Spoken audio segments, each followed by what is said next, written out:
Chapter 15. Aaron brooded to himself as he walked quickly beside Celsina, trying not to fall behind. They were on a wide dirt road, typical of the travel routes in Hjalga. They had left the eastern forest and were now heading northwards. They were hardly clear of the trees when Uldini abandoned his normal floating. "We don't want to attract attention," he said. Falk then mounted Celsina's back, picked up Uldini, planted him in front of him on the saddle, and then they carried on without saying a word, leaving Aaron open-mouthed in their wake. He ran in pursuit, swallowing dust, and demanded an explanation, but received none, and so he ran beside them in a foul mood and with sweat running down his back. The sun shone brightly in a clear sky and intimated that summer was on the way. After a while, Falk relented and explained the situation to Aaron. "We're playing our parts. I'm the paid escort. This is my charge, and you're our guide in the wilderness. Only speak if you have to. Leave the talking to us." Aaron could only nod. He was too tired to start an argument. He could understand the reasoning, but it didn't make the role he had to play any easier. He was surprised how effective their disguise seemed to be when they started encountering other travellers. Hardly anyone took notice of them. There were one or two curious glances at Celsina's and Falk's exotic armour, but Falk had taken care to make it appear so dilapidated that everyone passed by quickly without exchanging a word. Aaron seemed practically invisible, and so he had all the time in the world to study the various figures they encountered. The travelling merchants made up the largest proportion, most of them on their own or in pairs on carts filled with all kinds of bundles and boxes or covered with canvas. They all shot suspicious looks, and quite a few were armed with daggers. One even had a crossbow. The wealthier merchants had one or two guards with them who made the same impression as Falk did. None of them carried a broadsword, rather truncheons or short swords. There were several envious glances in the direction of the massive blade, now in the scabbard affixed to Celsina's flank. When a pair of scruffy figures who were travelling the road without any merchants examined them particularly intensely, Falk mumbled, "I don't like this. There should only be a few peddlers around here." Uldini answered quietly, "You've spent too long hiding in the forest, old man. Highway robberies have become more common, and there have been more forays coming from the borderlands, be they borderlanders or low-fangs." Aaron looked up, shocked. The borderlands was the large area which surrounded the Paul Pillar. The adversary was lying there in chains, cast by the magic spell, trapped in silence and smoke. Only the daring or desperate lived there. The rate of miscarriages and stillbirths went up the nearer one came to the crater which had been blown up when the magic spell released its power, and the physical manifestation of the betrayer who had been fighting and slaughtering to the last moment was forced to the ground. No one knew exactly how deep the crater was, for from that day smoke had been rising from the place where He Who Forces now existed, and as Aaron well knew, bided his time. Nobody dared to enter, and anyone who had came out again as the adversary's servant. There were enough tales of bold heroes who had tried it, only to be horribly transformed into low-fangs who hunted down their nearest and dearest. Aaron was on the point of asking how true these stories really were, but he'd had his fill of unpalatable truths for the day, and so he stayed silent. Falk quietly answered Uldini, "From what we know already, these ambushes are no surprise. The borderlands will fall under his control sooner or later, no matter what we do." The apprentice shuddered when he heard these words. Thousands of people lived in this area that no power had claimed for its own. No kingdom wanted the cursed place within their dominion. The travelling merchants who came to Deepstone reported that it was populated by eccentric wizards, maverick farmers, or those who had been up to no good and couldn't return to civilization. "Could we warn them?" asked Aaron. "They wouldn't listen to us.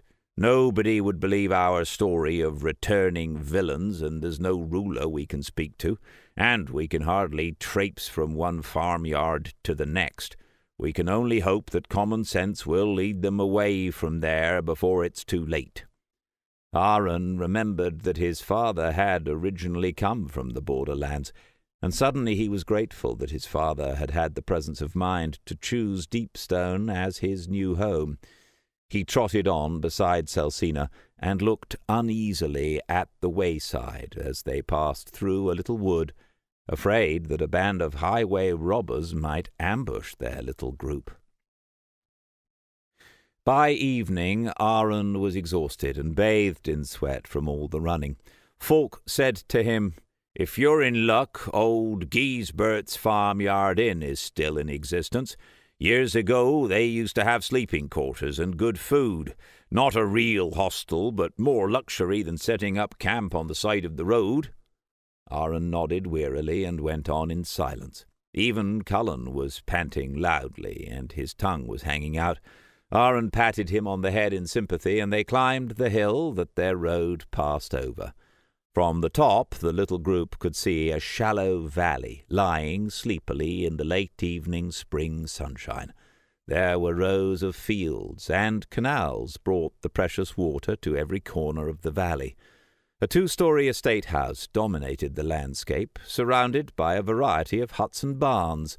Aaron was astonished, and Falk gave a whistle. "They've certainly gone up in the world," he said approvingly, and directed Celsina onwards. "Is that all the one farm?" asked the surprised apprentice, and Falk nodded. "Absolutely.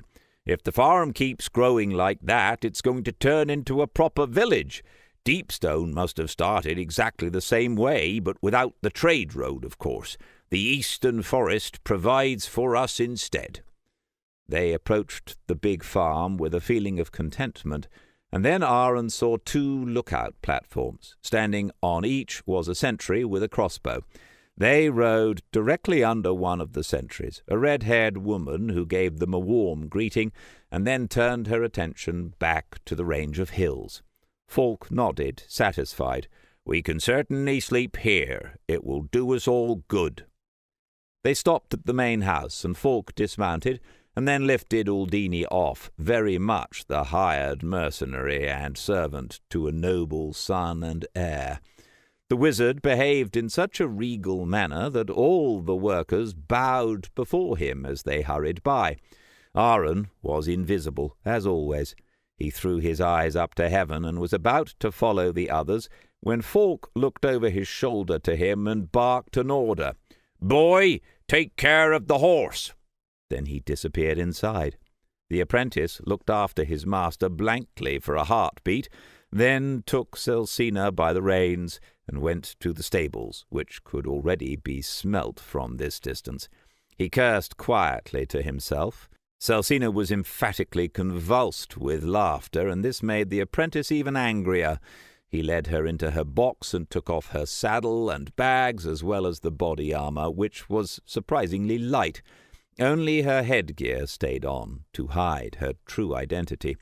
Then he quickly and half-heartedly groomed the mare. Her dirt-repellent coat made this work unnecessary anyway, and thanks to her 3 hearts, she didn't even break into a sweat when she was galloping. She transmitted her gratitude to him, nevertheless, and he gently patted her neck. "I still haven't thanked you for Cullen's salvation," he whispered quietly. "So thank you very much." Warmth and joy flooded through him, and Cullen came running and barking into the box as he scampered delightedly around her legs. Aaron was enjoying this moment when he heard a voice behind him. "Are you a new stable boy?" Aaron spun around in shock, brandishing his dagger, only to withdraw it sheepishly when he realized that the voice belonged to a girl, maybe 1 summer younger than he was. "You really don't look like a groom," she continued, unfazed. "I'm a forest guardian," he said, before cursing silently as he remembered his cover story. "I earn my keep as a guide in the wilderness," he added quickly as he scrutinized the girl opposite. She was small, certainly a head shorter than he was, and her clever eyes shone from her freckled face. Her simple linen dress suggested that she worked somewhere on the farm.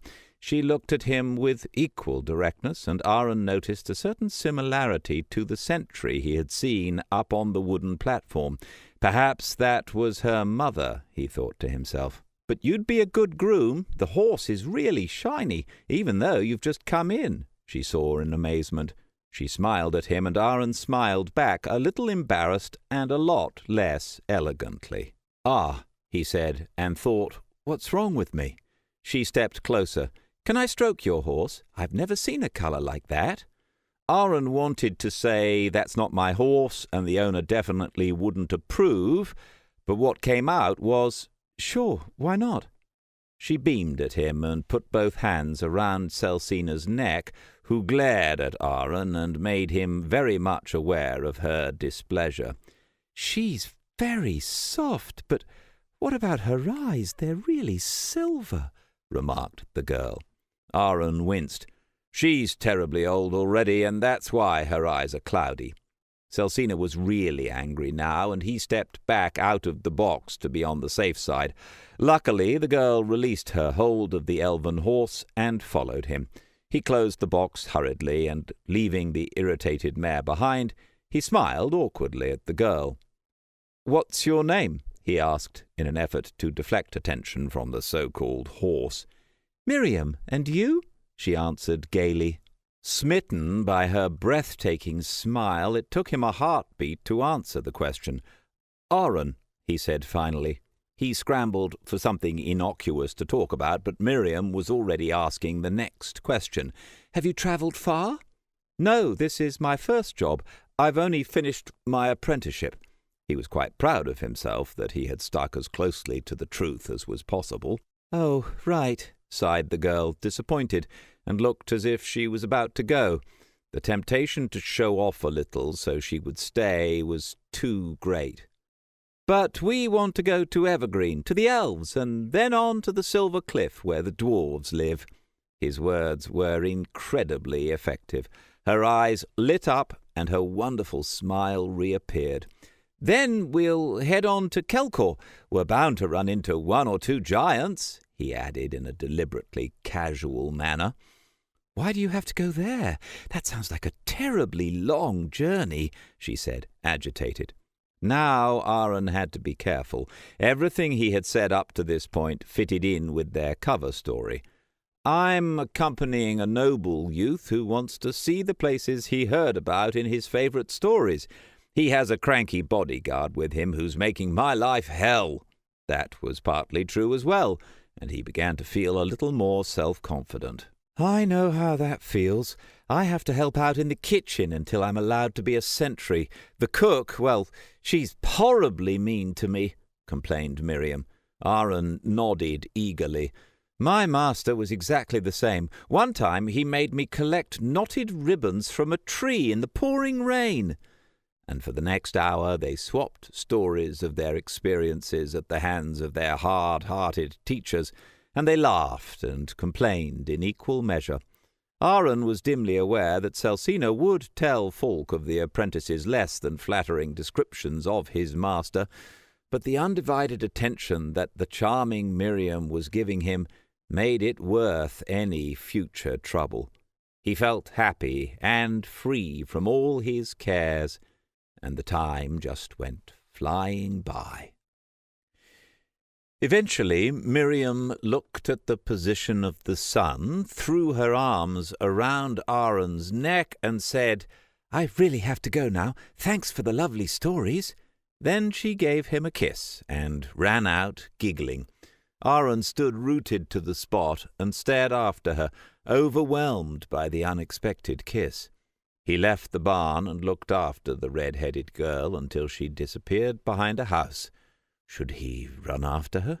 Was this a complicated game whose rules he didn't understand?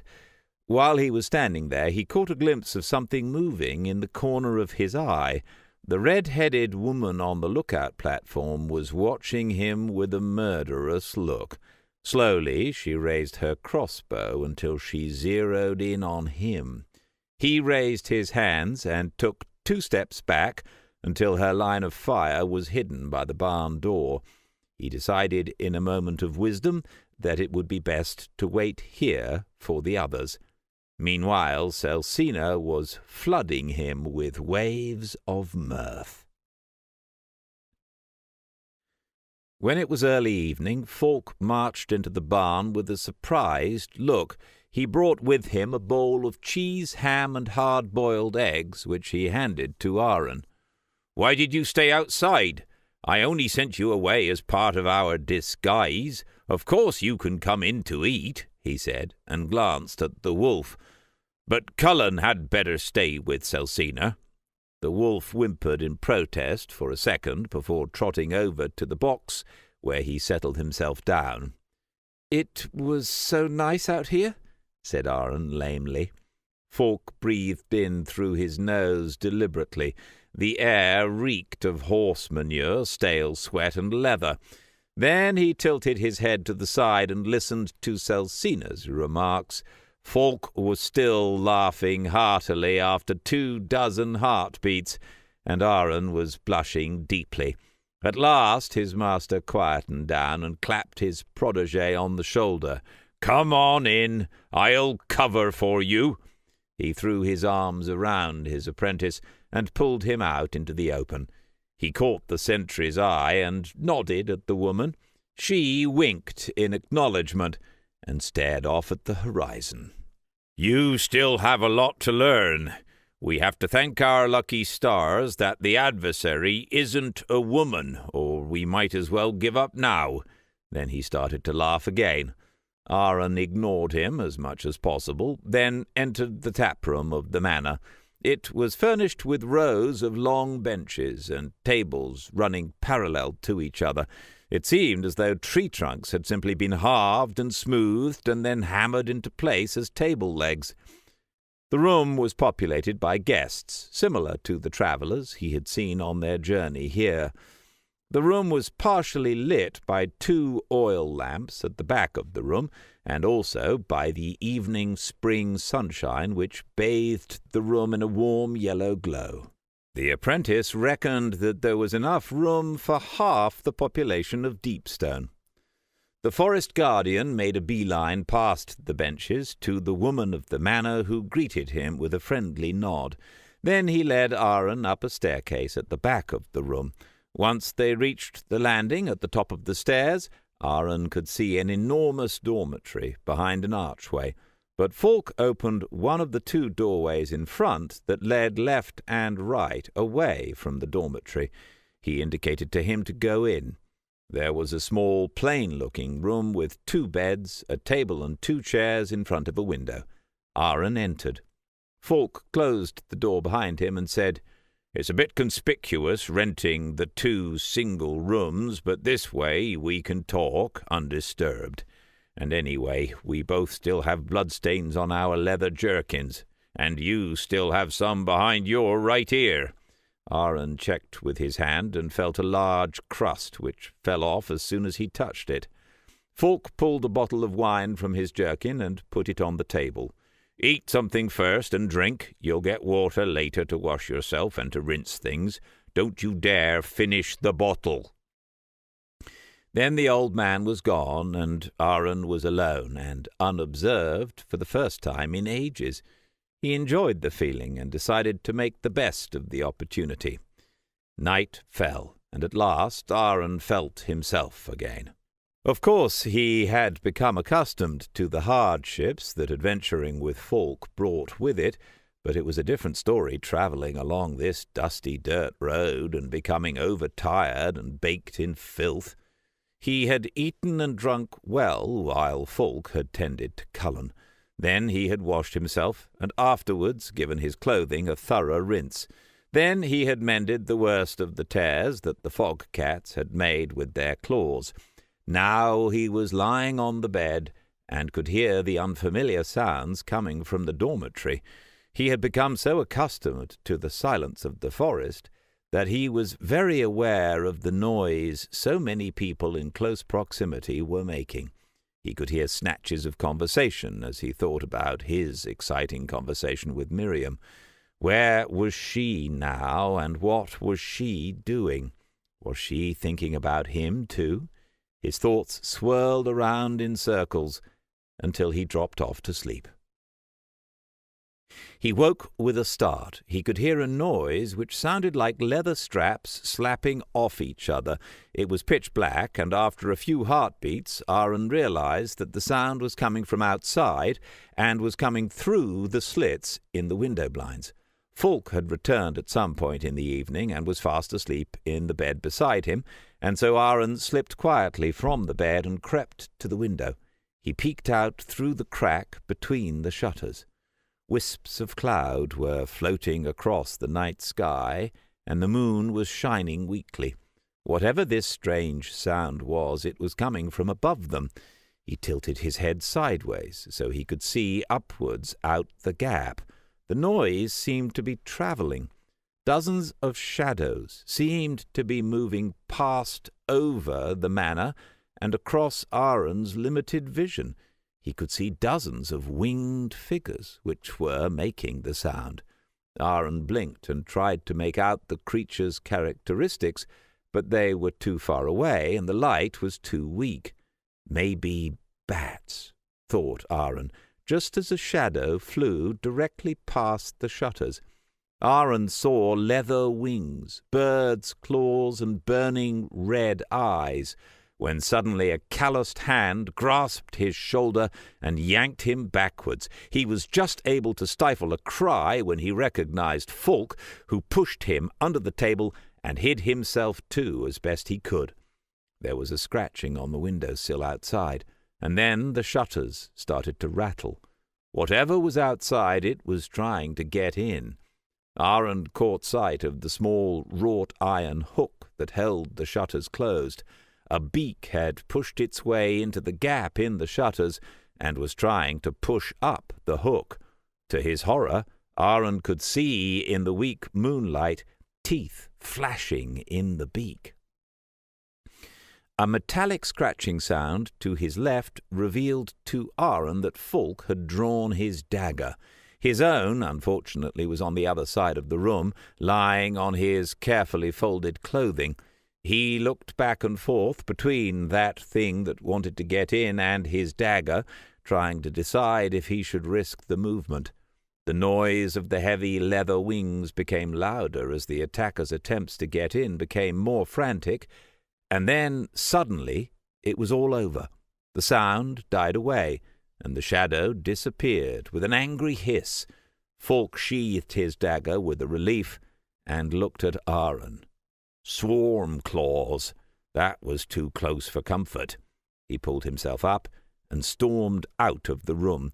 Aaron crept out from under the table and followed him at a considerably slower pace and remembered back to his lessons. Swarm claws were birds that the adversary had perverted in a most horrible way. They earned their name through the oversized, razor-sharp claws on their feet, and because they always attacked in swarms of more than 100. They didn't have plumage any more, but were covered in a leathery skin. Their beaks were filled with barbed teeth. A swarm claw on its own was dangerous, of course, but as it was only the size of a hawk, it could be easily beaten. But when they were in a swarm, they became a veritable nightmare of flesh-eating beaks and claws. Aaron thought of the many black shadows he had seen in the sky. If the window had opened, they would be dead. Hopefully Miriam is safe, he thought in a flash, but he hadn't heard any screams, and the swarm had moved on. He quickly suppressed the memories that instinctively came to mind of Deepstone and the screams of the villagers. A shudder ran through him, and he hurried to catch up with Fulk, who had stormed into the other room, which the wizard had to himself. Uldini was perched on the bed, his arms around his knees, and he looked like a frightened little child, until he opened his mouth. "Close the door, old man," he hissed. Falk carried out his order as Aaron quickly slipped in. He didn't want to hear the conversation, nor did he want to be alone now. He hunkered quietly on one of the chairs and kept a nervous eye on the window. "Damn it, Aldini, you said we were safe," scolded Falk. "They were definitely beyond the reach of the magic net last night. They must have flown without a break tonight," said the Magus defensively. It was the first time Aaron had experienced the resolute ancient on the back foot. "You know how these things function. If I make the web too big, it's discovered and everything starts again. I was very careful yesterday," he continued. Falk calmed down a little and said, "The way they were flying, they were on a search mission for the three of us, so they were focusing their attention on human dwellings. That would suggest that at least Celsina and Cullen are safe as long as they don't attract attention to themselves. But imagine if we had set up camp in the open and they had caught us." He was met with an awkward silence. Aaron tried not to imagine being at the mercy of this wave of claws and teeth with no protection or possibility of escape. "How do you fight against them?" he asked. Maybe it would calm him down if he knew they were beatable. "With lots of arrows and casualties," answered Falk grimly. That wasn't of much comfort. Aldini cleared his throat. "Magic has also shown itself to be effective. Thankfully, there are only 4 or 5 swarms that we know of in all of Jorath. They generally sleep throughout the day and only wake up with difficulty, so we're safe tomorrow during daylight. But we need to stay armed during the next few nights," said the old forest guardian firmly. The wizard nodded, and Falk opened the door to the hall without saying another word. The private conversation was obviously over, and Aaron followed him to their bedroom. They went back to their beds again, but falling asleep was difficult for Aaron. When he did eventually drop off, he found himself being buffeted about by bloody claws that were grasping at him in the darkness. Chapter 16. They set off early the next morning. The farmyard was still and deserted. The residents were still too traumatized by the previous night's danger to go about their daily tasks unimpeded. Aaron craned his neck to try and spot Miriam, and he was relieved to see her looking out the kitchen window. He waved goodbye, and they moved off. The next few days passed by in a refreshing routine. Aaron learned it was better to go in front of Celsina to avoid the clouds of dust her hooves created. The weather, thankfully, was dry. Fighting their way through the mud would have been far more uncomfortable than avoiding dust clouds. They encountered the normal array of travellers, and there was no sign of bandits or dark ones. In the afternoons they would seek out a lodging-house or a farmer and pay for shelter for the night. The swarm claws didn't return, and slowly Aaron began to feel at ease. The rapid succession of events and revelations had taken more out of Aaron than he had realized. He decided to take one step at a time. The enormity that lay before him was too great. And so he enjoyed the journeying as much as he could, teaching Cullen new commands and practicing his archery in the evenings until it got dark. His companions often huddled together and talked about things that had happened in the past and about people he had never heard of. The apprentice gradually lost the desire to put the pieces of the puzzle together. The only thing that was clear was that at some time in the past Falk had journeyed with Aldini, but he had no idea why and for how long. They wouldn't answer any of his questions directly, and so he let the matter drop. He decided to concentrate on the immediate future and looked forward to 3 Rivers. The trading town in the north of Hjalgar was the second largest settlement in the country, and the travelling craftsmen and merchants who had visited Deepstone in the past would always sing its praises. Falk announced that they would reach their destination the following morning, and during the course of the day Aaron noticed the gradual changes in the surroundings. The farms seemed a little bigger. There were hardly any more small holdings, and here and there they would see a carpenter's workshop or a smithy, buildings you would normally only see in the centre of a village.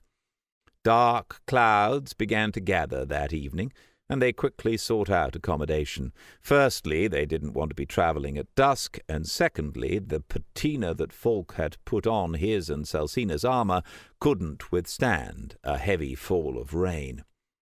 The woman who put them up for the night had been a charcoal burner, but had given up that exhausting work. She preferred to take in travellers who hadn't made it as far as the town. It wasn't long before the heavens opened, and daylight vanished with frightening speed. Lightning flashed across the sky, and Aaron went to the window. A flash of lightning lit up the sky, and he thought he recognized a very strange cloud made up of a collection of leather-winged bodies. Then it was dark again. He couldn't be certain of what he had seen, but now there was a niggling doubt. He closed the shutters and bolted them, giving Falk a meaningful look as he did so. He nodded silently in response and did the same with the other windows. All the while the woman was happily chatting away, pinching Uldini on the cheek and tousling his hair, which the wizard put up with stoically. Aaron had to suppress a grin and snuggled up to Cullen. An uncomfortable draught blew through the little house, and the wolf's pelt was a welcome source of warmth. The old woman offered them a homemade pie, and once Aaron had had his fill, he forgot about the threatening shadow outside the hut and started imagining how 3 Rivers would look. Aaron was splattered with mud. He stared down at the trading town in disappointment. This was the place he had heard so much about. He didn't know what it looked like in sunshine, but now it looked stocky and functional. No banners or pennants, none of the towers or other features he had imagined, only a grey circle of houses squeezed together behind a palisade. A river stretched through the town, and the intersection of 2 streets in the middle of the settlement presumably constituted the market square. They themselves were standing on a hill that Falk had led them up several hundred paces off the main road. He placed a hand on Aaron's shoulder and said in an amused voice, "You don't look happy, boy. Expected more, am I right?" Uldini grumbled, "Why the detour? It's not exactly a stunning view, and I really want to get out of my dripping things. And your armour is running." The Magus was in a particularly foul mood today, and Aaron reckoned the noble youth didn't like getting wet. It had been drizzling constantly since morning, and all of them were soaked to the bone. "The boy is still being trained, and I want to show him 2 things. Anyway, it's better if he gawks from here, so that all and sundry don't see through our disguise straight away," Falk answered calmly. Aaron gave him a look of displeasure, and then tried to look disinterested. Falk pretended not to notice, and then began speaking in the peculiar tone of voice he used whenever he was teaching. "Whenever you visit a strange town, view it from the outside first if you can, preferably from a raised position, as we're doing now. First, look at the city gate. Are there a lot of sentries? That means trouble. The same is true if there are no sentries. Then they're all busy inside the city or dead."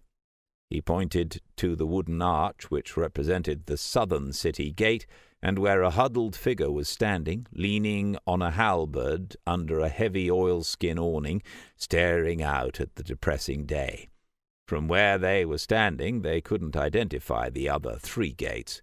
"That's the ideal position, bored normality," said Falk in a pleased voice. Then he pointed to the only lofty building in the city, a 3-story stone building with a wooden pole above it, whose function Aaron couldn't figure out. "That's the signal mast, similar to our alarm bell, but visible from far away. The coat of arms of the mayor or the city lord or lady would normally hang there. The emblem isn't there now, so he or she isn't in the city. A black flag would signal an outbreak of the Black Death. Red would mean the town was on a war footing."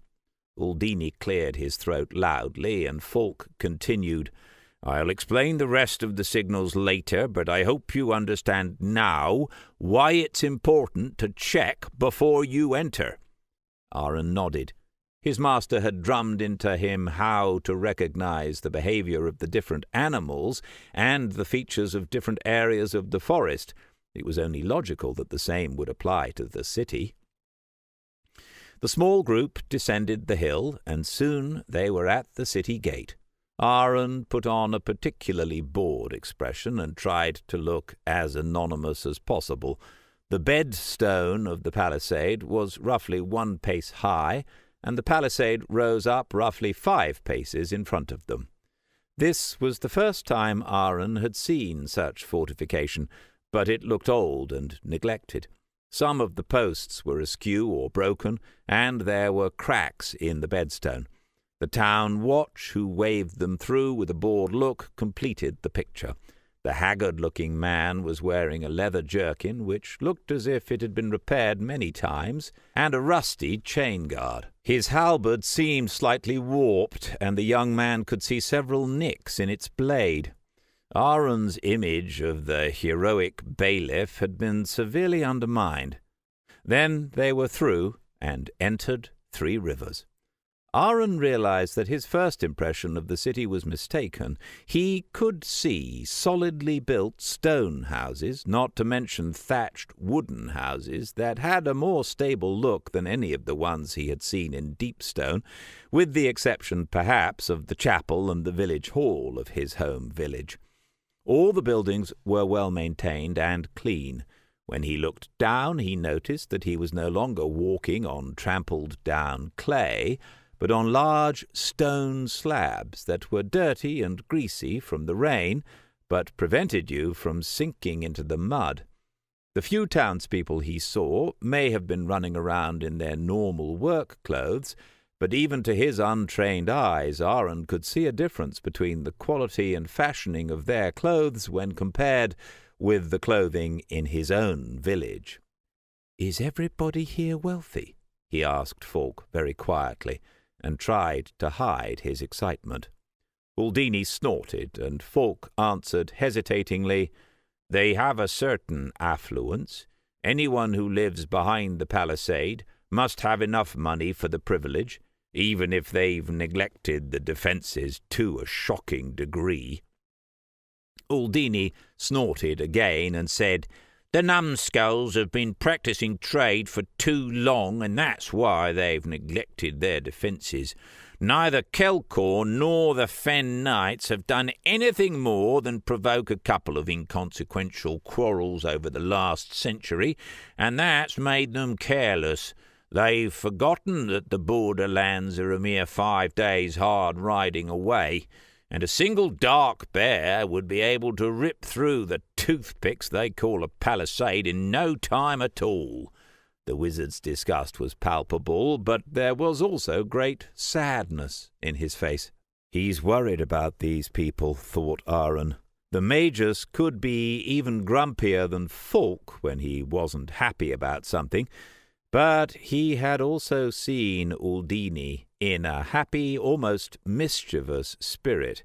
It was difficult to make out this moody person. The drizzle was setting in, and Falk began to walk faster because the rain was washing the ash off the armor plating, and it was becoming shinier with every minute. He pointed to a hostelry with stables, and they quickly hurried over and sheltered with the horses. Falk looked down at himself doubtfully and took off the armor until he was down to his leather clothing. Then he took off Selcina's armour and hid it all under a woolen blanket in the elven horse's stall. "Take good care of it," he murmured to her, and they went into the tap-room. While Aaron was taking in the comfortable, if simple furnishings, Falk sorted out a room with the happy, wide-eyed innkeeper. Apart from themselves, there were a few workers in the room who were sitting out the bad weather, as well as 3 daredevil types at one of the corner tables. Aaron wanted to take a closer look, but the ferocious glare from one of the fellows, a coarse-looking man with stubble, made him look away quickly. He knew this look from Sven. He'd really rather not meet a grown-up version of the miller's son, who had backup and weapons with him. The young man may only have glanced at him, but the long swords were unmissable. Aldini squinted over at them too and said quietly, "Let's have everything brought to our room. I smell trouble down here." Falk nodded and made the necessary arrangements.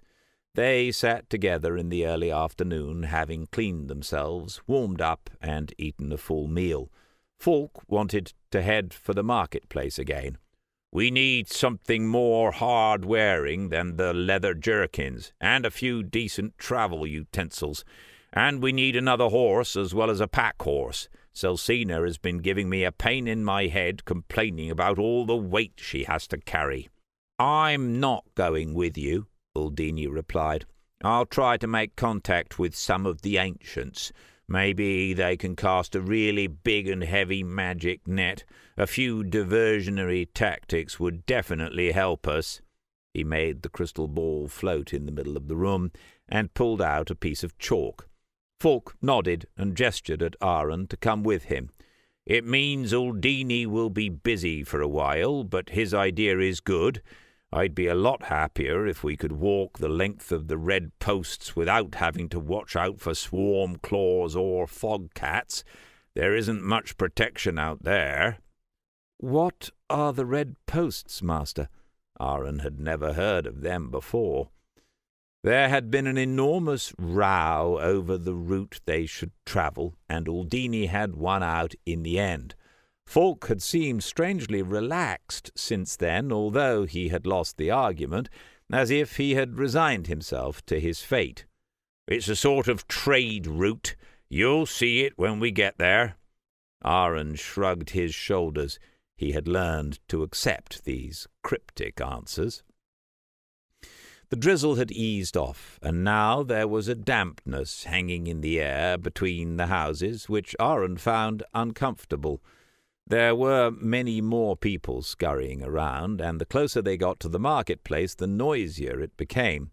He could already see the colourful stalls and visitors weaving their way around in a complicated dance as they went about their various tasks. The whole marketplace was a hubbub of stall-holders loudly pitching their wares and haggling with customers. Aaron couldn't help moving closer to Falk for protection. He found this crying, moving, sweaty-smelling mass of people a little frightening somehow. Falk could sense his apprentice's discomfort and put an arm around his shoulders. "You'll get used to it. You've only known village life and the wilderness. It's louder in the towns, and this is nothing here. At some stage we're going to have to go to the Sun Bazaar or the Eternal Market. You'll find clever dealers at the entrances selling wax balls for your ears, so you can bear the noise." Aaron looked at the old man skeptically, unsure whether he was pulling his leg. Then they were in the marketplace, and Aaron had to have his wits about him to avoid running into people as he looked around curiously. There were the usual vegetable, fruit and meat stalls, of which there were many scattered around the marketplace, but he also saw stalls for wares that would, at the very most, only be sold individually in Deepstone by Master Vellum, if he had been lucky enough to get one or two. Rare clothes and priceless garments, decorative ironwork, and even weapons were laid out on the display cloths for customers to admire. They were turning a corner around a stall when Aaron stopped suddenly, and several people crashed into the back of him. He was too stunned to hear the muttered curses behind him as he stared in amazement at a dwarf hardly 5 paces away from him. He was offering sparkling gems, rings, and necklaces for sale, all of which were displayed on a black velvet cloth spread out on the stool. The small, sturdy creature was surrounded by 4 ferocious-looking guards dressed in uniformed tunics. They all had their hands placed on their short swords, which were hanging from their belts. With the help of their shields, they had little trouble directing the stream of people so that they created an island of tranquility, where 2 wealthy-looking merchants were examining the wares. Even Falk looked surprised. That's strange. The dwarves from the Silver Cliff don't usually sell their wares too far away from home. You have to travel the length of Kelkor to get here. He could do business in the Night Marshes or in the realm of the Sun Plains with the same effort and earn twice as much money. Come with me." Falk determinedly pushed his way through the crowd and got to the counter. Aaron followed him, and the guards eyed them suspiciously. From the way they changed their body position, it was clear to Aaron that they considered the pair of forest guardians to be a threat rather than customers, and the young man realized that they were possibly 3 heartbeats away from open conflict. The dwarf gave Falk a threatening look from under his bushy eyebrows, but then the forest guardian said something in a strangely muffled and rumbling language, all the while crossing his arms in front of him, placing his hands on his shoulders, and bowing. The merchant grunted in surprise and repeated the gesture and uttered the same words, but in an incredibly deep and resonant voice, which gave his words a surprisingly natural fluidity. The guards relaxed and turned their gaze back to the 2 merchants who were studying the wares, and also on the people passing by. Aaron breathed a sigh of relief and studied Falk's partner with interest. He had never seen a member of the little people before, and his expectations were not disappointed. The dwarf reached as high as the middle of Falk's torso, yet his shoulders were at least as broad as the old man's. His arms and legs were squat, almost squeezed together, but extremely powerful.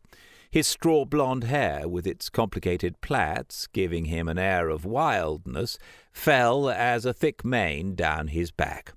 His full bushy beard was similarly braided and grew down to his barrel-shaped chest.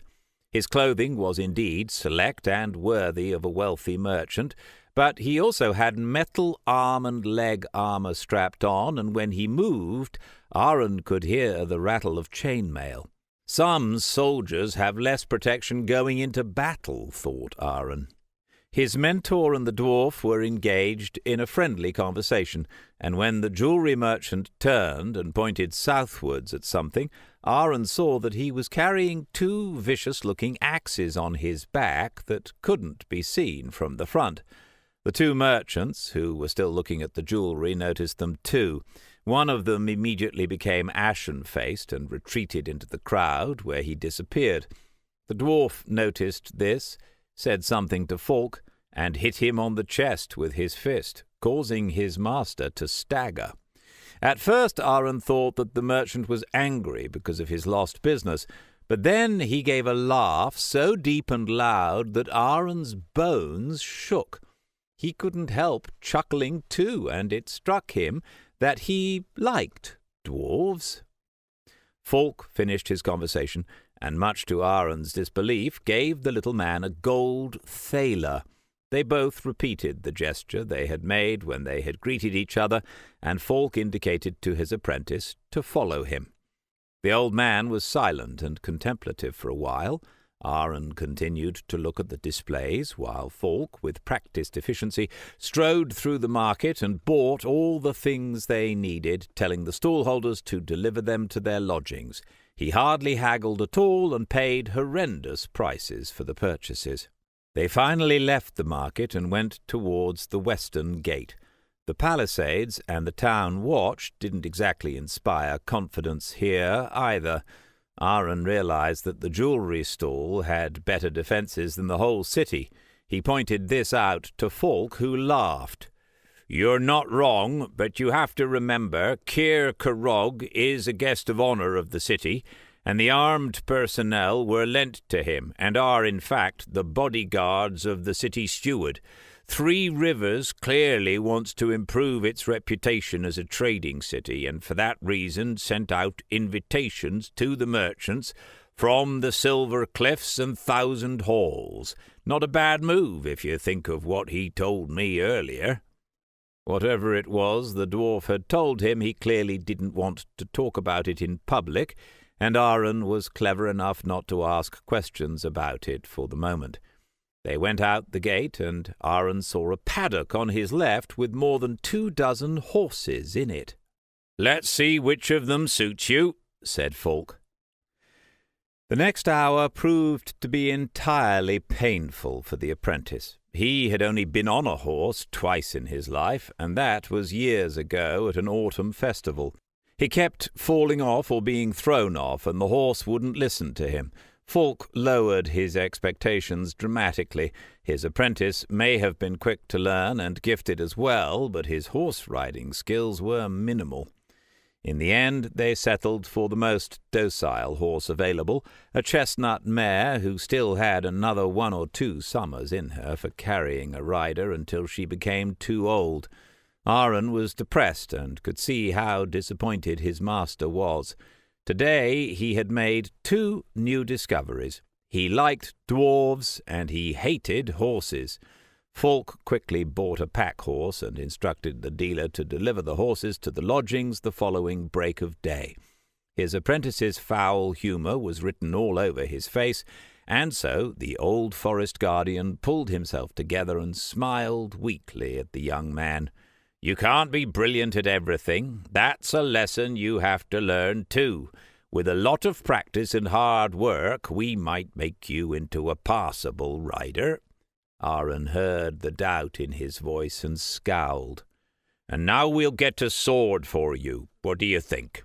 his master continued, and immediately the young man's mood improved. Then Falk led him back into the streets of the city.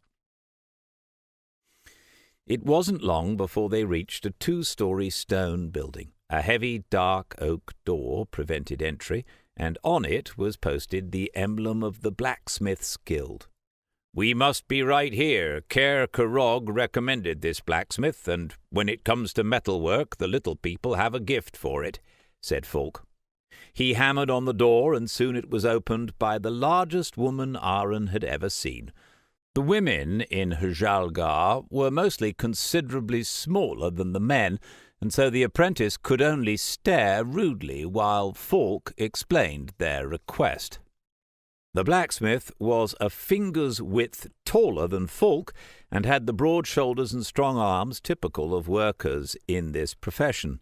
White blonde hair peeped out from under her veil, and her piercing blue eyes twinkled humorously at Aaron as she listened to the old forest guardian. Then she moved aside and let the 2 of them in, while she looked the young man up and down critically. "So, you need a sword for the little one, do you?" she asked. "What do you have in mind?" Falk hesitated. "I'd like your advice first before I decide. My knowledge is a bit rusty." Then the blacksmith approached Aaron, who flinched and looked up at her uncertainly. She snorted in amusement and said, "I'm not going to eat you. Have you never seen anybody from the Ice Islands or the Brazen City, boy?" He shook his head, and his master said, "He's fresh-faced from the village. It's all new for him." The big woman gave an understanding nod and began to measure the length of his arms and the width of his shoulders with a thread. "Shoulders too small and arms too thin for hammer and axe, or do you have time to build up a bit of strength?" Her dry analysis cut through Aaron. His training had begun to reap significant rewards, and he had almost beaten Holcon in arm wrestling a few weeks earlier. A wave of homesickness came over him as he remembered, and he looked dejectedly in front of him. In the meantime, Falk answered, "No, we're heading for a dangerous area and time is not on our side." She nodded and made Aaron hop, stand on one leg, turn in every direction, bend and stretch. He thought she might be a little strange in the head, but Falk stood there quietly, leaning against a pillar and looking on serenely. The door to the actual forge was open, and it was warm in the room. Aaron was soon sweating, but then she indicated to him to stand still. "Quick, nimble, and wiry. You had him climbing a lot, am I right?" His master gave a satisfied nod. "A quick blade is best for him. We'll try him out with a rapier." She went to a shelf which had long, very thin blades. Falk frowned, but said nothing. The smith looked at the thread she had measured Aaron with, then took one of the weapons. It was a thin piece with a three-cornered blade that ended in a basket hilt. The young man took hold of it carefully, and the proprietress indicated that he should follow her. The three of them went outside and into a walled inner courtyard with 3 straw dolls, which were obviously used for target practice. There were more further back, made of wood, and judging by their scores, those were used for trying out the heavier weapons. He was told to stab one of the straw dolls, and the 2 adults stood there watching and giving him advice. The weapon felt light and fragile in his hands, and bent to an alarming degree when he stabbed. He felt awkward and inept in contrast, and the quick steps his watchers demanded of him kept ending up as ineffective little hops. "That's enough," said Falk finally. The woman took the weapon from him and went into the house to get another. The apprentice whispered, "What sort of a smith is she?" Falk chuckled. "She comes from the Brazen City, I know that much. What she's doing here, I've no idea. It must be something serious, like a blood feud or something. But let me make this clear, she's not just a smith. Anyone who works at the forge in the Brazen City is also an armourer. We were damn lucky today. No wonder the Caer Corrog recommended her. It wouldn't surprise me if the dwarves agree to do business with the city because of her. I'll definitely have to talk to Uldini about it later." He became silent as the woman came outside again, this time with a long, straight, 2-edged sword in her hand. "The classic one, the long sword, timeless and versatile." She handed the weapon over to Aaron, who now had to perform completely different actions as he hacked at the doll and stabbed it. He felt much more comfortable with the heavier weapon and carried out most of the instructions very well. These exercises took considerably longer, and gradually daylight faded. Finally, Aaron heard Falk asking, "So, armourer, are you satisfied? It looks good enough to me." The apprentice held his breath and turned around to where they had made themselves comfortable at a small table.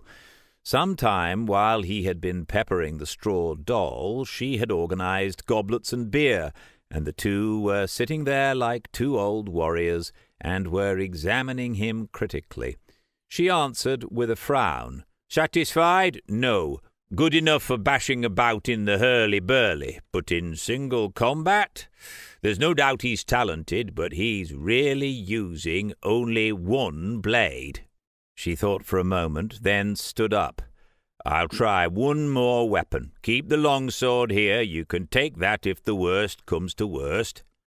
She quickly disappeared inside, while Aaron looked at Falk in consternation. The old man shrugged his shoulders and sipped at his beer. After a few heartbeats, the armourer returned, holding an unusual blade in her hand that Aaron had never seen before. It was slim and light, like a long sword, cut in 2, but with only 1 cutting edge. The other edge was blunt. The blade was also slightly curved and ended in a little tip. Aaron was fascinated. Everything about this weapon was slim and fast, yet without the fragility of the rapier. "Is that a wind blade?" he heard Falk asking. "I didn't think the Brazen City produced such weapons." Or are the sun plains and the eternal kingdom no longer at war?"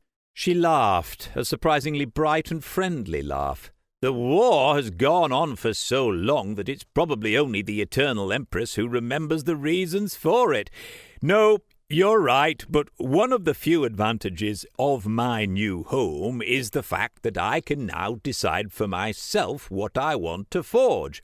Call it professional curiosity, but I wanted to know if it's possible to manufacture these things in our forges." "And?" asked Falk stubbornly. "It's difficult, but possible. It took me 10 tries to get this one right. It's a little top-heavy, and I could only fold it half the number of times I wanted to. Any merchant in the Eternal Kingdom will be able to offer you a better piece," she answered. "Well, you're being hard on yourself," said the old man, amused. She shrugged her shoulders. "I'm just being honest. We'll see." Aaron took the weapon and began the exercises she was showing him. He carried out the steps and the swings almost like a dancer, with economical thrusts and semicircles, using the sword to parry and attack. His arms and back were beginning to hurt after the hours of training, but all his movements felt fluid and gentle now. They stopped only after the sun had completely set. "There you have it, Master Forest Guardian. He's holding the worst blade of the lot in his hands in terms of quality, but his movements are immeasurably better. That's the one he should take." Falk scratched his beard and frowned. "Then I have to ask you a favor.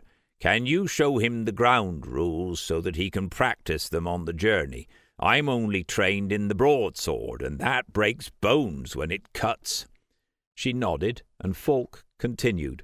"We need to head off tomorrow. I'll leave him here, and you teach him as much as you can. And remember, teach him simple things that he can repeat on his own without getting into bad habits." Then he stood up and slapped Aaron on the shoulder. "Have fun, and grasp the opportunity."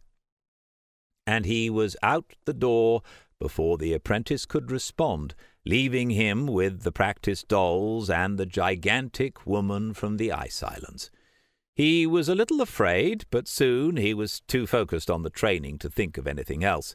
If he had considered Falk to be a hard taskmaster, then the following hours put paid to that. He learnt perhaps a dozen moves, not more, but the armourer made him repeat them with merciless determination until she was convinced that he would be able to perfect them on the road.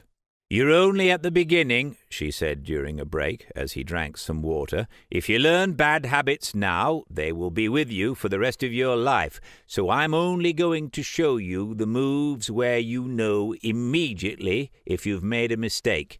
Your master will notice any major blunders and correct you." Aaron continued the torture of learning the basic moves as the armourer relentlessly hammered into his head all the things he had to be aware of. When the first cock finally crowed, she relented, and he rolled together into a ball and fell asleep on the spot.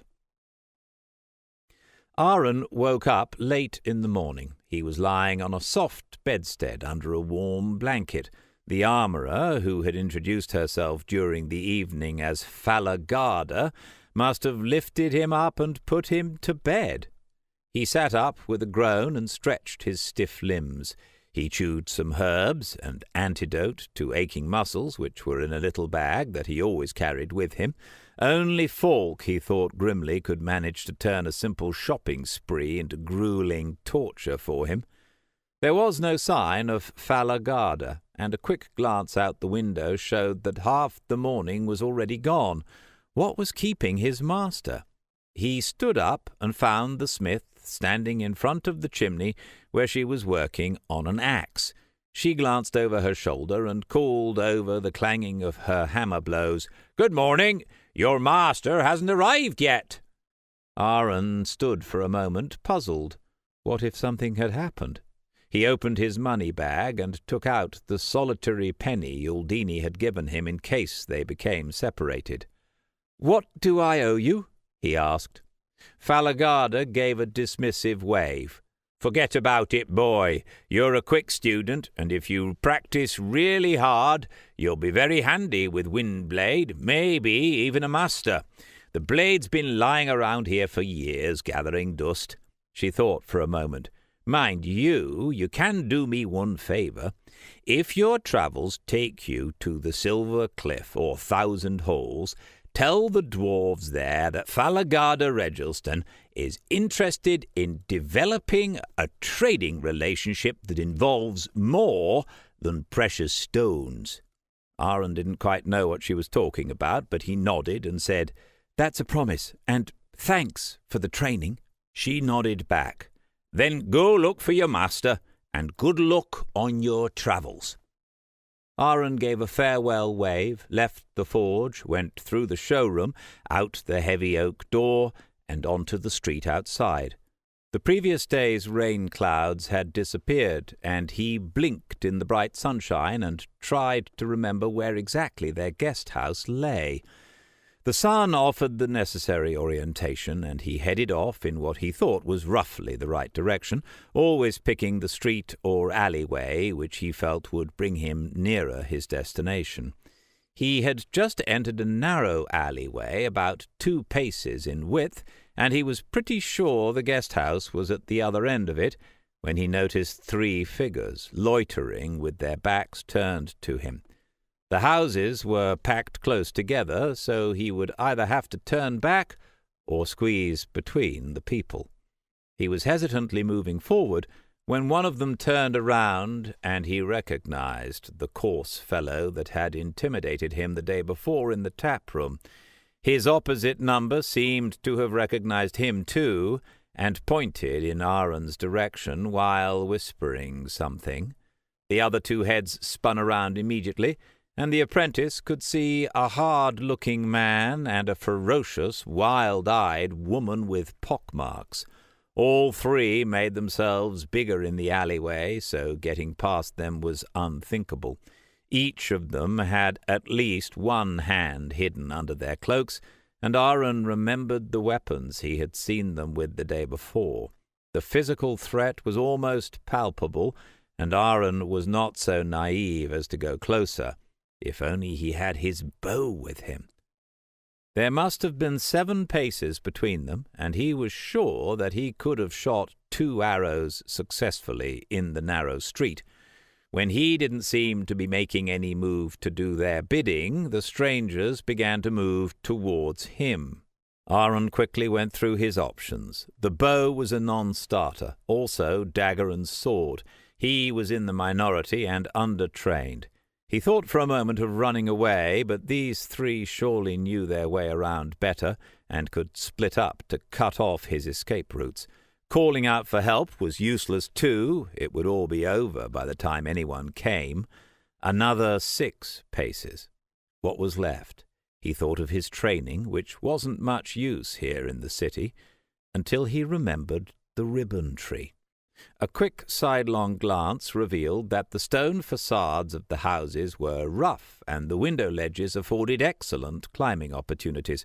Without giving the idea a second thought, he jumped up and clung on to a projection in the facade of one of the stone walls.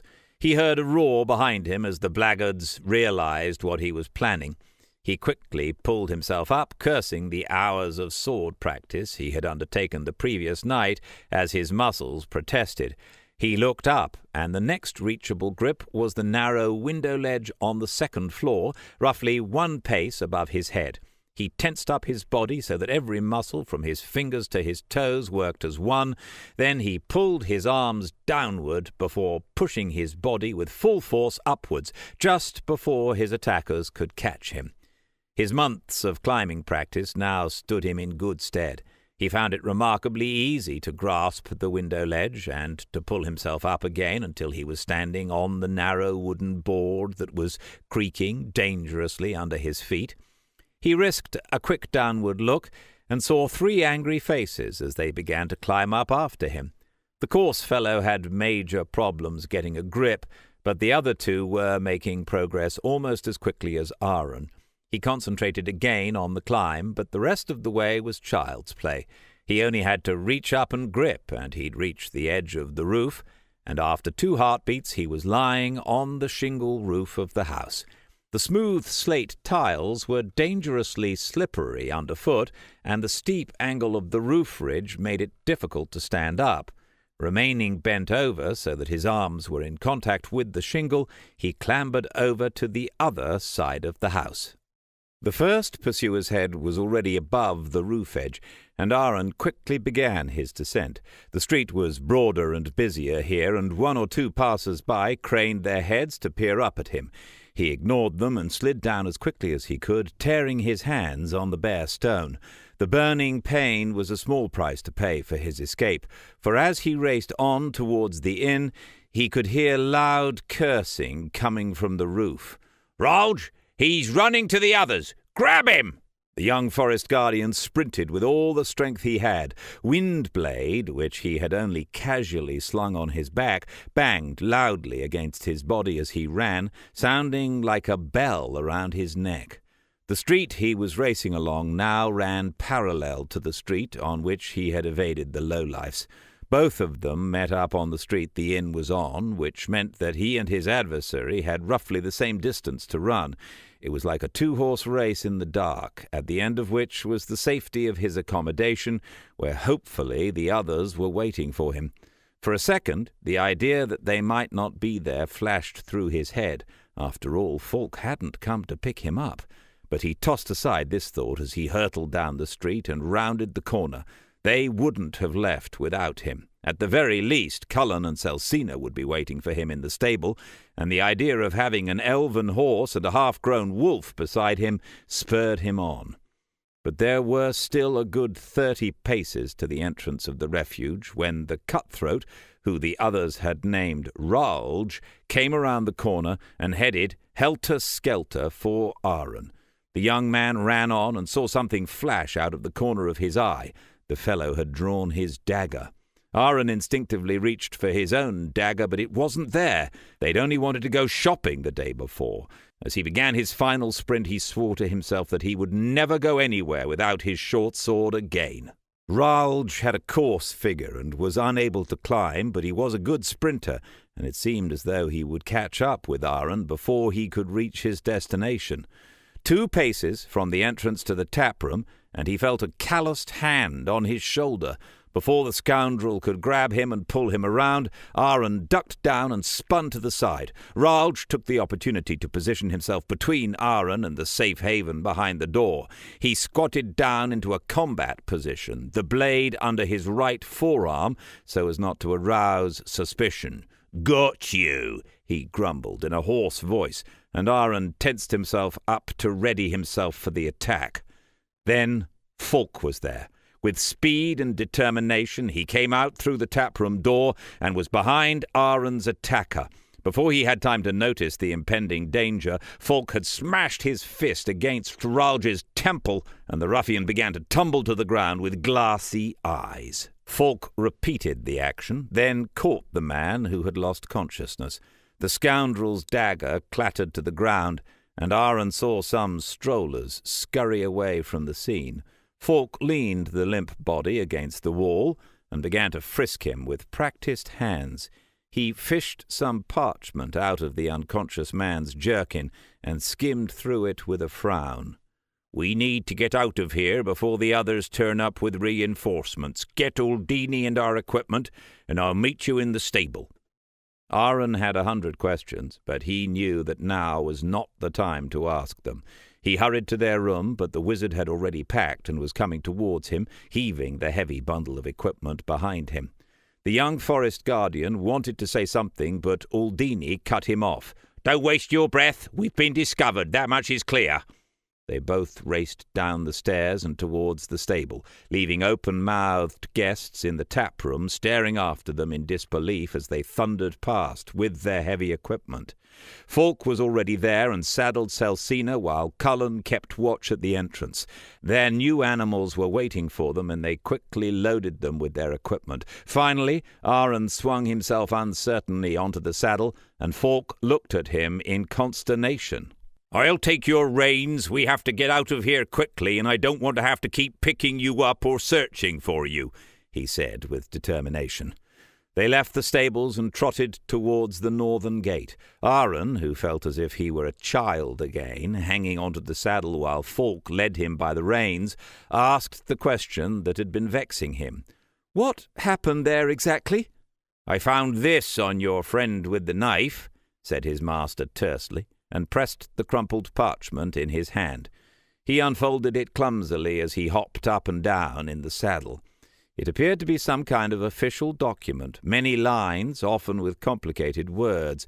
He was somewhat skilled at the art of reading, but as he was still unpractised, it took him a while to understand it completely. The top half gave physical descriptions of Uldini, Falk, and himself, and underneath it stated that they were impostors who had robbed the merchant guilds of several thousand gold thalers. "It's an arrest warrant!" gasped Aaron loudly. Falk turned to him with a scornful look and pulled the parchment out of his hand. "Why don't you speak up a bit? The town watch didn't hear you," he said sarcastically.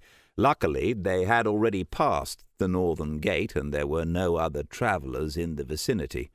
Aaron spoke in a quieter voice. "But why is there an arrest warrant for us? And who wrote it?"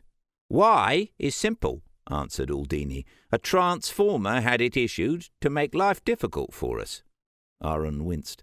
Transformers were the first beings he who forms had created, without the backing of his siblings. According to legend, they were grotesque, ever-changing creatures who couldn't hold on to any appearance for long. Appalled by their fate, they willingly aligned themselves with him who forces. In return for their services, he forced them into whatever physical shape suited him at the time. There were hundreds of horror stories about them. They were far and away the most powerful and fearsome weapons in the betrayer's arsenal. Aaron was greatly disturbed by the thought that one of their number had brought unwelcome attention onto the travel party. "The merchant guilds issued the arrest warrants," added Uldini matter-of-factly. "A clever move, if you ask me. Their arrest warrants are less powerful than regional documents, but they're valid in all the kingdoms. We'll have reached the night marshes in 2 days, but that won't be much help to us." "And now?" asked Falk darkly. "I suppose we can forget our plan to join up with a group of travelling merchants." The wizard nodded. "I'd forget about that idea. One of the ancients should have a look among the guilds. If the transformer is still there, which I very much doubt, that will flush him out. Until then, we'd be better to continue on our own." They travelled the rest of the morning in contemplative silence. Falk handed the reins back to Aaron so that he could learn to direct the horse by himself. With the midday sun beating down on them, Aaron asked, "Why does the adversary want to stop us already? Would it not make more sense to wait until my naming, when the magic spell is lifted?" Uldini looked at him out of the corner of his eye before continuing his catnap. Falk answered, "If you die now, he who forces has enough time to wake up, because it took the gods over 700 years to replace the last paladin with you. But it's also true that the longer we take to appoint you, the quicker the adversary will awaken from his long sleeping bane.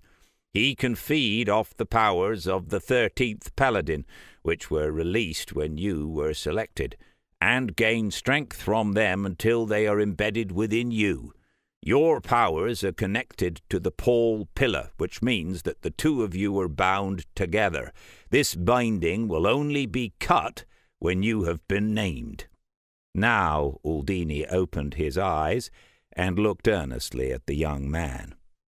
"He will wake up more quickly if your power is diverted, and we must prevent this at all costs.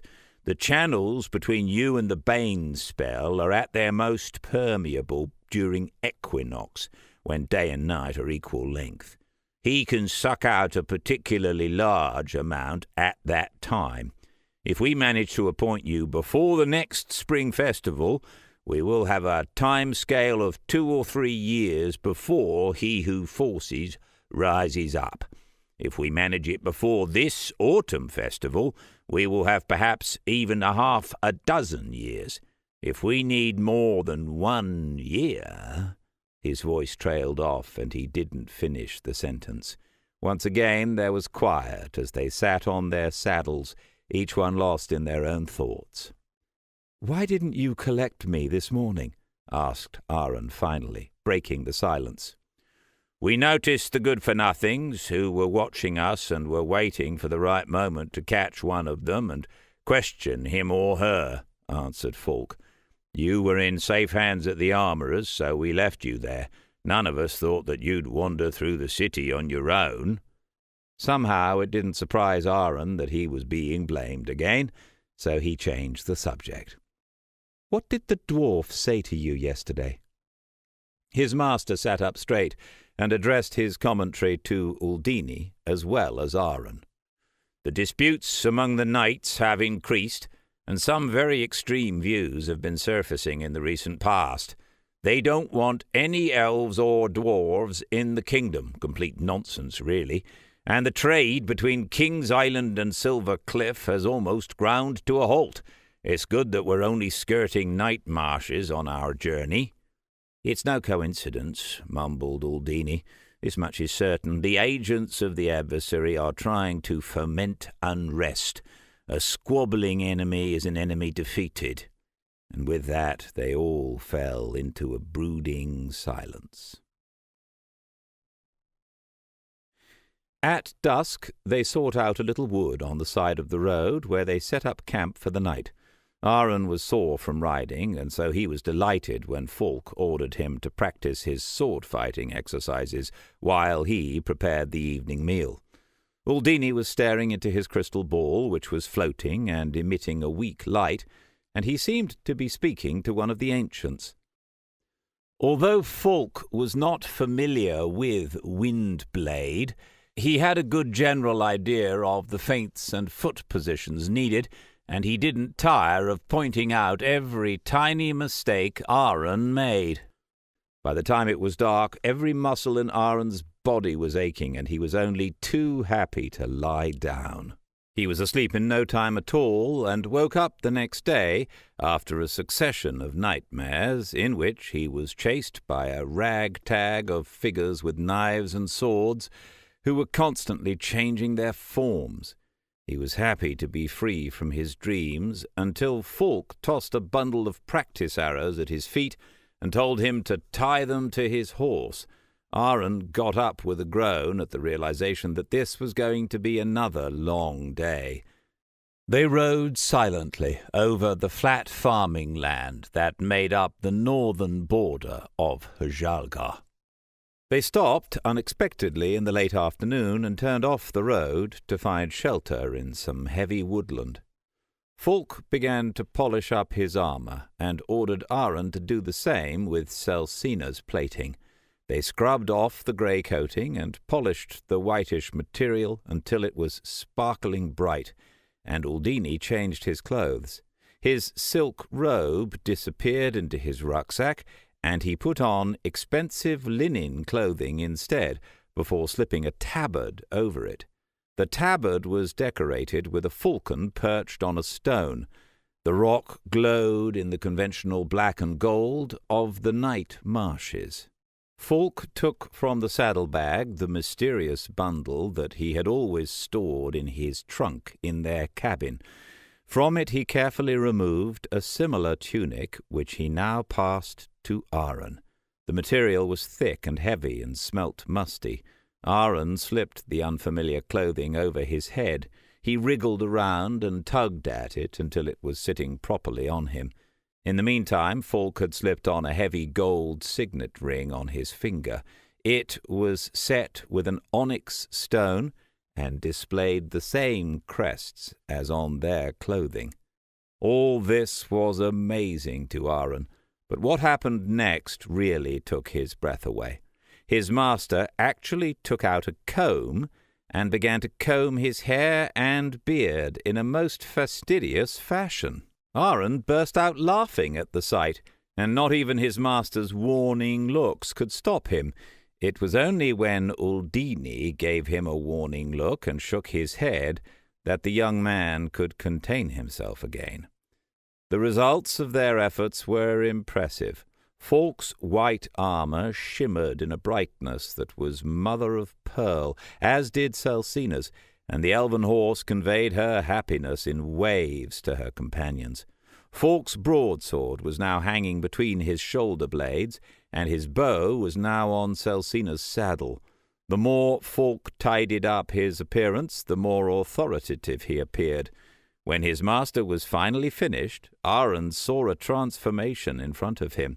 It was still Falk, but he was now every inch the knight.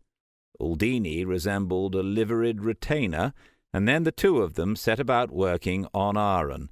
They pulled and prodded, they polished his leathers, they even combed his hair. He felt deeply uncomfortable and embarrassed, while Cullen sat in front of him and seemed to be laughing at him with his tongue hanging out. That was until he was subjected to the same treatment and made to look prim and proper by the two of them. Aaron had to carry his sword open on his back too, with his bow fixed to his saddle. Finally they were ready, and once they had ridden from the shadow of the trees and into the early summer sunshine, they presented a breathtaking sight. Falk was riding alone on Celsina, Uldini on the saddled-up pack-horse. His master and the Titijananwa glistened in the afternoon light, and looked for all the world like the dashing figures in a heroic saga.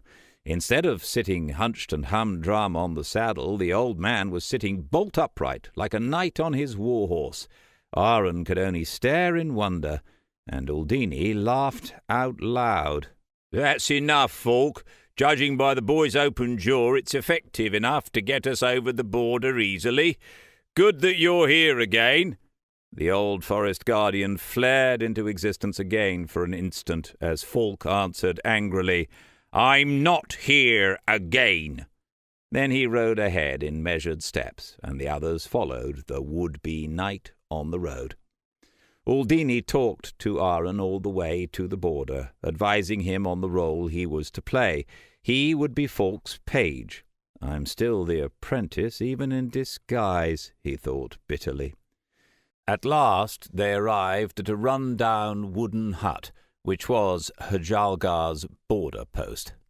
Two border guards, sitting under an awning, squinted at them with tired and bored eyes, and waved them through without bothering to get up. "That was the easy part," mumbled the wizard, and nodded his head in the direction they would follow. Wooden posts were stuck into the ground on either side of the road, presenting two undulating lines to a distance of several hundred paces in either direction. These had to be the border stakes. Beyond the border stood a high square stone tower, reaching at least 10 paces into the sky. It was crenellated on top, and there were at least 3 crossbowmen watching them in a relaxed yet attentive manner. There were 3 armoured guards on either side of the road, all equipped with heavy halberds. Swords were hanging from their belts. The crest of the Night Marshes hung on a large banner from the tower, a golden crown on a black background surrounded by a circle of many dozens of small golden square shields. They were still 3 paces away when one of the guards, and judging by the plume of feathers on his helmet, he was probably the head guard, shouted out in a booming voice, "Halt in the name of Senius Blueground, King of the Night Marshes, and name your purpose." Uldini responded in a voice equally loud and in an arrogant tone, "Dorian Falkenstein, Knight and Lord of Castle Falkenstein, wishes to visit his homeland." The words had no sooner been uttered when the guards hopped to attention, and their commander said, "But of course, 1,000 apologies that I didn't recognize you immediately. Have a good journey on the roads of Night Marshes." The border guards saluted as they rode by, and as soon as they were beyond the row of iron-clad men, Aaron heard animated whispering behind him. Falk maintained his lordly pose, but there was a frown on his face. "I knew it was a bad idea. They recognized the name," he hissed. "Of course they did. We're in the night marshes. They love their stories. Lots of names might have been forgotten elsewhere, but not here," answered Aldini calmly. "We've gone through this already. The arrest warrants only have the name Falk, the Forest Guardian. This was the quickest and safest way of getting in. Your name would have surfaced sometime anyway, so at least we controlled when and how." "Master," asked Aaron, who couldn't contain himself any longer, "are you really a knight?"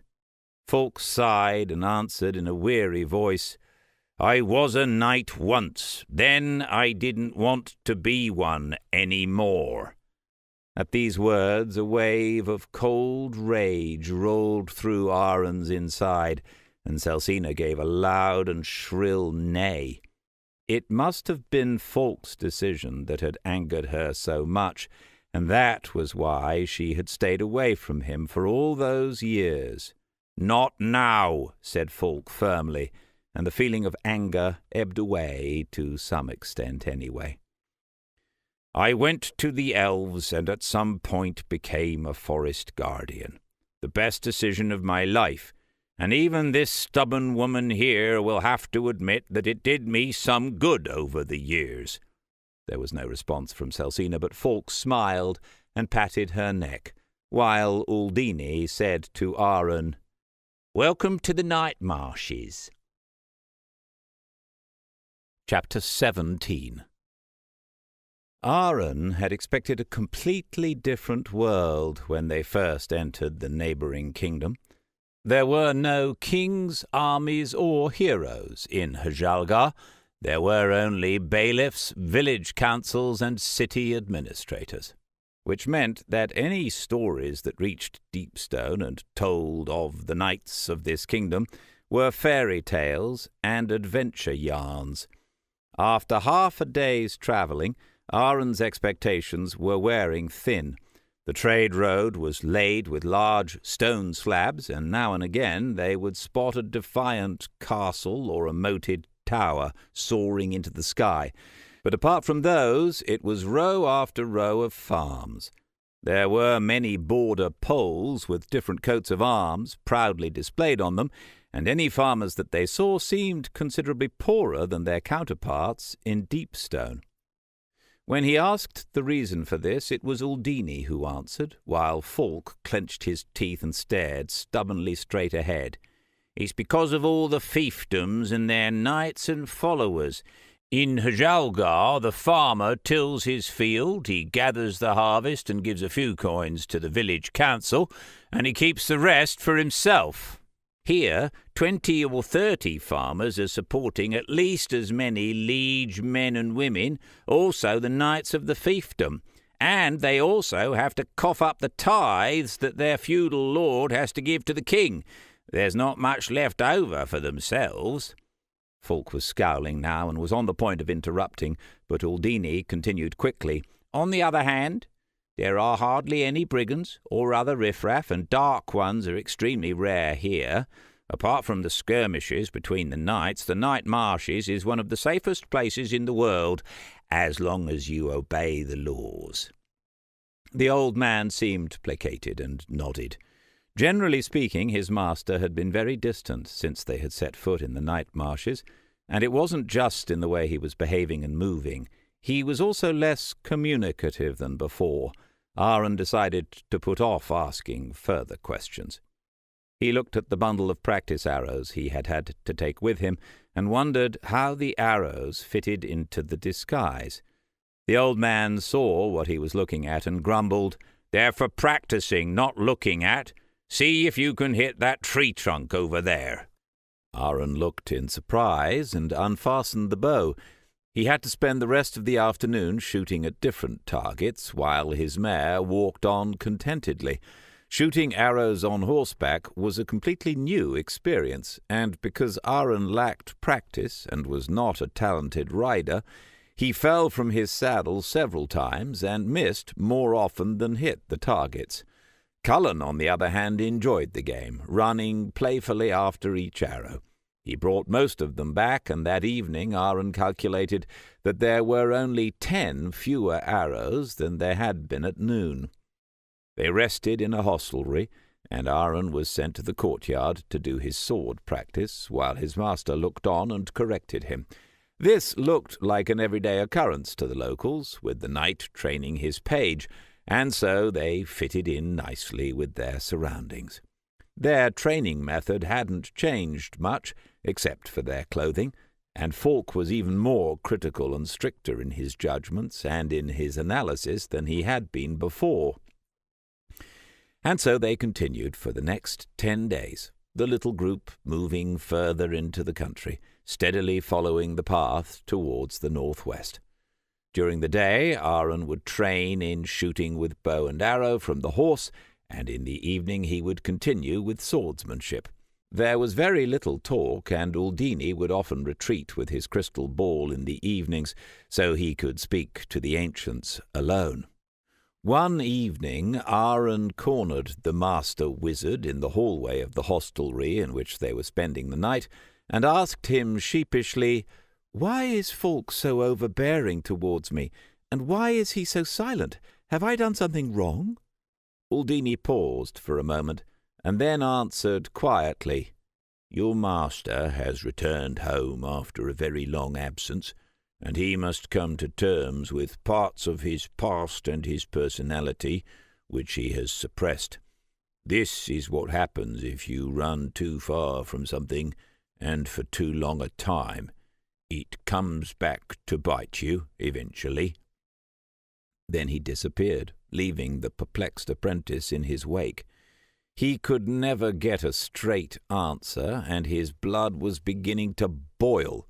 He stomped over to his master's room and found him there, sitting on a stool and studying a map. Falk looked up sternly. Before he had a chance to say anything, Aaron unleashed his frustration and anger at being kept in the dark. "I spend all my time stumbling behind you, not knowing what's going on, but following every order you give me, and meanwhile you're becoming more and more of a stranger, and I'm beginning to believe less and less of what you were all telling me. 2 years ago I became a forest guardian's apprentice, and now nothing is making any sense anymore." Aaron had been hoping to sound grown up and determined, but he knew he sounded like a frightened, wounded boy. For a moment there was a flash of anger in Falk's eyes, but then his face softened and became friendly, as it always did when his master knew he had pushed his apprentice too far. He pointed to the other stool and closed the door. Then he sat down again and said, "You're clearly confused, and it's hardly surprising. Let's try to untangle the knots a little. First of all, I've always told you the truth, only it hasn't been all of the truth. Some of it I will tell you now, some of it will remain my secret until I feel you are ready to hear it. Agreed?" Aaron nodded in silence. He knew when his master was asking a rhetorical question, and anyway, any morsel of information was better than hearing nothing. "Right then," the old man began. "I was born here in the Night Marshes as the heir to Castle Falkenstein, a small fiefdom that now lies in the heart of the country. My mother was an important knightess, and from when I was knee-high to a grasshopper I was being trained to follow in her footsteps. So I learned how to fight with the broadsword, I learned riding and how to use a lance, everything that went with the territory. It soon became clear that I was a born knight. It finally came to the point where I took over from my mother. I got to know Celsina, and we were an unbelievable team, a natural talent on a telepathic horse. Everything went swimmingly, and Uldini and I performed many tasks together. We slew monsters and such like. We were highly successful. Until Dark Ones slaughtered my family and everyone I loved, while I was trying to perform a task that was impossible to fulfill." Falk's voice faltered and died away, and Aaron was sure he wouldn't say any more.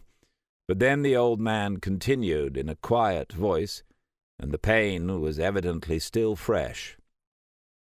I abdicated my knighthood and wandered around the world. As you already know, Celsina was not happy with my decision. I let myself go completely. Alcohol and disreputable company, gambling, and other things I'm not proud of. In the end, I had to flee a clan from the Green Sea on account of some ridiculous bet, and found myself without money or sustenance in Evergreen again. Aaron noted that his master had used the human name for the elfish forest, but he said nothing, though it showed him how his companion was struggling to relate the story he was telling. It was only the fame of my former deeds, and the fact that a Titijananwa had been connected to me, that saved me from execution. I was brought before the elf priestess, and you know the story from that point on. After my training as a forest guardian, I went to Hajalgar to enjoy the peace I had found in the freedom of nature. Then you turned up, and with you Celsina. She must have been keeping an eye on me the whole time and knew that you were something special. And now the circle has been completed, and here I am again in this armour. I have to bring that which I am now into harmony with that which I was. It's much more difficult than I had anticipated. Falk looked at the young man. He had obviously come to the end of his explanation. Before Aaron could say anything, the old man muttered, "Now get out into the courtyard. I'll be damned if you think you're going to get away with not doing your sword practice." His apprentice turned away with a smile. Old or new Falk, there were some things about his master that would never change. After 4 days they arrived at a large crossroads where a cobbled trade road from deep in the middle of the night marshes intersected with theirs. Here they found a 2-story guest house and a trading post with a warehouse. There were at least 40 people bustling around noisily. Aaron saw many merchants with escort parties, at least 3 different knights, and some wild-looking people with leather hairbands and painted faces. These were talking loudly to the warehouse keeper. Falk made a detour around the crowd, and they continued to the inn. Aaron asked quietly, "What kind of a place is that, and who are the painted people?"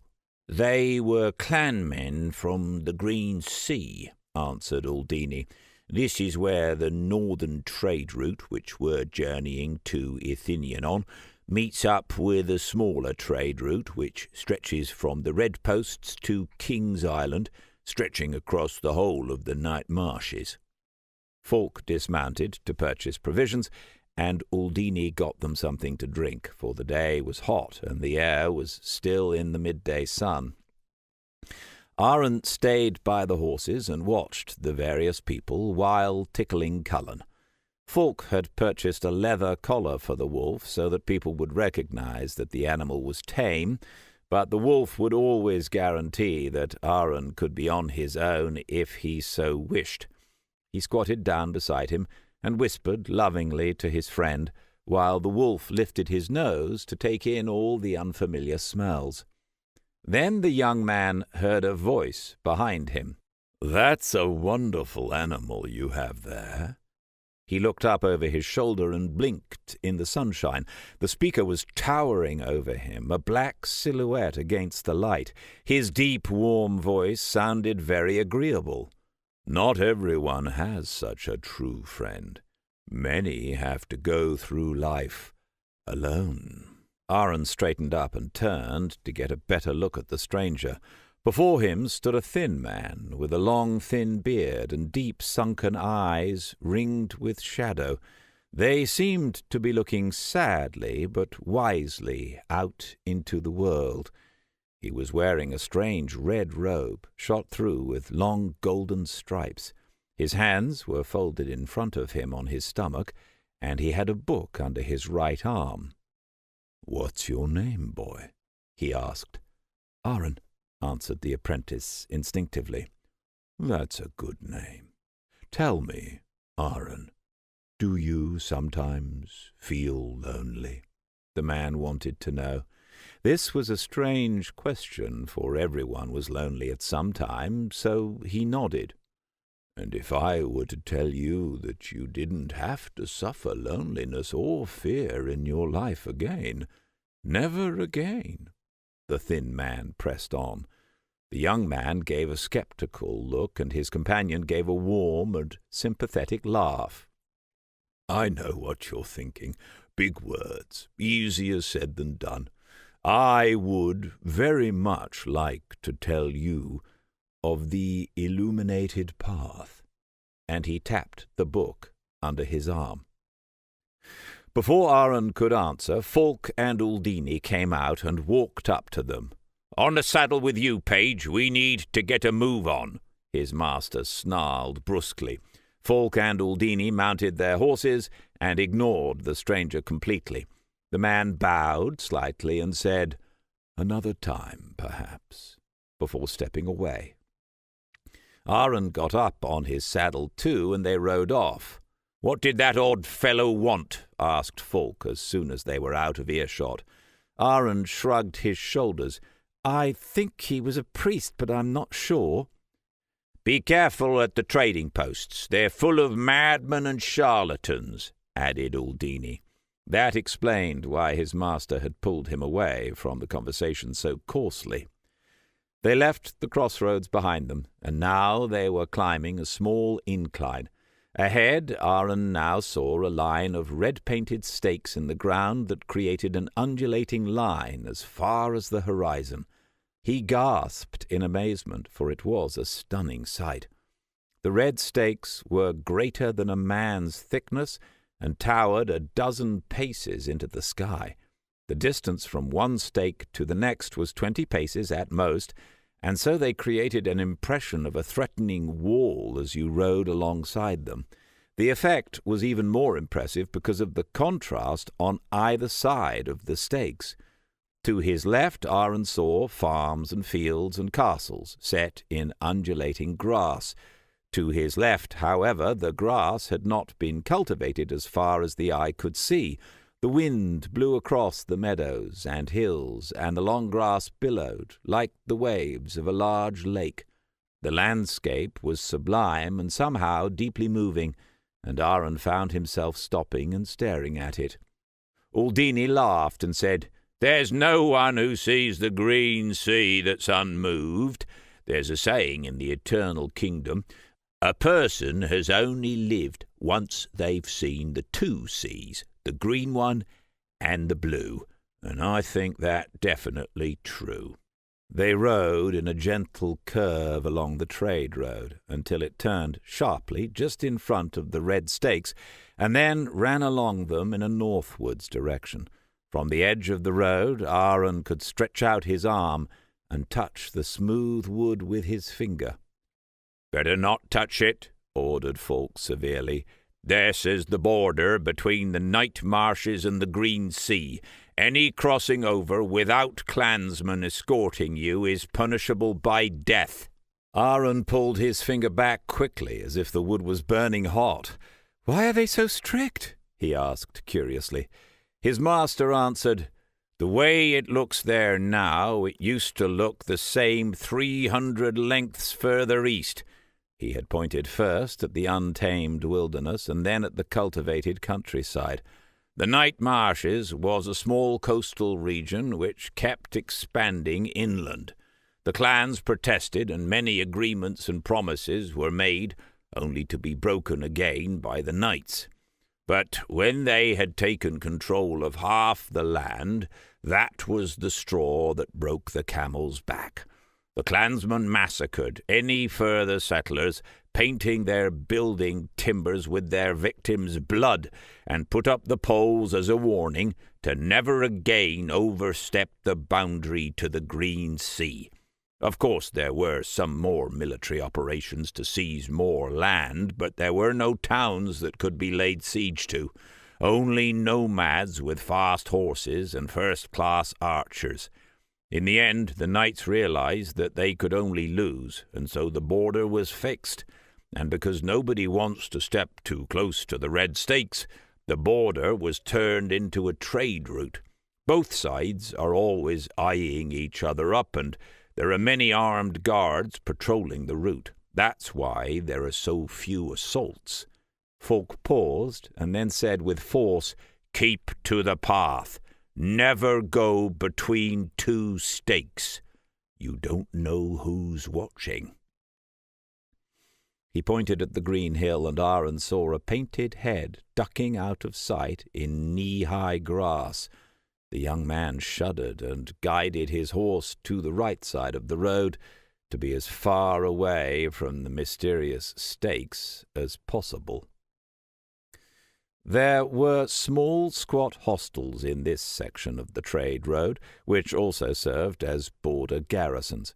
Aaron saw many armed border guards and also some knights, so the travel party preferred to stay in their room unless Aaron was practicing. Falk's ranking as a knight ensured they remained undisturbed, and Aaron made steady progress in his training. They rode alongside the red stakes day in, day out, and Aaron began to grow used to their imposing size. His archery training only took place on the right side of the route now, but soon their days were following a steady routine. The days passed by, and the weather was, but for a few wet days, friendly as the summer reached its high point. At home, the master craftsmen and women would be setting their apprenticeship trials, and for the first time Aaron felt something like homesickness. The world seemed enormous to him now, as he had been travelling for weeks alongside the vast plains of the Green Sea. He realized that his deep stone world, with all its problems, had been very small indeed. In an effort to distract himself from these thoughts, he threw himself into the target practice Falk set for him, and his archery skills on horseback made a marked improvement, even if his horsemanship still left something to be desired. The ever-growing Cullen revelled in playing fetch, and his head was now up as far as Aaron's hips. He was now the size of a fully grown wolf, and Falk expected him to stop growing soon. One bright summer's day, during their 4th week in the shadow of the stakes, Aaron saw a long strip glimmering on the horizon. At first he thought it was just a mirage, but the phenomenon remained constant. Falk saw his apprentice's questioning look and said, "That's Athenian, eternally green, an enormous forest that stretches the entire width of the continent, an almost straight length of untouched nature tended to by the elves from the very beginning." Aaron heard the yearning and joyful anticipation in his master's voice, and was infected by it. At night he pondered what surprise awaited him in the land of the elves, and he became increasingly curious and impatient. Their slow progress towards the forest felt like torture, and Aaron reckoned it would be another good week before they reached the home of the forest elves. One morning Aaron was daydreaming about elves when Falk suddenly shook him by the shoulder. It was a dull day. The low clouds were slowly moving across the sky, and the darkness suggested the travellers would soon be soaking wet.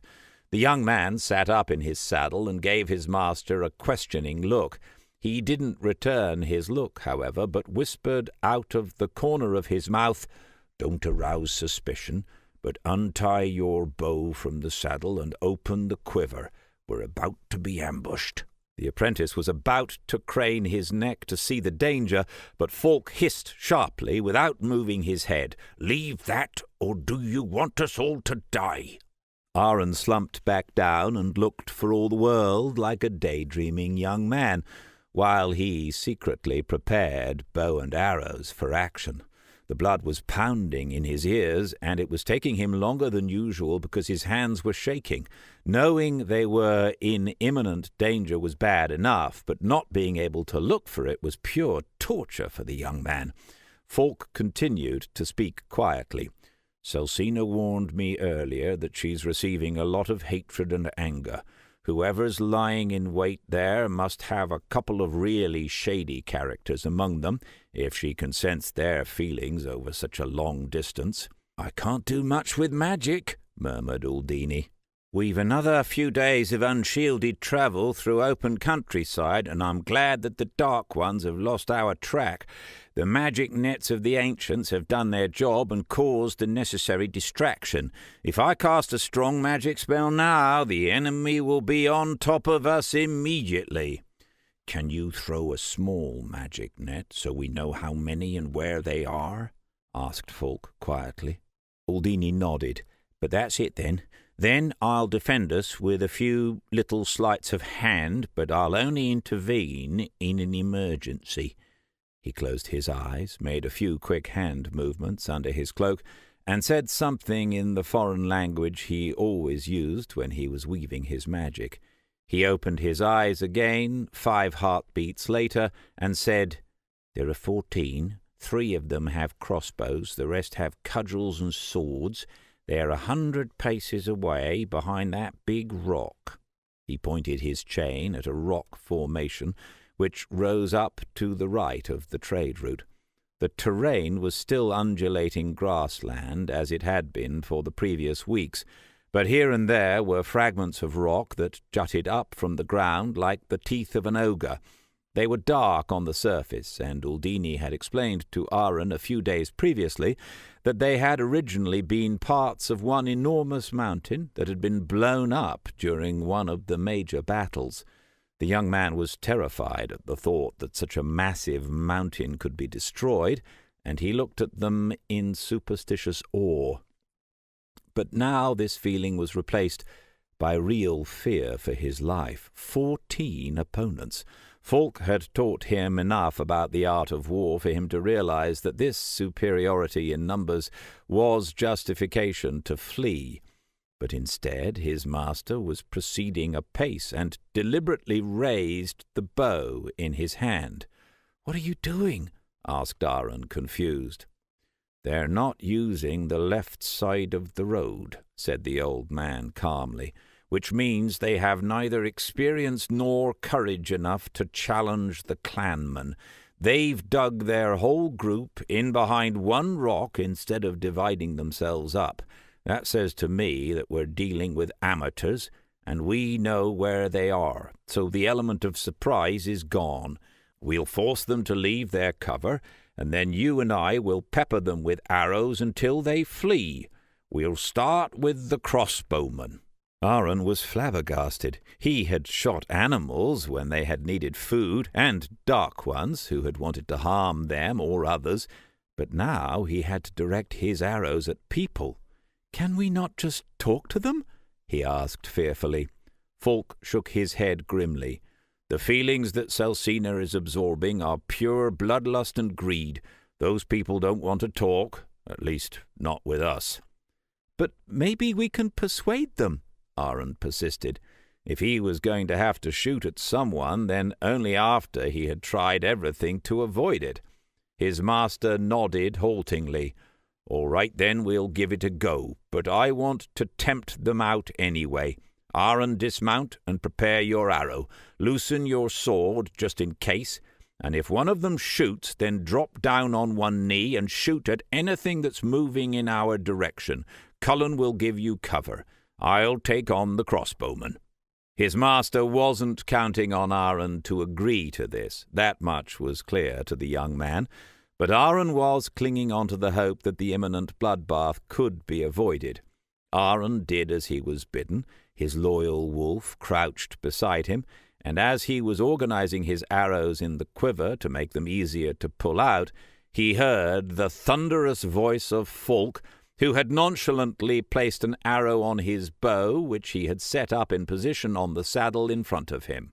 "We know that you're there. Your little ambush has failed. come out and be on your way, then nobody will be harmed."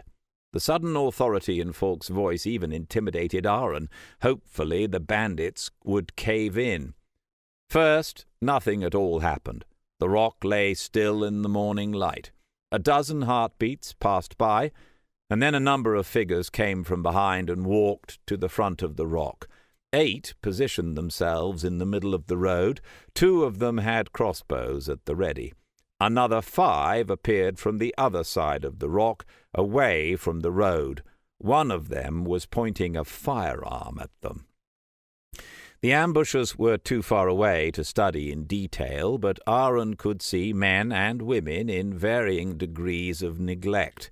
He couldn't see their facial expressions, but their body language suggested determination and threat. A particularly burly man called from the middle of the road in a voice raw from years of heavy drinking, "As you see, there are more of us than you." The mob laughed and jeered before he continued, "Put your weapons down now, and maybe, just maybe, we'll spare your lives." The last words came out as a snarl, and Aaron saw, even from this distance, that their opponents were bracing themselves for action. He suddenly realized that there wouldn't be much more talking before they came to blows. Panic was threatening to overcome him, and so he instinctively sought the void, in the hope he could control his emotions. Falk murmured, "Try to get the crossbowman on the right." Then he called out loudly, "One more thing before we begin." Before the words had echoed across, he had already lifted his bow, drawn the string, and let his arrow fly. Distracted by the sudden end to the negotiations, the bandits ducked a half a second too late, and one of the crossbowmen collapsed with a scream on the road. Aaron was just as surprised as the bandits, who, after the split-second shock, were now storming forward. The remaining crossbowmen started shooting, and Aaron shot at the chubby figure to the right of the rock before he had a chance to shoot. His opponent threw himself to the ground to avoid Aaron's arrow, and the bolt of his crossbow went askew, flying harmlessly into the distance. Aaron heard a whizzing sound and realized that the other crossbowman had just missed them. He broke into a cold sweat, and his concentration faltered. He heard Falk mutter something and then shoot, sending the second crossbowman tumbling to the ground.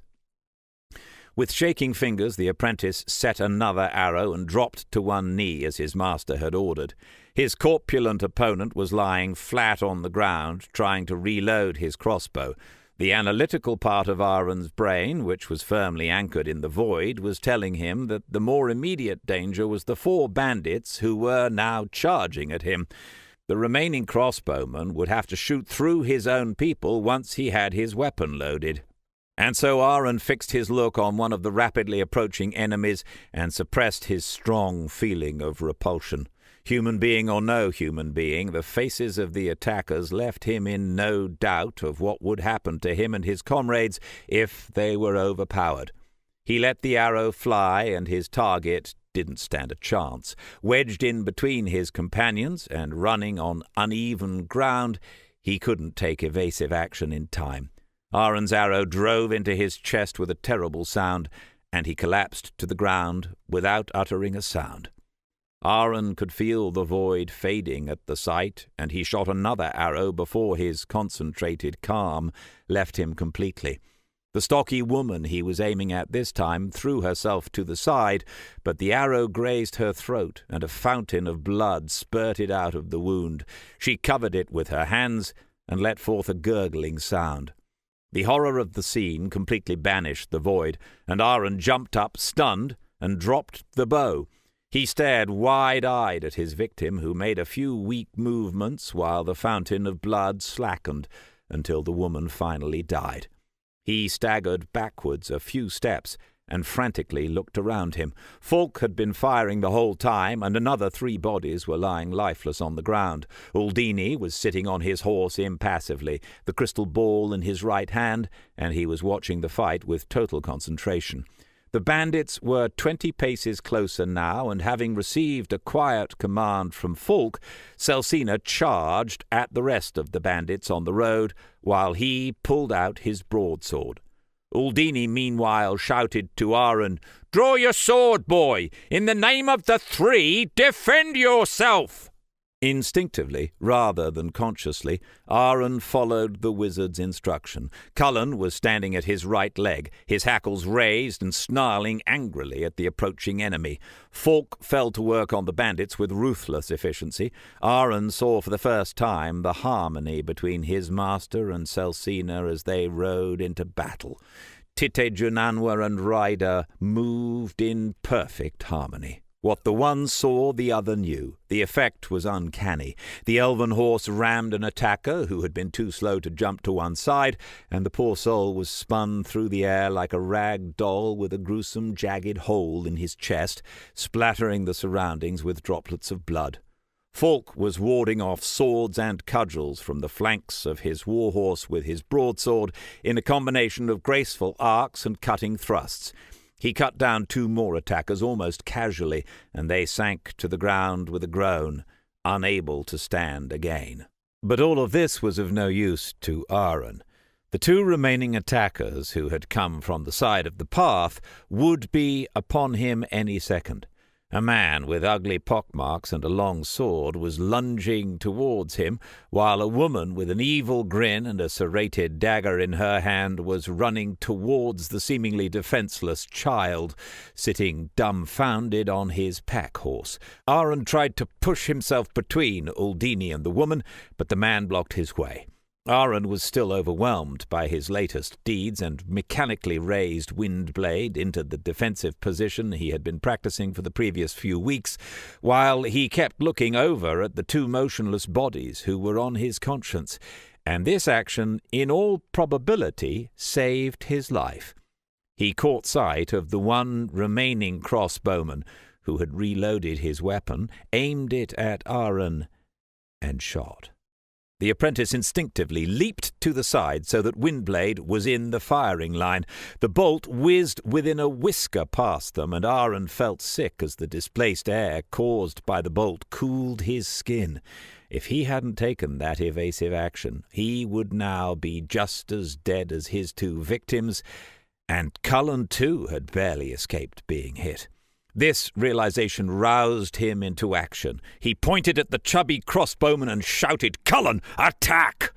The wolf catapulted forward, as if spring-loaded, howled loudly and hurtled towards the unfortunate man.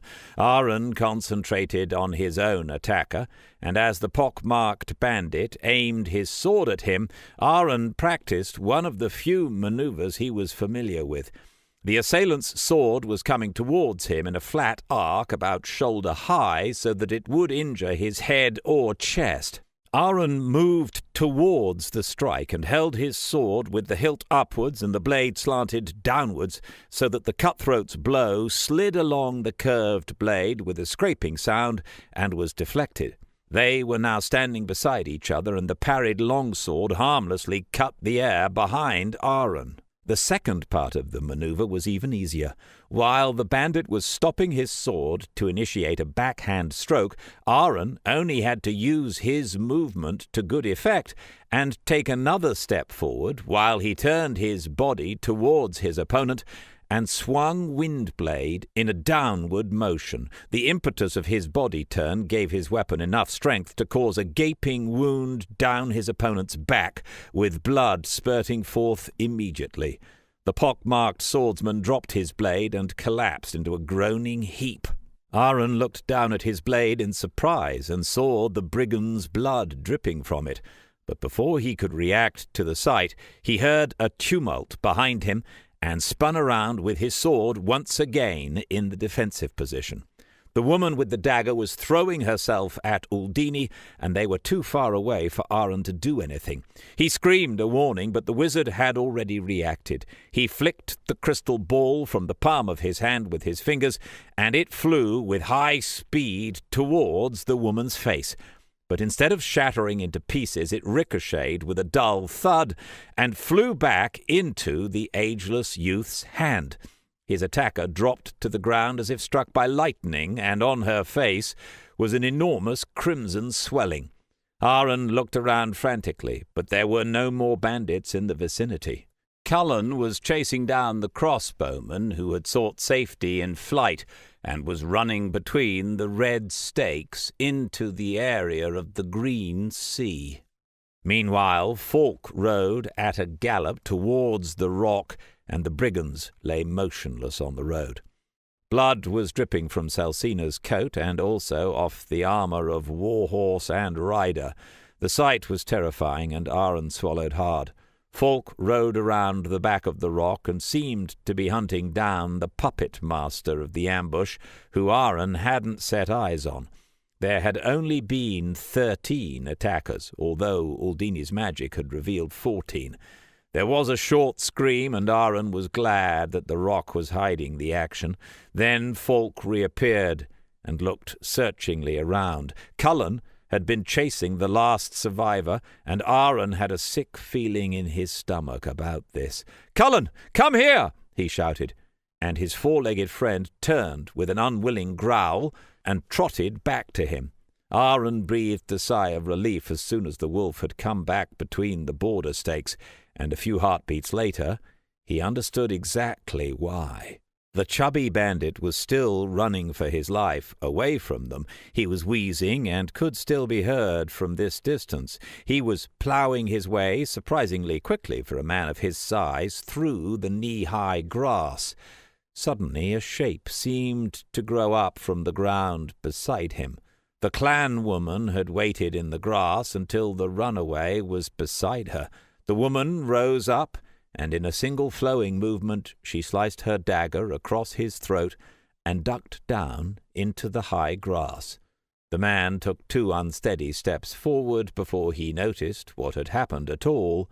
Then he collapsed, and his death rattle echoed around the field. Aaron looked at the scene of the drama in shock, but nothing could be seen apart from the gently waving grass. He stroked Cullen and swore that he would never wander into the green sea without permission. Meanwhile, Falk had ridden up to them and was asking, "Everyone unharmed?" Aaron didn't answer. The shock of the bloody battle was eating away at him, and the terrible images of the last few minutes were spinning around in his head. Aldini answered for him and said, "It's not all his blood. 2 with the bow and 1 with the sword. You've raised a real warrior there. Maybe we won't all die under the spell of the adversary." The images in his head were all too much for Aaron, and he threw up violently in the middle of the road. Chapter 18.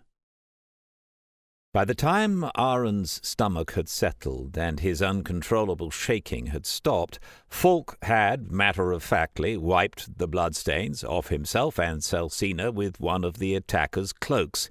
He had also polished all the armouring so that there wasn't a speck of dirt on it, nor on Celsina's coat.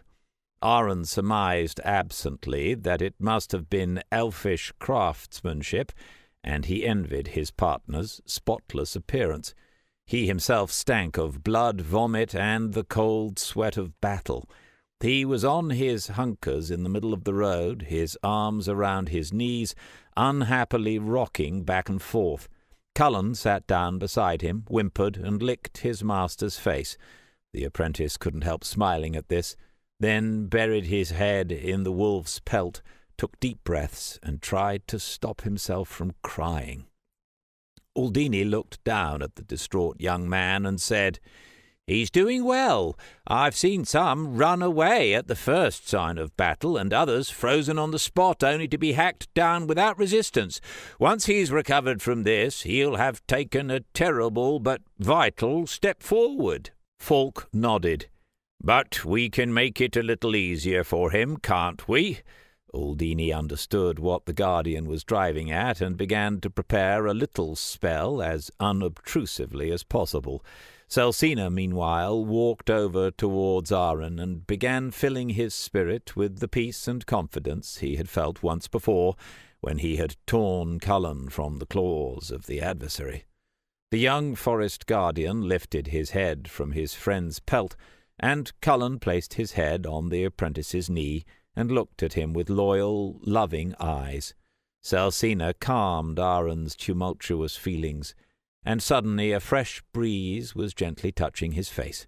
His nose was filled with the fresh smell of grass, and he saw in amazement how all the blood-stains vanished from his clothing until there wasn't a speck to be seen. Tears ran down his face as he absorbed the love and affection of the two animals, and he revelled in the sensation of being clean. He looked at Uldini, who dissipated the breeze, and gave him a friendly nod. Then Aaron pulled himself together, gave Celsina a friendly smile, and tickled Cullen behind the ears. Falk came over and gave him a searching look. "Feeling better again?" Aaron didn't trust his voice, so he simply nodded weakly, glancing at the same time at the two bodies that had his arrows in them. Falk looked in the same direction. "It's only right that you feel terrible. A different reaction and I'd be worried," said the master in a serious voice. Aaron looked up at him in puzzlement. He himself had seen his breakdown as weakness, and had been envious of the others and their hardness. "There are people, dwarves and sometimes even elves, who see killing in a different way to you. Some snap, which is why we are all here for you." Aaron had a lump in his throat, but really didn't want to start crying again.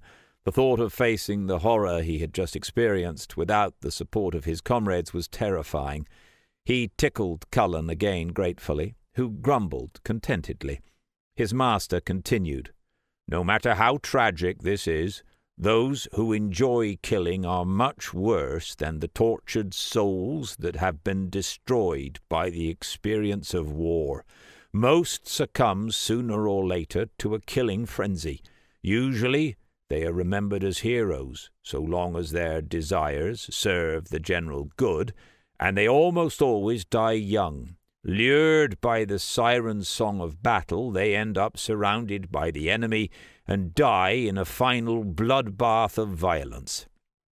The thought of actually enjoying killing struck Aaron as grotesque and regrettable, and he suddenly felt relieved at the sadness he was experiencing. "But the worst reaction anyone can show is the complete absence of emotion.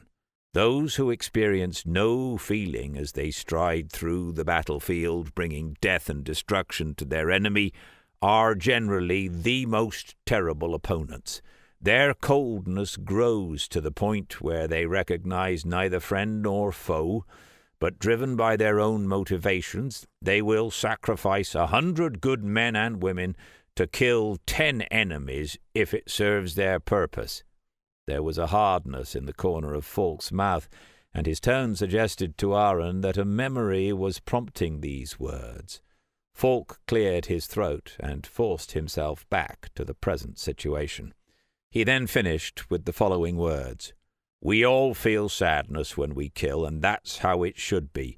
It's only this sadness that spurs us on to avoid battle if possible, or to finish it with a minimum number of casualties on either side. Uldini and I have learned how to deal with these feelings, and know when to negotiate to prevent something worse. Come with me, all of you." The old man turned on his heels and strode towards the rock from where the ambush had been launched. Aaron had to step his way between the mutilated bodies of the brigands that Falk and Celsina had killed. He thought of the firm but friendly tone of his master and the generous spirit of the Titijananwa, and tried to reconcile them with what he was looking at, but it was beyond him. He walked more quickly and hoped that some day he would find the solution to his emotional dilemma. Falk led them around the rock to another body. Aaron was stunned. He was looking into the lifeless eyes of the wandering preacher who had spoken to him at the trading post some weeks previously. His red robe exhibited a darker spot where Falk's sword had been driven through. What was he doing here, and how had he caught up with them? And why had his master killed a seemingly unarmed man? He was swamped with questions, and he looked at his master uncertainly, who was now kneeling down beside the body.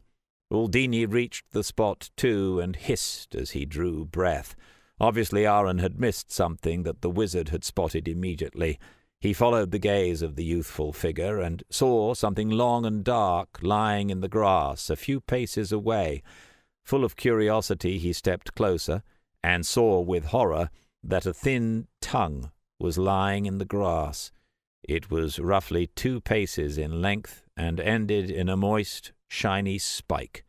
Aaron stepped back in horror, and looked over at his master, who pulled down the deceased priest's jaw, revealing the bloody area where his tongue had once been. "Hai Fang," he said, and gave Uldini a serious look. The wizard let forth a string of expletives and threw his arms in the air, at which point his crystal ball rose up and settled half a pace above his right shoulder. The wizard was so agitated that he seemed not to notice. "You know what that means, old man. 1 high fang means at least 100 low fangs. The enemy wants to stop us at all costs, and there's a horde of these wretches scurrying about somewhere. They're probably making the Green Sea nervous. It would take a whole clan to eliminate a horde, and you'll only find border guards here at this time of year, which means they can strike at any time." Yellow sparks crackled between the wizard's fingers. Fulk responded quietly, "Relax, Uldini. If his horde were near him, he would never have been so desperate as to put a bunch of badly educated highway robbers onto us. He probably noticed us when he was on a spying mission and had to improvise. If we travel on quickly, we'll get to the elves safely." Aaron looked at the haggard face of the dead man and tried to remember what he looked like when he was alive. "He looked so normal," he said quietly. Uldini nodded. "That's why we call him Hai Fang. That's how we classify the human servants of the enemy. Let's get out of here. I'll explain it to you on the way." Aaron looked tentatively over at the bodies, but his master said, "The feudal lord of this stretch of land will bury them. There's too much blood in the air for us 3 to put 4 bodies under the ground undisturbed. Even a normal beast of prey from the Green Sea could be dangerous for us." They gathered the horses together and rode away from the gruesome scene. Uldini distracted the young man from the terrible sights by explaining to him, as he had promised, the rankings of the adversary's servants. If a human, dwarf or elf, comes into direct contact with the willpower of the betrayer, whether willingly or not, there are several results. Most of them die, pure and simple. Their spirit breaks, their heart stops beating. All elves and dwarves react in this way, and also the majority of humans. The humans who survive are forced into another form that seems totally arbitrary. They are human to a large degree, but there are 2-headed variations, some with several arms, legs, with claws, fangs, feathers, whatever you can imagine. They almost always produce sharp teeth, which is why we call them low fangs. Their spirits suffer greatly under the implanting of his will, and their intelligence is mostly limited. They gather together into hordes of 100 up to 1,000 individuals, and they travel through the country looking for prey. Those of a high intelligence and an outstanding will withstand the pressure of transformation to some extent. Even if they are still under the control of him who forces, they maintain a large amount of their human form and an intact spirit insofar as that is possible, even if they all eventually succumb to some form of madness or passion. Their changes are mostly subtler, a third eye in the palm of their hand, or a hidden tongue of poison, as in our friend's case back there.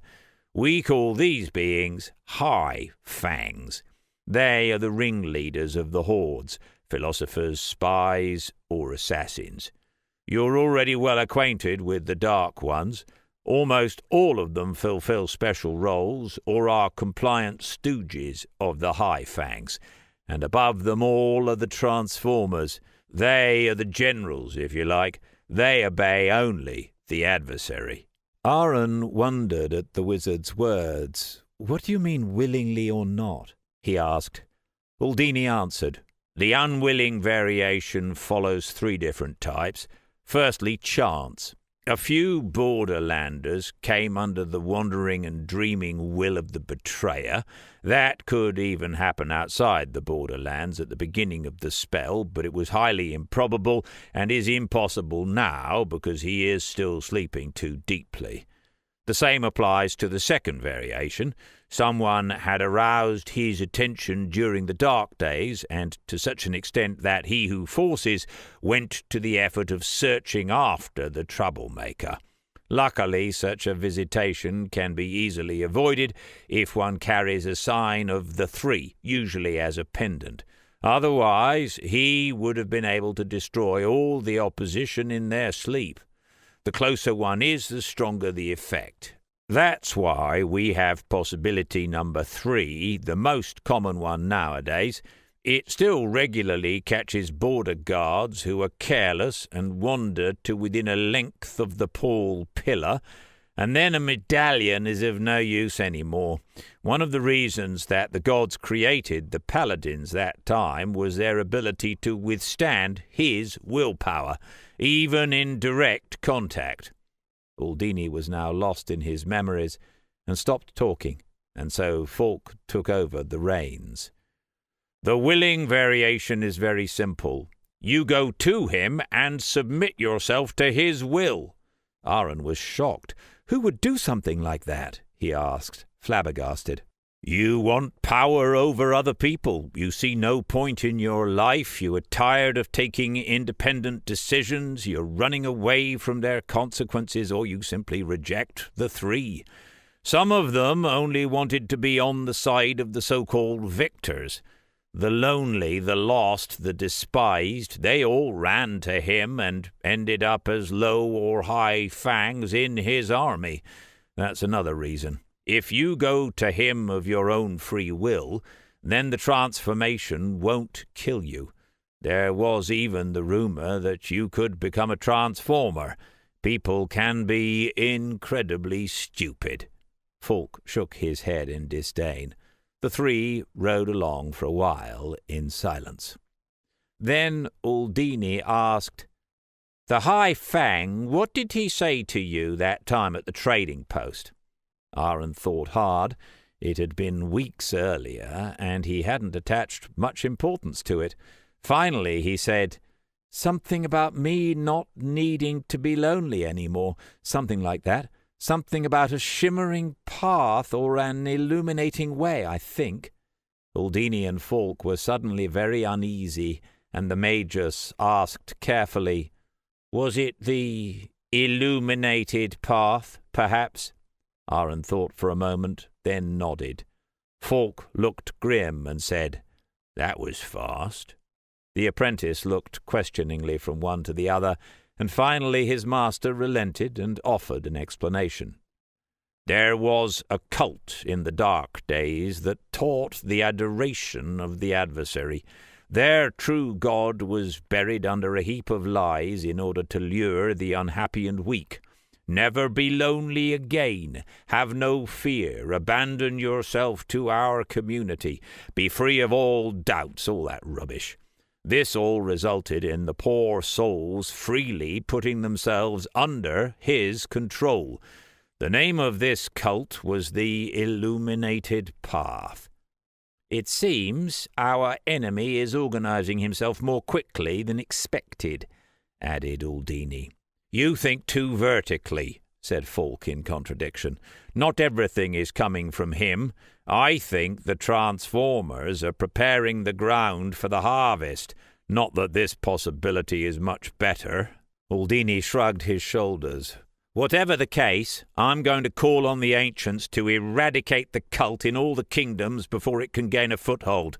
Anyway, that will give them something meaningful to do."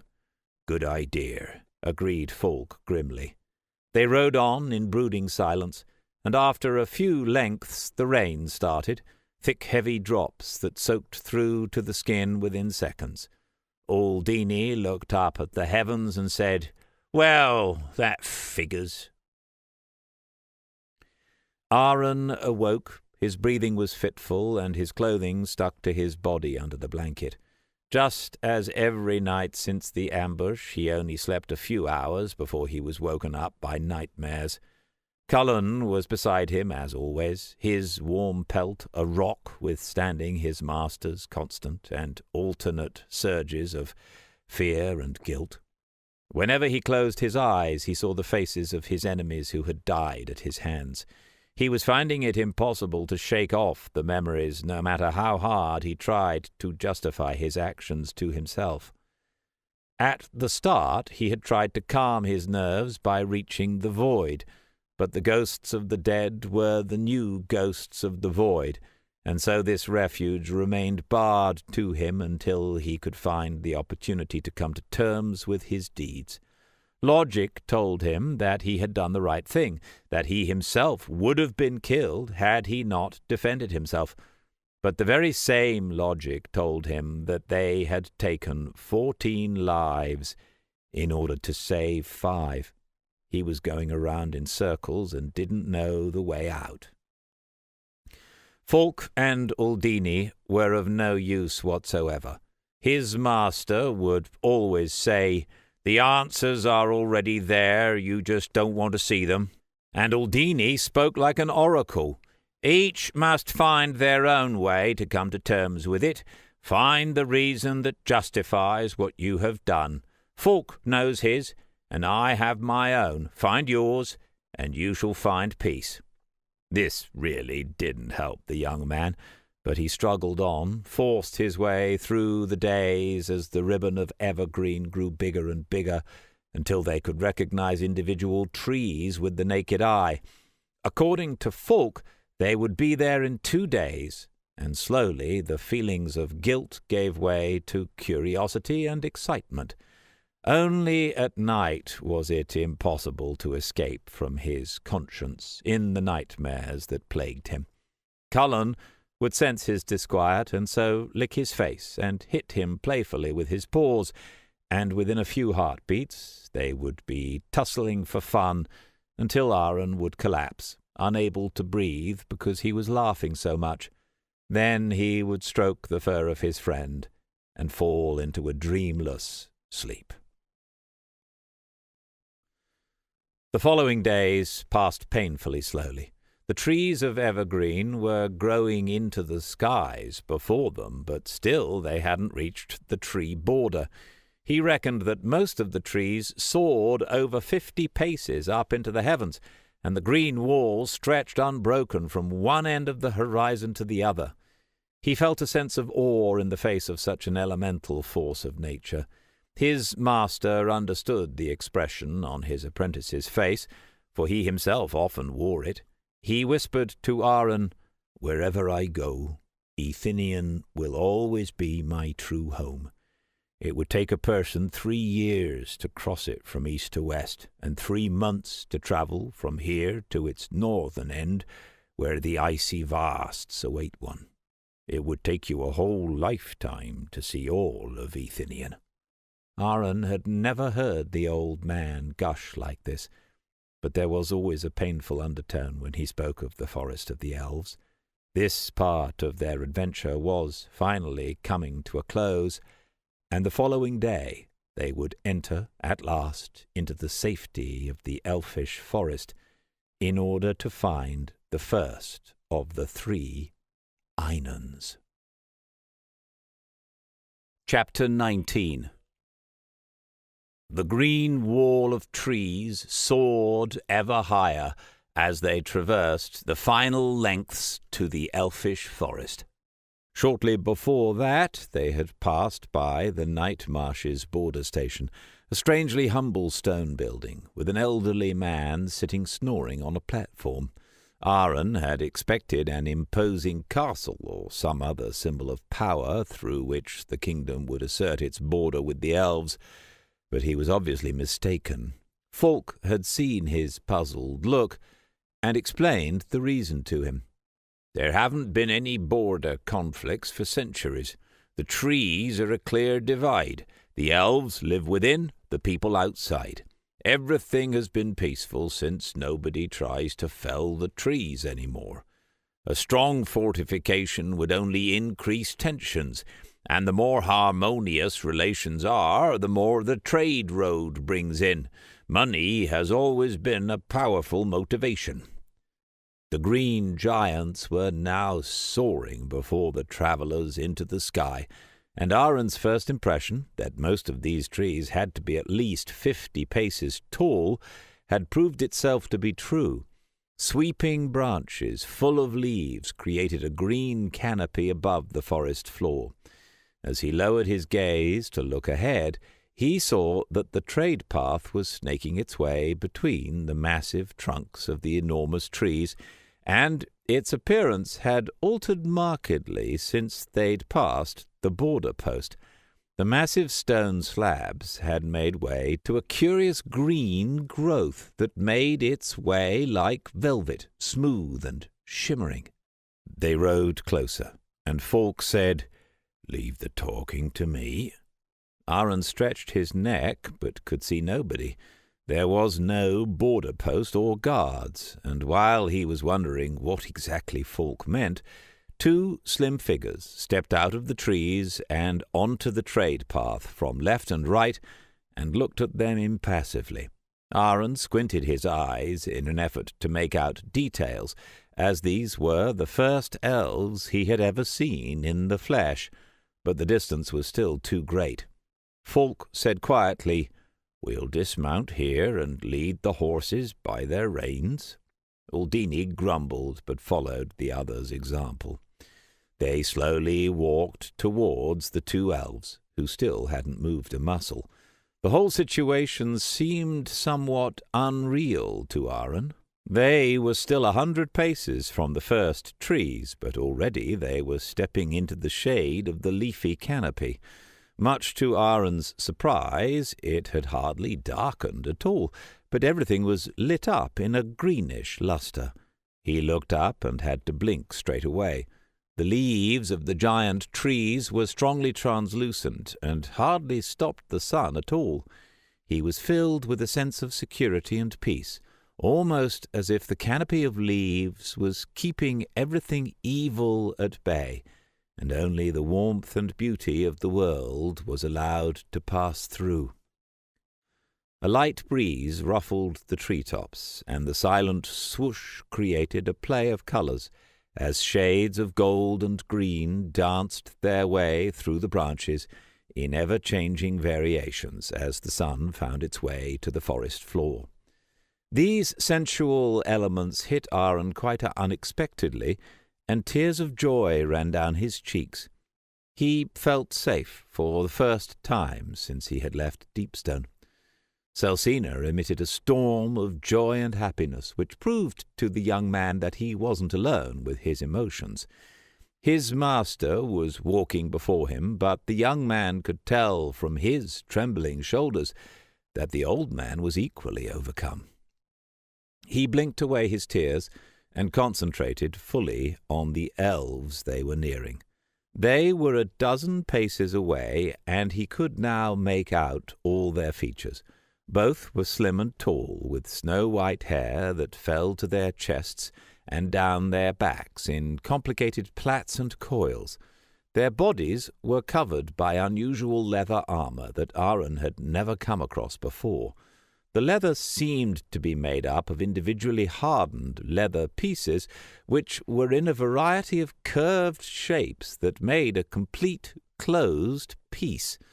Aaron could make out fine lines where the individual leather plates met up, and he asked himself why anyone would dress themselves in armour like this with its dozens of weak points.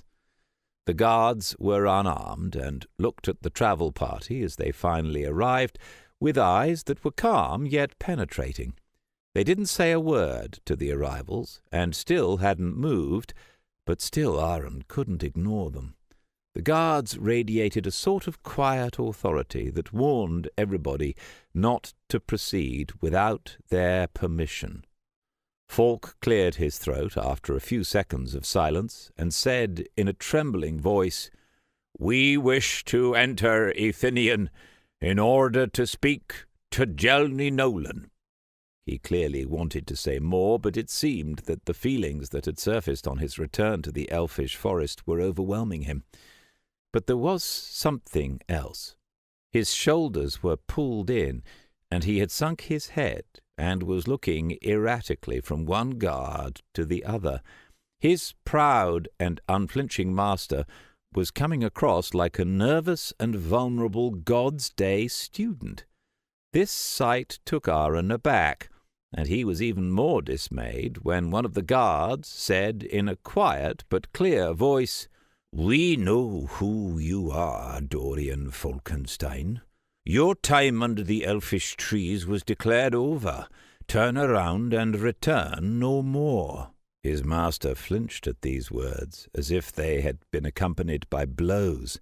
Celsina gave a shrill neigh as a reaction to the emotional suffering her spiritual partner was enduring, and Aaron felt an anger building up inside him at the heartless way that these two elves had chastised the old man. Falk himself seemed to want to yield, and turned away, his face a picture of inner torment.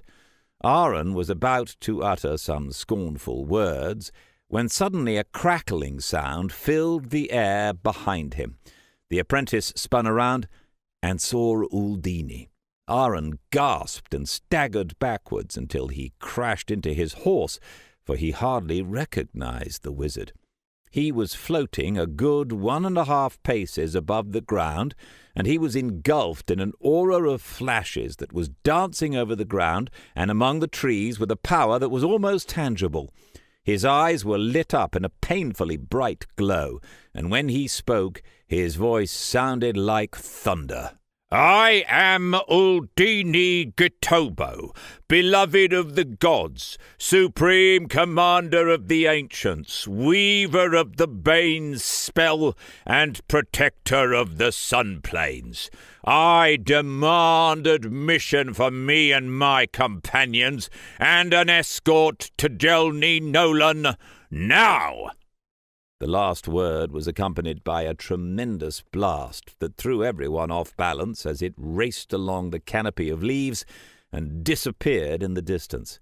The simultaneous whoosh of the leaves around them was deafening. Aaron had been in awe at the stillness of the guards, but the way the Archmagus so easily made use of his absolute power was quite overwhelming. The elves were obviously of this same opinion, for they turned, without saying another word, and led them into the elfish forest. Aaron stared at the floating figure in front of him as if in a trance. The transformation of the childlike figure into this manifestation of light and willpower had stunned him so completely that he was rooted to the spot. Falk trotted in a daze behind the elves, still trapped in the painful suffering that the elves' rebuff had caused. Uldini floated forwards and whispered to Aaron as he passed him, "Now get a move on, you three, how I despise these sleights of hand." This comment was typical of the dry humour and Uldini's pragmatic nature that Aaron had got to know in the previous months, and it broke the spell that the wizard's present appearance had on him. He was still in awe of the arch-wizard's power play, but he was no longer crippled with fear. He took his horse by the reins and hurried after the others. Uldini's aura hurt his eyes if he had looked at it for too long, so he concentrated on his surroundings instead.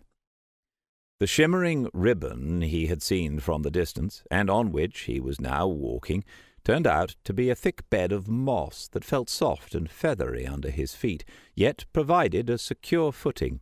Aaron could see no curbstone, but despite this, the bed of moss was always 3 paces wide and led them into the wood, curving here and there around the giant trees. He looked around, but neither boots nor hooves left their prints on the cultivated moss. Aaron didn't know of any plants that were so robust, and his admiration for the elves increased. If the path leading them on was a minor miracle, then what wonders awaited them in the middle of the forest? He continued to study the scene around him, and saw something moving in the branches high above him. A white-haired figure in leather armor, and with a long bow in his hand, was following them, hopping with fluid movements from branch to branch, in the same way that Aaron used to jump from stone to stone as he crossed the little river at home. The grace and ease of movement almost distracted him from the danger the longbow above their heads presented. A quick look around revealed that at least 6 armed elves were keeping pace with them above, and he was in no doubt that he hadn't spotted them all. The apprentice wanted to talk with the others about them, but Falk was caught up in his own troubles, and it would be impossible to have a quiet word with Aldini without going too near the lightning flashes that he was still emitting. The discharges seemed harmless enough, as they were causing no damage to their surroundings, but the young man didn't want to risk his health on this assumption. So he said nothing, tried to ignore the armed escorts above them, and concentrated instead on the elves who were leading them. High cheekbones and pointed chins gave their faces a somewhat triangular appearance. Their silver eyes twinkled forth from their finely drawn features. Their movements were supple, and they almost came across as animals of prey that had been dressed in a human form. Now that they were moving, Aaron could see the functionality of their armoring. The variously shaped tiles of hardened leather floated on 2 levels, one over another, and occasionally he could see leather strips which connected the tiles, shining in the gaps between them. As he watched the elves move, he realized that this type of armoring offered total freedom of movement, and the body was always protected by at least 1 layer of leather, as the tiles harmoniously interacted with each other. Serpentine patterns were engraved on the individual tiles, and so every movement of the elves presented a new combination of swirls and spirals that dazzled the eyes. He got a headache if he watched the patterns for any length of time. Having satisfied his curiosity regarding his surroundings, Aaron glanced surreptitiously over at Falk. His master trotted, head hanging, behind the guards, with Celsina close beside him. He seemed to have recovered some of his composure, but anguish could still be seen clearly on his face. The apprentice absently tickled Cullen behind the ears. The reformed blood wolf seemed to be in top form. Once they had entered the forest, he had been jumping with delight around the trees, only to return every so often to be close to Aaron, before running off again after a few heartbeats. The animal's joie de vivre was infectious, and the peacefulness that Aaron had felt when they had all first entered the forest began to return. The sun was a soft disk through the canopy of leaves, and as the travel party moved silently on, it continued its upward journey in the sky. It was already almost midday when the scenery changed. Broad ribbons of woven cloth were stretched tautly under the tree-tops between the branches, and in this way created trails on which a few dozen elves went about their business. Aaron looked on in amazement as even elf children leapt fearlessly from material to material at heights of 30 paces in order to take shortcuts or to change their altitude. He could see little dwellings on almost every tree, made completely from the same woven material, slung artfully around the available branches. Intricate knots and designs transformed fabric into cheerful peaked roofs or round houses that resembled birds' nests, depending on the number and position of the supporting branches and the knots and folding techniques used. Aaron took in the beauty of the elfish settlement with wide-eyed astonishment. Not a single branch seemed to have been pruned. Everything fitted harmoniously into the natural structures of the forest. The apprentice kept staring upwards, and in the meantime more and more elves appeared, looking down on the new arrivals, mostly with curiosity, some grumpily. Only very few of the very young elf children seemed afraid.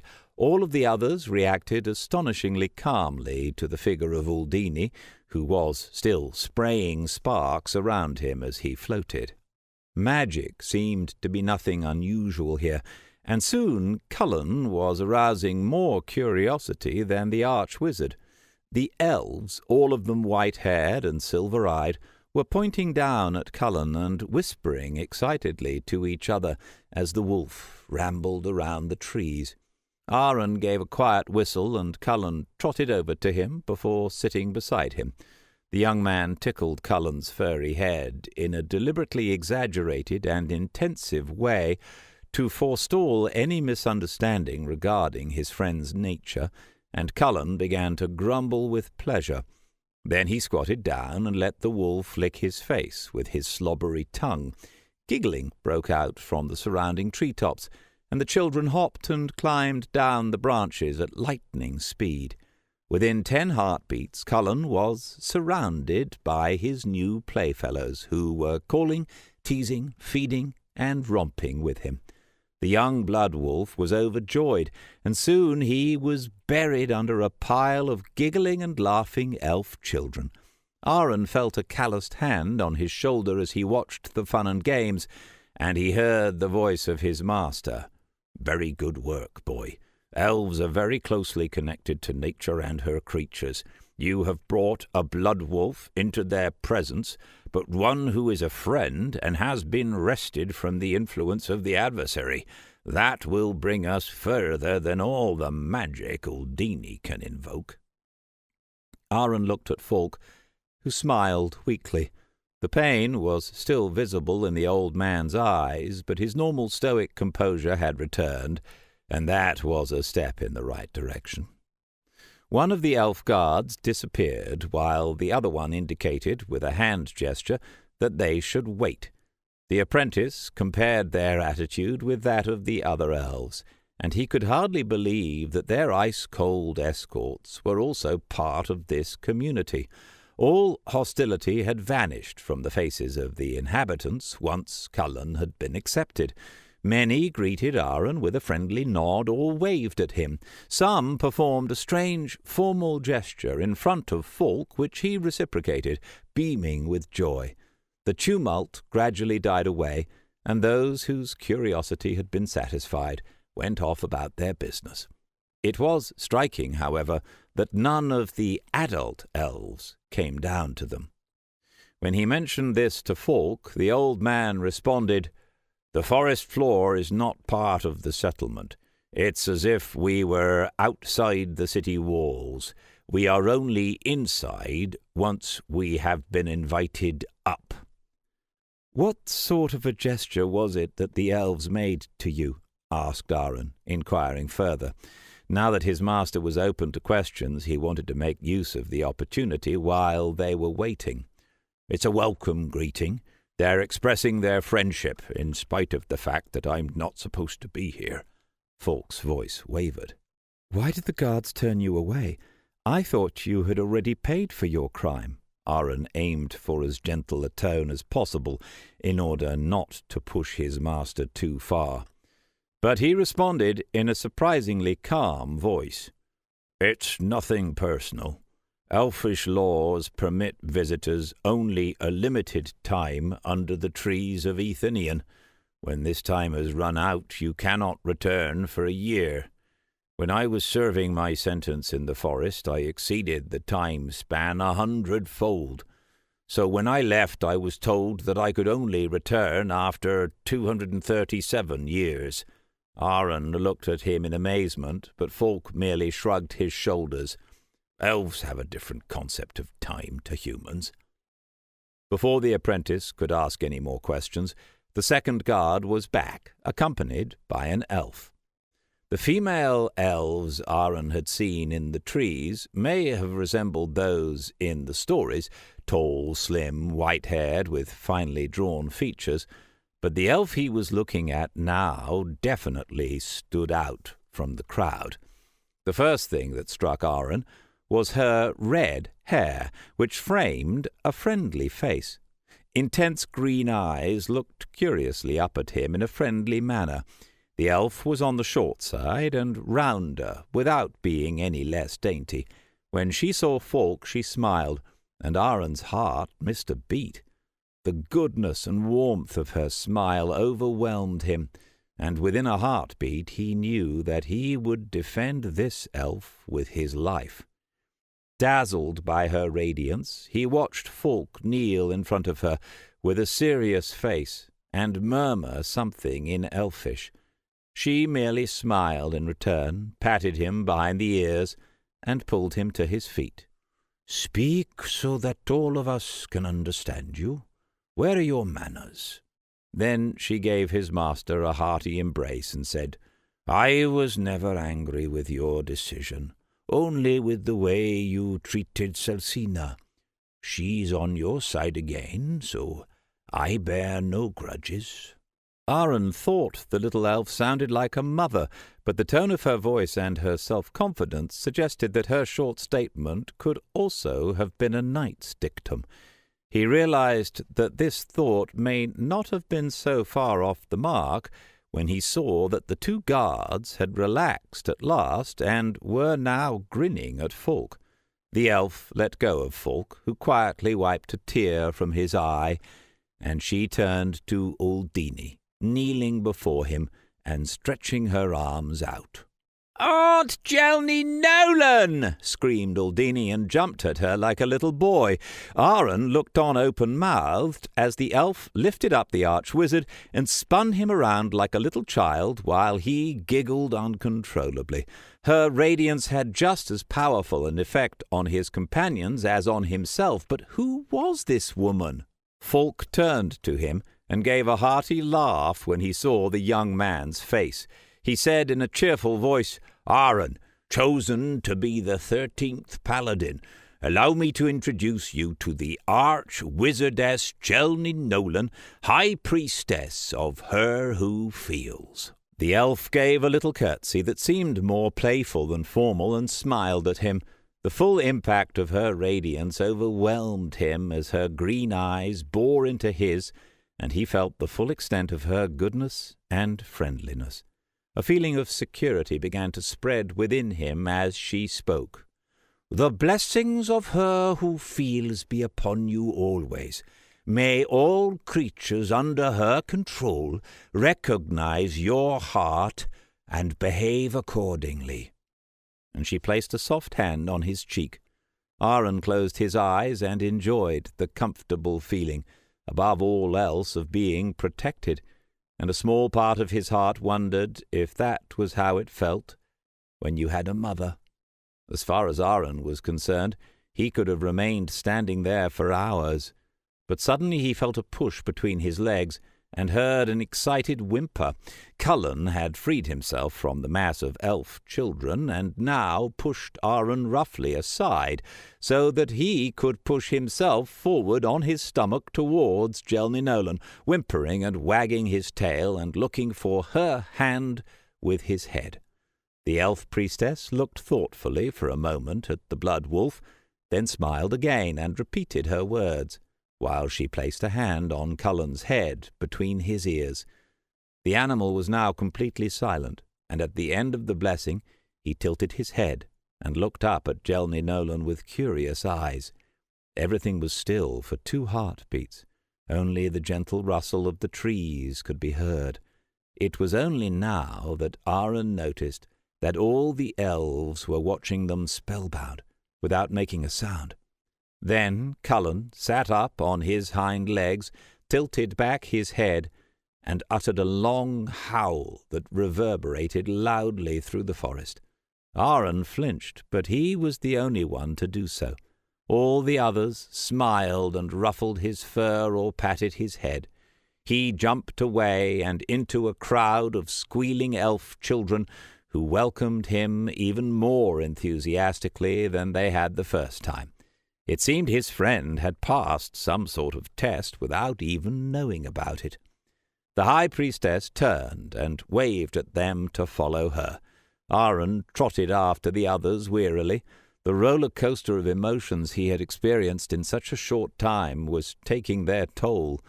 Cullen stayed behind and didn't react to his commands, but Falk simply said, "Leave him be. It's better if the children keep him occupied than you have to control him. When animals receive the blessing of the goddess, they're full of beans for a few days." "It felt really lovely," whispered Aaron quietly, as the latest experiences overwhelmed him again.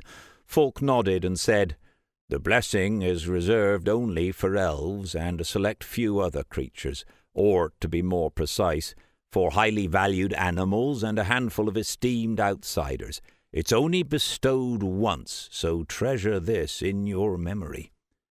As they were speaking, they went around a massive tree trunk and began climbing one of the cloth paths which resembled a ramp and rose gently into the branches. Aaron was surprised at how securely his feet held their grip and how little give there was in the cloth under their steps. His master continued, "You and Cullen are part of a community that is respected by all natural living beings. Every animal, every plant will recognize this blessing, and as long as you remain in harmony with them, they will always consider themselves your allies." It all sounded very vague, and Aaron was too exhausted to think about it, so he just nodded. Satisfied, Falk continued, "One of the reasons we came here was that you would receive this blessing. I actually thought Jelny Nolan would wait until the ritual itself, but elves are very spontaneous and sensitive to feelings by nature. It seems I drummed enough respect for nature into you to make them satisfied with what they saw in you." He leaned forwards. "And between you and me, rescuing Cullen from the claws of the adversary has made you a lot of friends here in no time at all. I underestimated that reaction completely." They walked on in silence, and finally reached the first level, which had a few dwellings. Aaron looked at one of them curiously from up close. Intertwined lengths of cloth were artfully arranged in patterns and shapes, creating here a wall, there a window, not to mention gables. He pressed his finger against one of the cloth walls, but it only gave way half a finger length.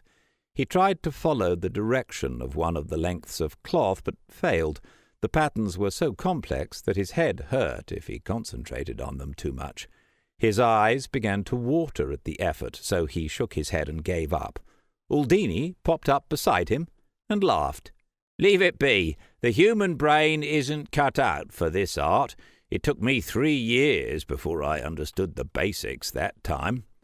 Aaron remembered the emotional reaction when the arch-magician greeted the elf. "She's not really your aunt, is she?" he asked quietly. Uldini laughed again. "No, of course not. When I discovered the secret of eternal life, I was a 9-year-old slave boy in the clutches of a below-average magician. I didn't know what sort of a formula I had deciphered, and were it not for Jelny Nolan, I wouldn't have survived the following day. Had I told my owner, it would have been all up with me, but luckily all arch-wizards can sense when a new member has joined their ranks. She was outside my sleeping place when day broke the following morning, and she bought me. I spent the following decades here and received a proper education in the magic arts." The little figure sighed. "Those were happy times." The news that Jelny Nolan was older than Uldini didn't surprise Aaron. He had expected elves to be age-old and wise, and it was comforting to him that at least one of his assumptions had been proven correct. Falk and Jelny Nolan were whispering to each other like old friends. Aaron racked his brains trying to remember, and then asked Uldini quietly, "Wasn't Falk afraid of meeting her?" The arch-wizard chuckled gleefully. Before Falk came to Athenian that time, he had decided not to work with me again. Celsina didn't agree with his decision and was angry with him. It all became loud and horrible, and finally she galloped off in a rage, and Falk had to make his own way through the world. When in the end he was in a degenerate state and running riot around Athenian, Jelny Nolan intervened.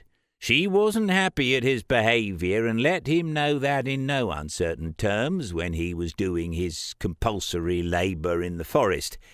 Ever since his exile, Falk has always feared another confrontation. Believe me, if he hadn't made it up to Celsina, the reunion would have been twice as loud and half as harmonious.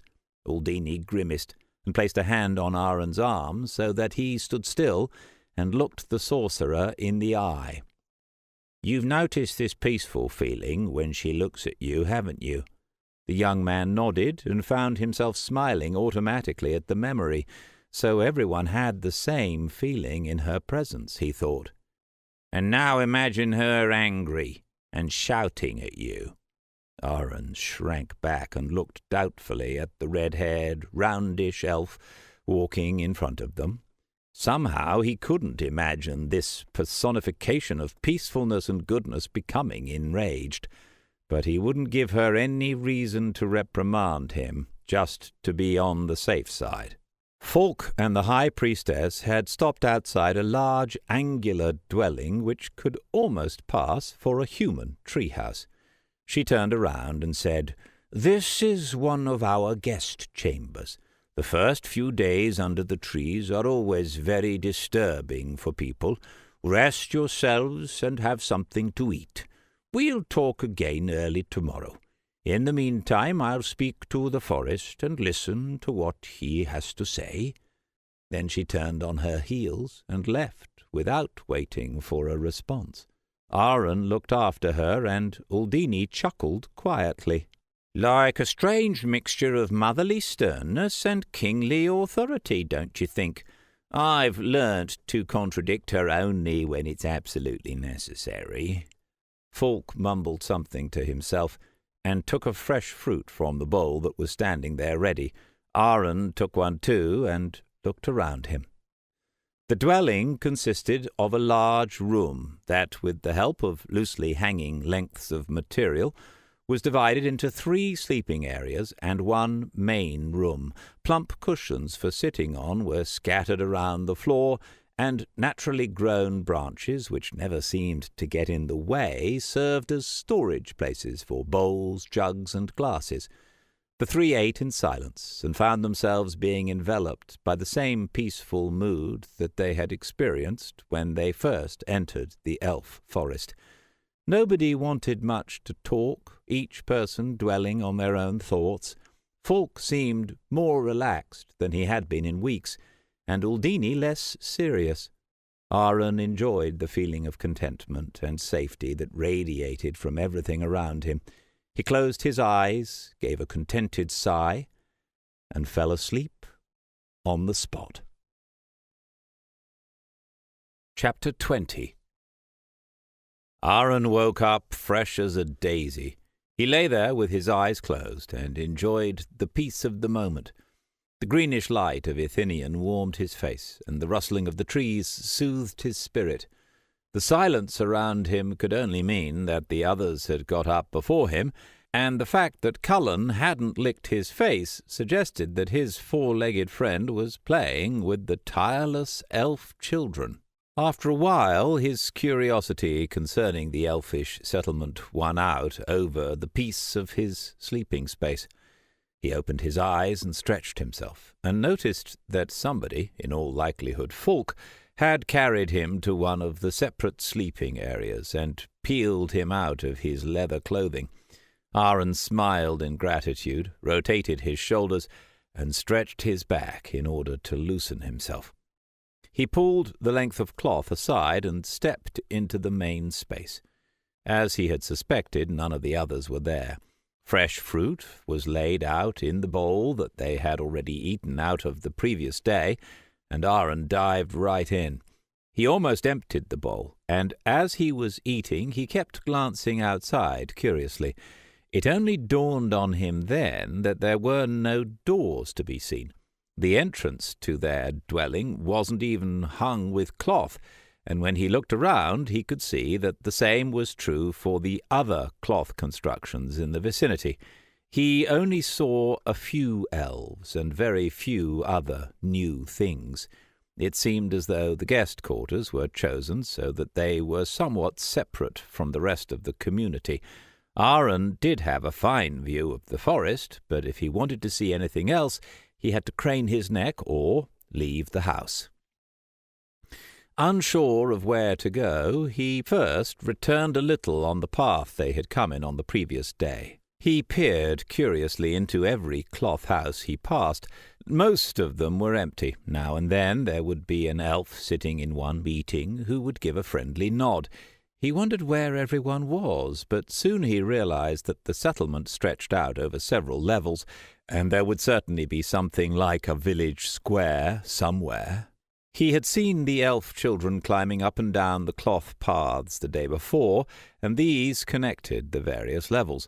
Aaron was on the lowest level, exactly at the height where the foliage on the giant trees began. He looked down into the depths, and he was only too happy that he had a head for heights, for there were at least 24 paces between himself and the forest floor. He could make out above him at least 2 further paths among the branches that led to different heights. After wandering around for a little, he came to the cloth ramp that led downwards to the forest floor. He hadn't seen anybody below him as yet, so he carried on walking in search of a path that led upwards. The cloth ribbon snaked its way between the tree trunks, sometimes gently inclining or declining. Aaron could see that the wide cloth path that he was walking on was artfully wound around the branches at regular intervals as it led past them. He never had the feeling that he would lose his footing, and the path always gave him a feeling of stability.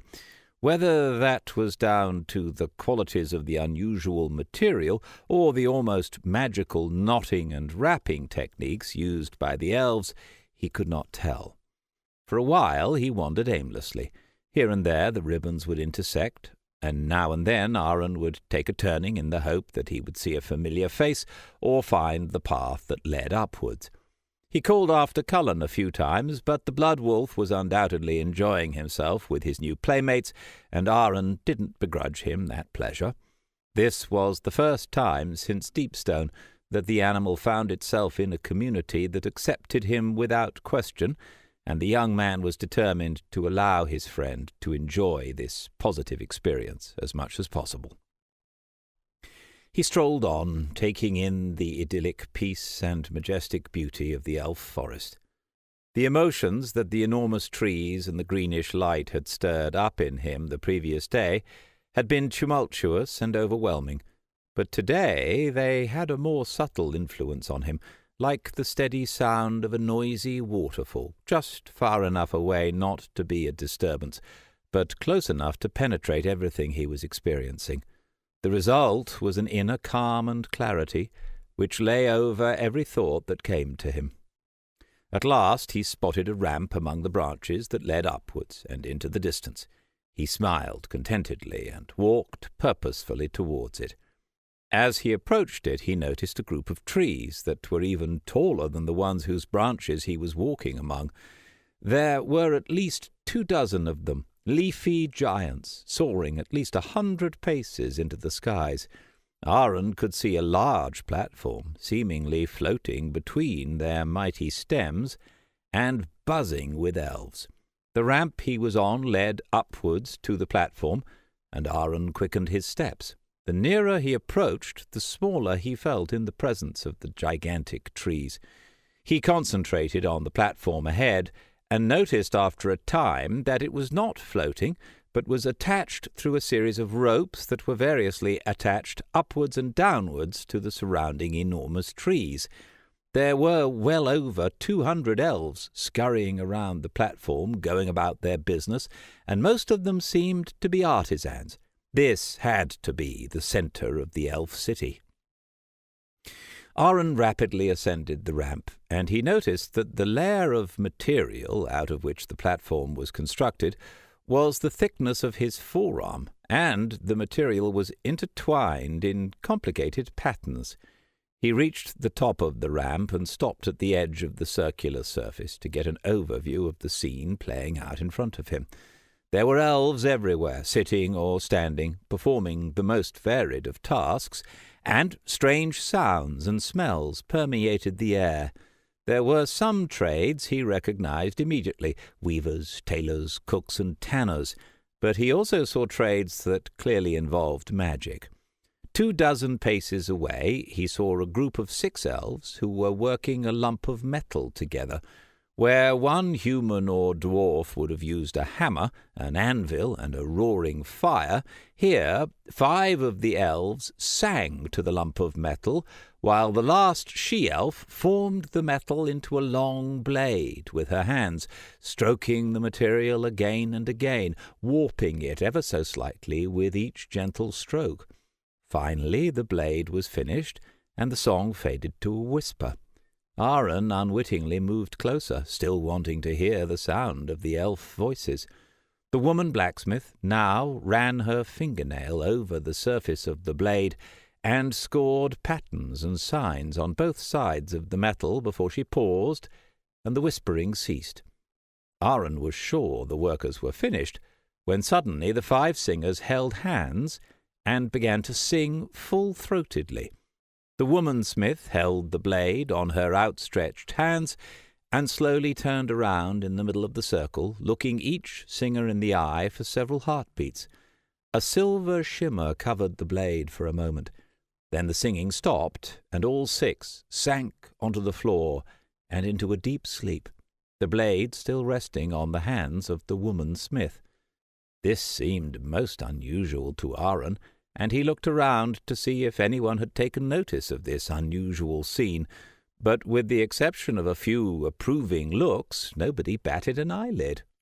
Aron shook his head and walked on. He saw at least 7 further elf groups lying on the floor and sleeping. Quiet song seemed to accompany all of the more difficult actions that were being performed here. Not alone did he see blacksmiths, but also potters, carpenters, and bowyers, surrounded by up to a dozen elves who were giving them magical support. Now the young man understood the elf tales that the other peoples had related. Magic seemed to come so naturally to them that they used it to make even the easiest tasks simpler. But Aron was actually quite thankful that this was the case. The thought of a blacksmith's fire on a platform made from cloth, which was 70 paces in the air, was quite terrifying to him. He strolled on, looking at all sorts of magical handcrafting, until he finally saw familiar faces. Falk and Jelninolan were sitting together in the middle of the platform and deep in conversation. They would probably send him away, but he wanted to say hello at least, and ask what was going to happen next. As he neared them, they looked up, and their serious demeanours disappeared. "Sit down, Aron," said the elf priestess, with a warm smile, and Falk grunted in approval. Aron did as he was told, all the while watching in fascination how an elf 3 paces away was manufacturing glass. He put his hands into a bowl of sand, while the other 3 elves overlaid a magic spell through their song. The first elf pulled out his hands, holding a lump of soft glass, which he skillfully manipulated into a goblet. On the ground beside him were over 24 other goblets, all exactly alike. Aron pointed over at the tradespeople and said in astonishment, "Nobody will believe the wonders I have seen since stepping onto this platform." Jelninolan chuckled and said, "We must come across as very pretentious, showing off our magical abilities so intensely and in public. If truth be told, there hasn't been an elf born yet that has had more than the most rudimentary skill in using a hammer." Aron looked over at his master in puzzlement, who laughed loudly when he saw the young man's face. She isn't exaggerating. All elves are very talented in magic, but they are truly awful as classical handworkers," he explained. The priestess giggled again, but then became serious. "You have to understand, we are a people guided completely by feelings. That's reflected in our magic and in all our dealings. If we feel the materials, we can create amazing things using our bare hands. But if we have to use a tool, we lose this direct connection, and the results are not very impressive. Magic is our tool. Our workers in magic always work in groups, as you can see." Aaron nodded towards the sleeping group. "And what about them? I saw the same with the woman smith earlier. There are a lot of people sleeping, considering it's a workshop." There was a touch of disapproval in his voice. The elf responded calmly. "That's presumably why the rumour exists that we elves are lazy and lie around in the sun all day. Our magic is exhausting, and we invest all our feelings into the things we create. It wouldn't work otherwise. It's energy-sapping, and we get tired quickly. I think our average craftsperson works about 2 hours a day, but we create more in that time than others do in 10 hours, so we're quite satisfied with that." Aaron looked thoughtfully over at the sleeping figures until he was brought back to the present by Falk's calloused hand as it slapped the back of his head. "Don't think now that you can be lying around in the sun too. Make yourself useful instead, and go find your wolf. Time is running out, and we should head off this afternoon," grunted the old man. "Head off? Where?" asked Aaron, disappointed. "We came here to find an Einhorn for you," replied his master, "and to take an elf artifact with us that we will need for the ritual. Unfortunately, it's not here, but deeper in the forest." At this point, Falk gave Jelly Nolan a poisonous look, and she looked back at him scornfully. "Don't look at me like that. It was the voice of the forest that decided. You know full well I cannot go against the voice." Falk harumphed and looked away. It looked as though trouble was brewing between the two of them, so Aaron stood up in order to look for Cullen. Then he paused for a moment and asked, "Who is going to be my Einan?" Jelny Nolan smiled at him and said, "I will be your advocate, of course. And now go look for your wolf before he hides himself in the forest to escape from over-boisterous elf children. Take the ramp back there. After 200 paces there's a descent to the ground. He should be around there somewhere." Proud that the elf priestess considered him worthy to become the 13th paladin, Aaron turned around and followed the route indicated. Every so often he would stop and look in amazement at another wonder being created by the craft elves. Now that Aaron knew the background, he found the process less mystical but all the more enterprising. The elves certainly knew how to compensate for their natural limitations through the use of magic. He was even more cheerful now he knew that Jelny Nolan would be accompanying them. Their task would certainly be made easier by the presence of another friendly soul to combine with Celsina's on their journey. He left the platform and soon found the ramp that led him downwards.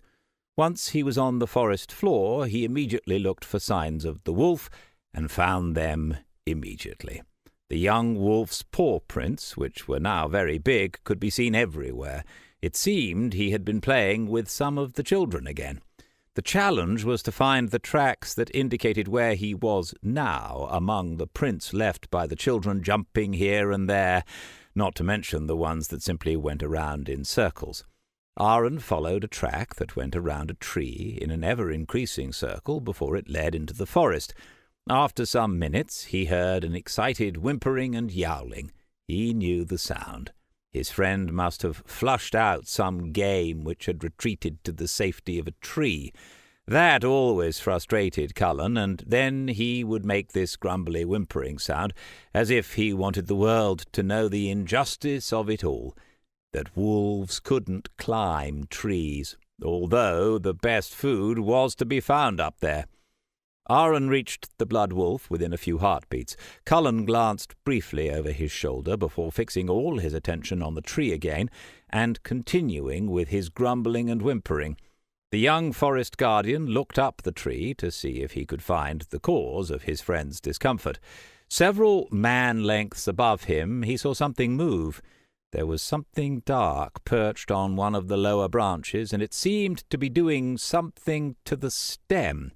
Aaron couldn't make out its shape, and he whispered absently to Cullen, "What have you flushed out there, my friend?" He squinted his eyes in an attempt to make out some details. Much to his surprise, the potential prey seemed to have heard his quiet words. It turned its long, narrow head towards him and glanced at him with its smouldering red eyes. It had a hooked blackish-red beak, which ended in a razor-sharp point. It gave a short warning chatter before turning back to its original position, and Aaron again saw its amorphous black outline, which he now identified as a dull, leathery back. He slowly went down on one knee and put his arm around Cullen in order to quieten the wolf, all the while trying to breathe calmly. It was a swarm claw. He would recognize them anywhere, ever since the night in the hostelry. What was a servant of the betrayer doing in the elf forest? According to Falk, they didn't dare come here, but here was one, sitting up in that tree and ignoring him. Suddenly a terrible thought struck him. What if the bird wasn't alone? He began to check the surrounding trees for more of them, all the while instinctively holding his breath. He was terrified at the thought that he may have wandered into the middle of a swarm of them, and that dozens of sharp beaks could rip into his flesh. It would be a pretty unedifying end to his brief career as a forest guardian. Luckily, the bird seemed to be on its own. Aaron gave a sigh of relief and slowly began to move backwards. But Cullen whimpered quietly and remained rooted to the spot. Aaron gave the wolf an agonized look and then looked back up at the black outline in the tree. Of course he should do something against the Dark One, but he had left his bow and armor at the lodgings. It had never crossed his mind that he would have to fight here in the elf forest. He only had his hunting knife. True to his word, he had never left the house again without his short knife. He slept with it, ate with it, even went to the privy with it. The only problem was, if he wanted to take action, he would have to tackle an enemy with his knife, an enemy who was a dozen paces up and who could fly. He needed a plan, and he needed more information. He circled the tree as slowly and as quietly as possible until he was to the side of the swarm claw and able to make out what the animal was doing up there. There was a knot-hole in a massive branch of the tree, and the beak was constantly disappearing inside, hacking away at something. The swarm claw was on the hunt. Aaron watched for a few heartbeats and considered the situation. He was confused. According to Vera's books and Falk's lessons, swarm claws caught their prey by swooping on them in an ambush. They would skewer the smaller victims in their sharp claws and carry them away. They would bore through the larger prey with their beaks, mainly attacking the eyes and throat. This hunting pattern was unusual, as were the facts that the animal was here and alone. Whatever was in this tree, it was irresistible to this monstrous bird. Aaron bit his lips and considered his options. It would probably take too long for him to go and get his bow. The same applied to looking for help. Allowing the Dark One to escape was an option, but the thought of appearing before his master without having done anything was unbearable to the young man. Anyway, the swarm claw had seen him, and if he got away, then all the Dark Ones that were hunting him and his companions would know exactly where to find the travellers. The swarm claw had to die, preferably before it killed its prey. At the moment it was preoccupied, but once it had what it wanted, it would doubtless take flight. Aaron drew his hunting knife and weighed it in his hand. Falk had practiced knife-throwing with him, but only over very short distances, if he couldn't use the bow, and always as a last resort. "Throwing a knife is the same as disarming yourself," his master liked to say. It was highly unlikely that Aaron could fatally injure a swarm claw with a top-heavy hunting knife at a distance of 12 paces, and in an upward direction. He would be more likely to hit it with a stone, but that would disturb rather than injure the Dark One. Maybe the bird would then attack him rather than flee. Both options were not particularly attractive to the young forest guardian. That left one other option. Aaron would have to climb up and take the animal by surprise. Not the best plan, but the only one. He couldn't climb up the trunk. The animal would see and hear him coming. It would have to be a neighboring tree. Aaron had a quick look around and found a suitable candidate. It was an older tree, its trunk nicely gnarled with plenty of grip, and one of its branches grew high enough for Aaron to be able to attack the bird from above with a leap. He quickly imagined all the things that could possibly go wrong in this enterprise, but a weak squeak from the knothole told him that time was running out. The swarm claw's prey was tiring. It was now or never. A crouching run got him as far as the old tree, and he climbed it quickly, always careful that the trunk would be between him and the other tree where the Dark One was increasing its efforts to catch its prey. In little more than 10 heartbeats, he was at the same height as the swarm claw.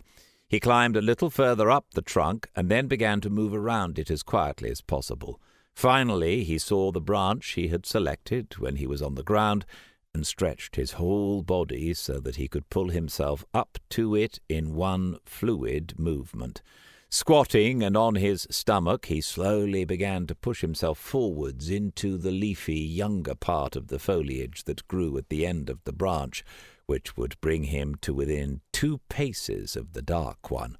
The aromatic, slightly resinous smell of the leaves wafted into his nostrils, and the comfortably gnarled, barky structure of the wood gave him a stable hold.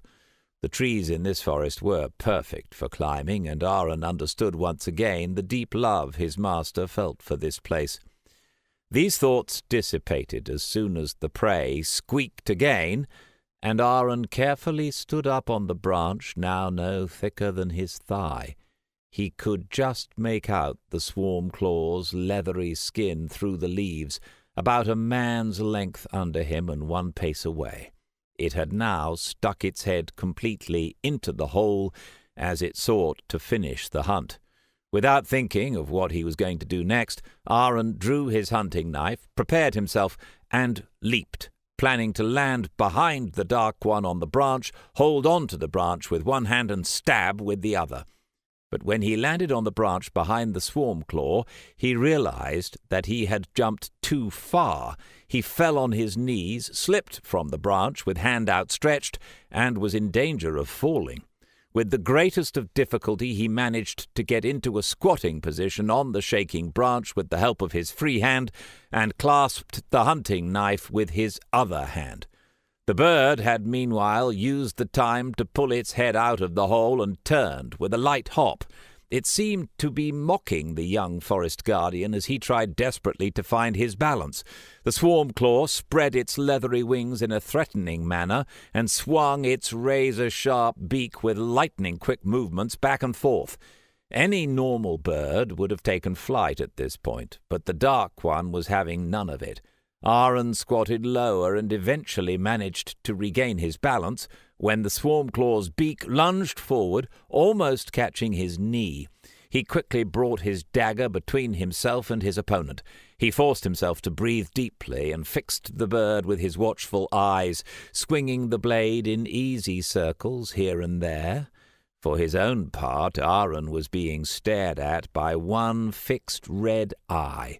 The swarm claw had tilted its head to one side and was following the movements of the weapon. And so these unequal opponents watched each other cagily, each ready to pounce on the other's mistake. The attack on his knee showed Aaron the evil intelligence of the beast. The beak didn't need to reach his face or his neck. It would be enough if he fell. Many people had fallen victim to the Dark Ones because they had only seen them as wild animals. But the will of the betrayer who had forced himself on them meant they were not only larger and faster, but also cleverer and more brutal. And it was these differences that made these creatures so dangerous. Aaron had already experienced this during the fight with Cullen's mother, and also in the battle with the fog cats in Deepstone. But nowhere had he seen this so clearly and intensively as here, on this tree, in this duel of the eyes, with a bird that would send him to his death if he made the smallest mistake. 50 heartbeats passed by, and neither of them moved. Only the arm with the knife weaved its defensive dance between them. The bird sat there as if frozen until Aaron had to shift his weight to relieve his protesting muscles. The blade swung to the side for a heartbeat as he turned his foot, and suddenly the swarm claw was transformed into an explosive hail of beak thrusts. Aaron parried the attacks instinctively, but had to endure 2 painful cuts to his left arm. Neither of them were particularly dangerous, but they bled enough to make his knife hand slippery, and they would weaken him if the duel dragged on. The swarm claw was stock still again and looking at him with its smouldering eye, waiting for his next mistake. The young forest guardian feverishly considered his options, but he just couldn't think of a way out of this dilemma. The Dark One was just as fast as he was. Its small size was an advantage on this narrow branch, and even its beak was slightly longer than his blade, so his longer reach wasn't an advantage. And he also had to protect his knees, which stuck out towards the bird because of the way he was squatting. The cuts in his forearm were burning, and so he was left with only one option. He would have to stab once with all his might right into the Dark One's breast and hope that the swarm claw wouldn't injure him to the point where he'd fall from the tree. Aaron gathered himself together and sank his doubts and fears into the void, then tensed every muscle in his body as he prepared for the lunge. His opponent noticed the change and slowly began to spread its wings to go into attack mode. Aaron knew now that the element of surprise was gone, so he prepared for the worst and threw himself forward onto the swarm claw and towards its terrifying beak. The bird was about to react, but suddenly there was a most terrifying, blood-curdling howl from the foot of the tree that petrified any animal within a radius of 5 lengths. Aaron, too, would have flinched, but for the fact that he was already in mid-flight, and so it was only the swarm claw that reacted, looking briefly to its side at the howling Cullen. It hesitated for less than half a heartbeat, but that was enough for Aaron's blade to land with a heavy thud, and it bore into the monster's chest as far as the hilt. The beast swung its beak back, but it was too late. Quick as a flash, Aaron let go of the grip, and the bird fell from the tree, wildly hacking all around it and trying to hit out with its claws, until it fell into Cullen's waiting fangs and was torn to shreds by the angry wolf. Aaron collapsed onto his stomach, his arms and legs dangling on either side of the branch, as he slowly returned from the void, breathing deeply and trying to calm his shaking body. He looked gratefully down at Cullen, who was busily tearing the swarm claw apart. He enjoyed the coolness of the branch on his cheek and the aromatic smells of the forest in his lungs. He silently thanked the 3 for the fact that he was still alive, then slowly picked himself up. Faint sounds and a tiny movement in the knothole reminded him that the swarm claw had been hunting something. It seems that its victim had survived. He pushed himself forward slowly. He had had enough confrontations with animals while balancing on a branch for one day. He turned his attention to the opening in the tree, and he was struck by its frayed, irregular edging. He could see nicks everywhere, and it took him a moment to understand what he was looking at. The swarm claw had widened the opening with its beak so it could push further inside. The actions of the monster were proving to be ever more peculiar, and Aaron hoped that it hadn't been infected with a disease, now that a large part of it had ended up in Cullen's stomach. He glanced down and saw that his friend was rolling around in the grass, trying to get the blood off before patiently starting to lick his fur clean. He then directed his attention back to the mistreated knothole and peeked carefully into it. 2 curious eyes above a few shivering whiskers looked back at him. In front of him was a chipmunk with a nasty gash on one side of his fur. An elf chipmunk, Aaron silently corrected himself. The fur was white, the stripes and eyes silvery. She who feels had a weakness for this combination of colours, thought Aaron, amused. The little animal made angry noises at him, and he placed his uninjured hand, which had no specks of blood, carefully into the holes so that it could become familiar with his smell.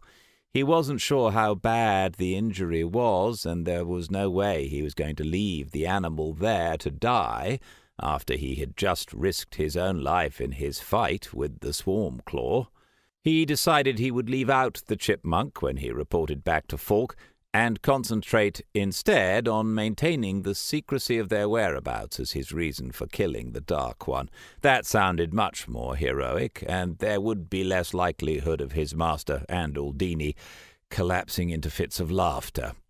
The chipmunk sniffed around at his hand, then jumped without hesitation onto his palm and curled up. Aaron raised his eyebrows in surprise. "Are you somebody's pet?" he whispered quietly. He slowly drew his hand back and looked down at the tiny animal. It was difficult to examine him up here, and it was hard enough to climb down with an injured arm, let alone holding a chipmunk as well. With soothing sounds, he placed the animal in the inside of his jerkin and began his slow descent.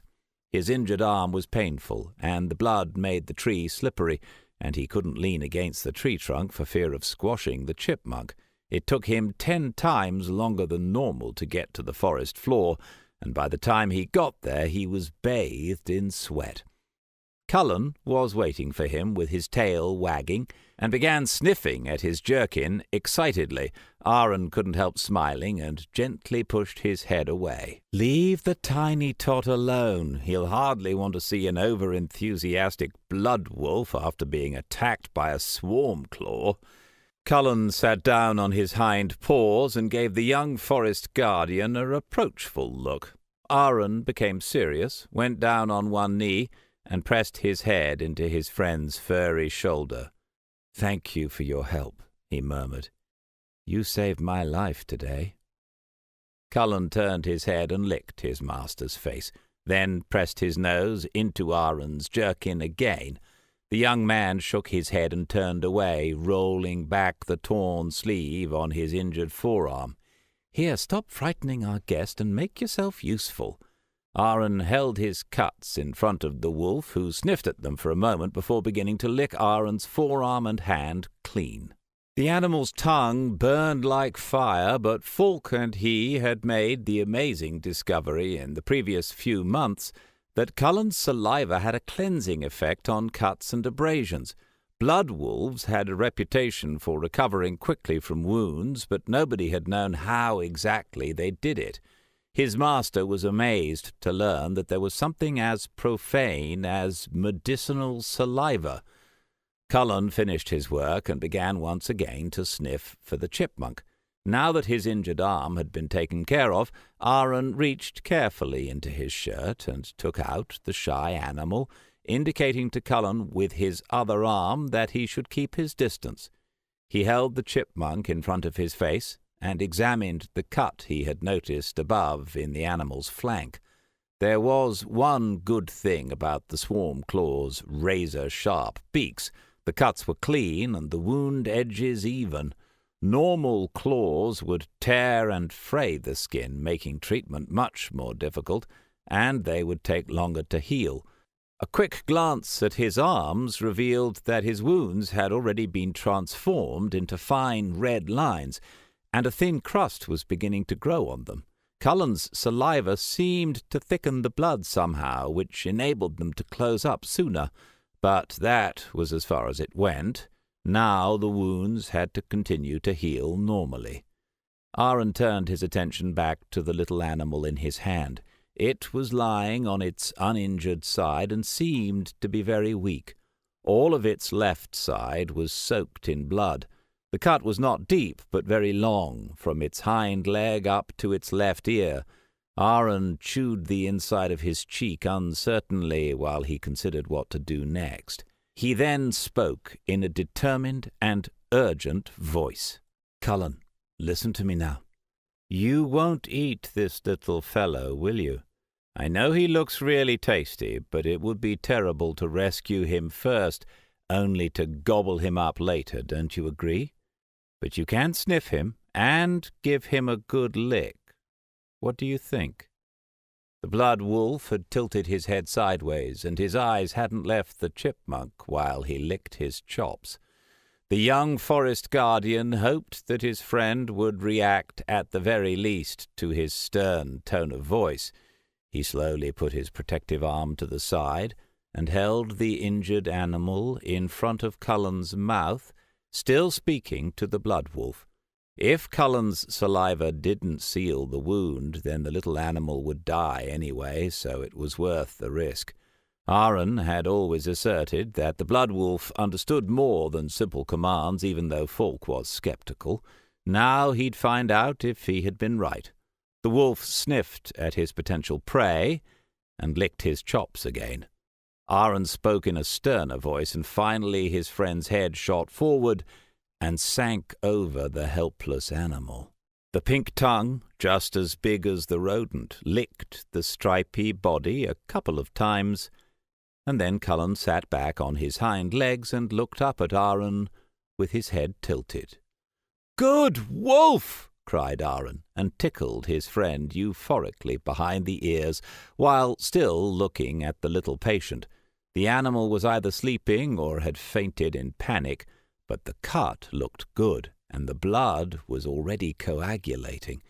He would have to nurse his patient back to health for 1 or 2 days, perhaps, but then he would be able to let him loose in the wild again with a good conscience.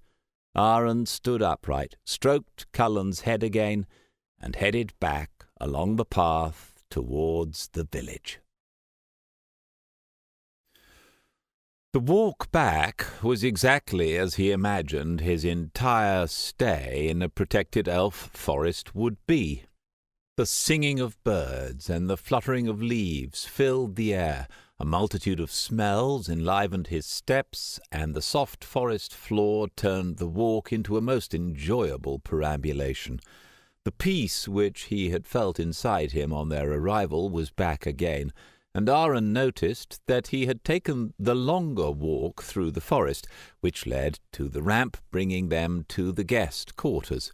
He wanted to get changed anyway before meeting up with Falk, and his little stripy friend urgently needed something to eat in order to regain its strength.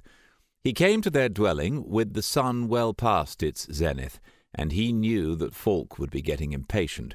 He quickly put on a new jerkin as well as his leather armor, and also took his bow, swearing to himself never again to leave the weapon out of sight, just because he thought he was in a safe place.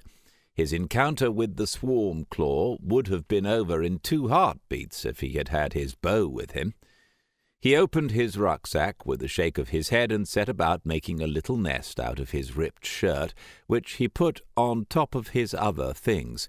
He carefully laid the sleeping chipmunk inside and closed the rucksack again, but without pulling the straps so that enough light and air could get in.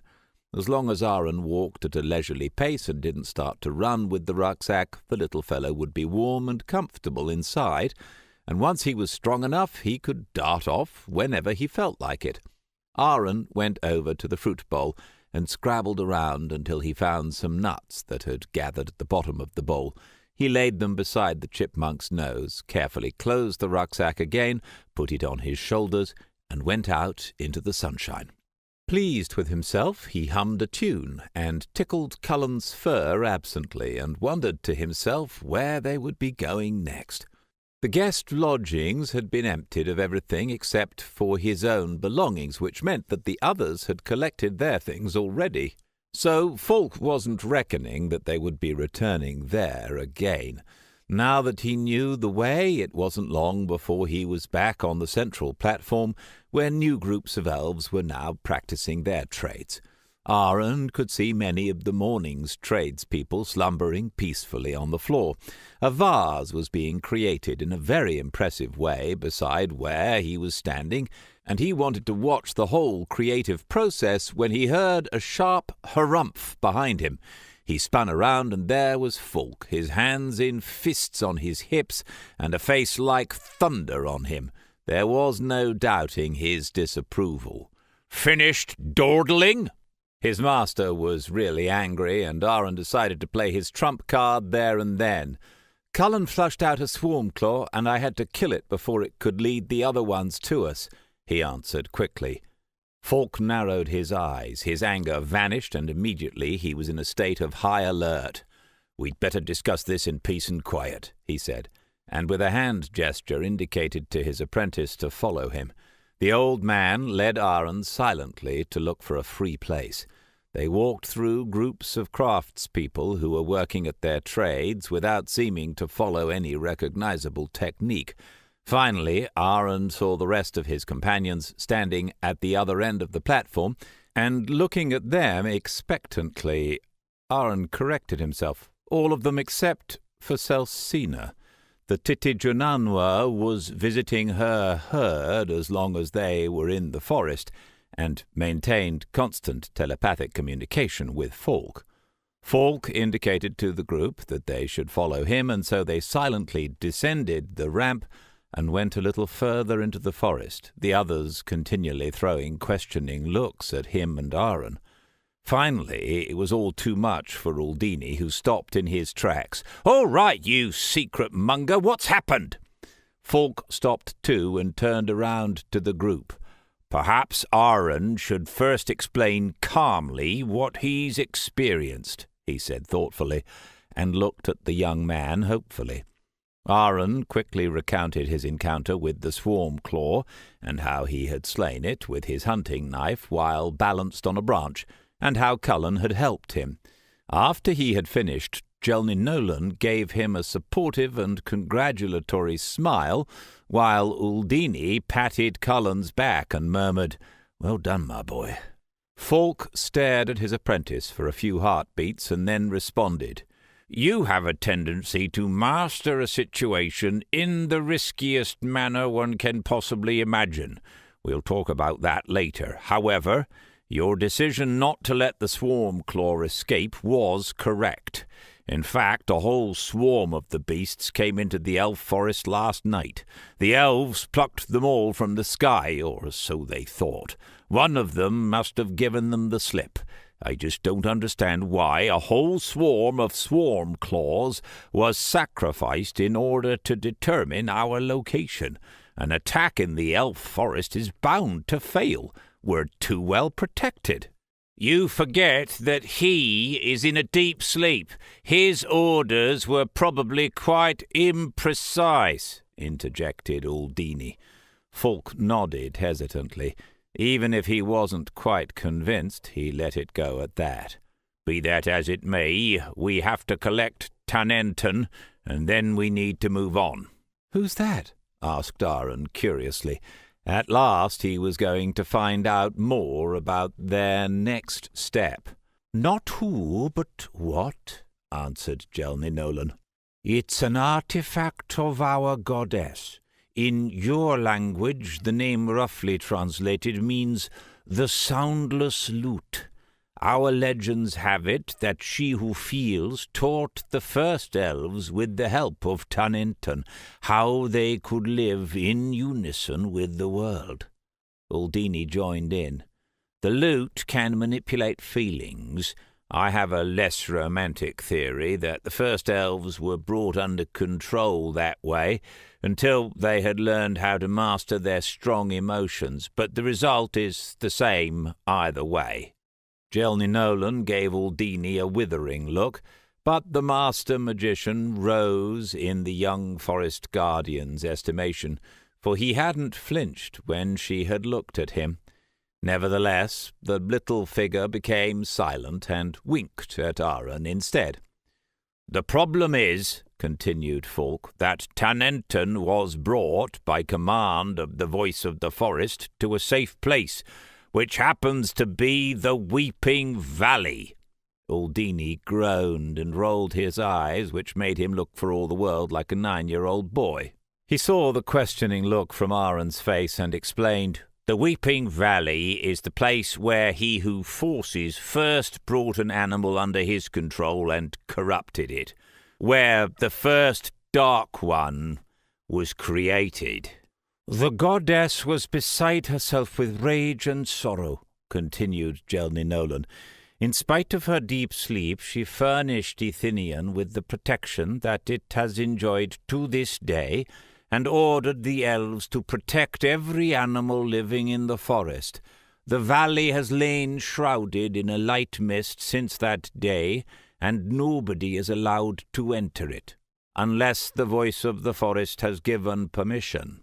Aaron was shaken by the story. Of course, it was clear to him that sometime there must have been the first Dark One, but the fact that the location was known made it somehow more real and more tangible. His encounter with the swarm claw and its cunning evil, which was hidden beneath its animal instincts, was still very much present. The thought that all these Dark Ones had once been normal animals that had been violently changed filled him with a cold rage and a deeper determination to fulfill his task. Falk had turned again and marched on, and nobody felt up to talking for a while. The sun had travelled a considerable distance before Aaron's curiosity got the better of him. "Who is this voice of the forest, and why can't we simply ask for permission to enter the valley?" he asked. Jelny Nolan gave a quick laugh and answered him in a warm-hearted tone. "The voice of the forest is the mouthpiece of the goddess. Her wishes and feelings are passed on to us that way. She is the highest judge, and at the same time the spiritual leader of all the elves. No important decisions are taken without her advice. Only rarely has it been elves. Mostly they are animals. Once it was even an old tree. Now it's a stag. The voice comes and goes as it pleases. No one knows where it is at the moment." Falk added in a grumpy voice, "You see, we have a choice between wandering aimlessly through an enormous forest in search of a particular stag, or trying our luck with the Warden of the Weeping Valley. Seeing as time is not on our side, we've decided on the Warden." "A warden?" asked Aaron nervously. He didn't like the direction this conversation was taking one bit. "The Weeping Valley is one of the forbidden places for the elves," answered Uldini, while Falk and Jelny Nolan exchanged exasperated looks. "These places are always protected by a warden, normally an animal, that's under the special protection of the goddess," he explained. Aaron was silent as he digested the information, none of which made much sense. "Why exactly do we need this loot at all?" he asked in a slightly annoyed voice. Jelny Nolan looked at him in astonishment. "You don't know anything about the ritual?" There was such surprise in her voice that Aaron immediately defended himself. "I know that we have to go to a certain place as quickly as possible, and we have to have a certain somebody with us. Oh, and since this morning I've known that we need certain things as well. Somehow his defence had turned into a complaint, but that didn't bother him. Falk's habit of keeping everything secret until the last minute was hard to put up with, especially when, like Aaron, you were the centre of everything that was going on. His master was about to respond vehemently, but when he saw how stunned the elf priestess really was, he held back. "It was just for his own protection," he finally mumbled, and walked ahead briskly to create some distance between himself and the group. The elf walked beside Aaron and put an arm on his shoulder. "You poor fellow. Falk is so used to carrying so many secrets around with him that he keeps everything to himself. I'll try to explain it to you." She looked at him from the side. "You know that you were chosen?" Aaron nodded. "At the ceremony in the temple, which all the villagers considered an unimportant ritual." Jelninolan nodded. "We thought that ritual out ourselves in order to find the missing paladin. Imagine the palled pillar is gradually dissolving and no one knows where the 13th paladin is. We would have had to comb the world looking for you, and in the meantime he would be getting mightier and mightier. The spring ceremony was supposed to come across as irrelevant. Otherwise the Dark Ones would have been on your tracks even more quickly." Aaron shuddered briefly at the thought. "In those days the newborn of a paladin would be touched with a godstone. It would then, through this so-called focus stone, begin to absorb the strength of the departing paladin.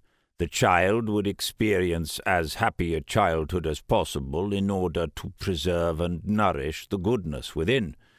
With the onset of adulthood came the naming. This is the ritual that we now want to perform. The candidate had to present an advocate from the world of people, dwarves, and elves. This was necessary as only humans could be formed into a paladin. The natures of dwarves and elves don't allow for such a drastic transformation, and so a right to be heard was woven into the naming ritual. No elf and dwarf advocate meant no naming." Aaron nodded. "The Einan. Falk told me about it. And why are the objects needed?"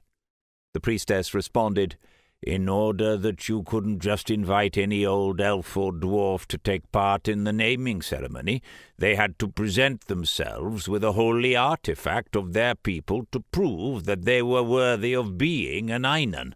Anyway, it's much easier to channel the blessings of the gods onto the chosen one if strong magical foci of the respective deities are present," interjected Uldini with a dry smile. Jelninolan spun around. "Do you have to rubbish the romance and splendour for everybody?" she asked angrily. Uldini raised his hands and gave a look of perfect innocence.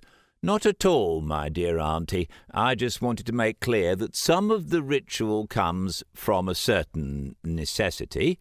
Otherwise, the next thing he would have asked would be if it were possible to leave out some of the formalities in view of the circumstances." Aaron held himself back from laughing. That question really had gone through his head, and he winked at Uldini behind the elf's back.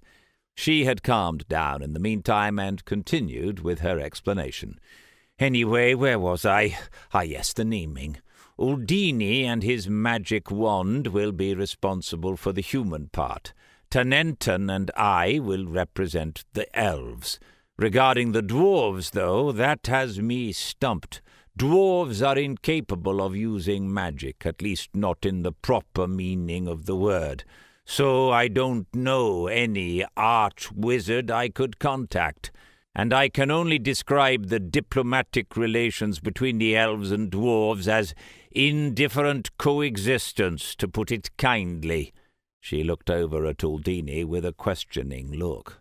He shook his head. "I'm the supreme head of the Council of Seven. You know that they like wizards even less than elves. If I could do anything, I could try perhaps as an emissary of the Emperor to obtain an audience with the King of Thousand Halls, but whether he'd listen to us, Aldini trailed off, leaving the unfinished sentence hanging in the air, and the two looked at each other in bafflement. Suddenly Aaron burst out laughing. He hadn't laughed so heartily in a long time. He held his stomach and laughed until tears were streaming down his face. Cullen jumped around him excitedly with his tail wagging and seemed to be taking part in his friend's enjoyment, while the arch-wizard and the elf-priestess looked at each other dumbfounded.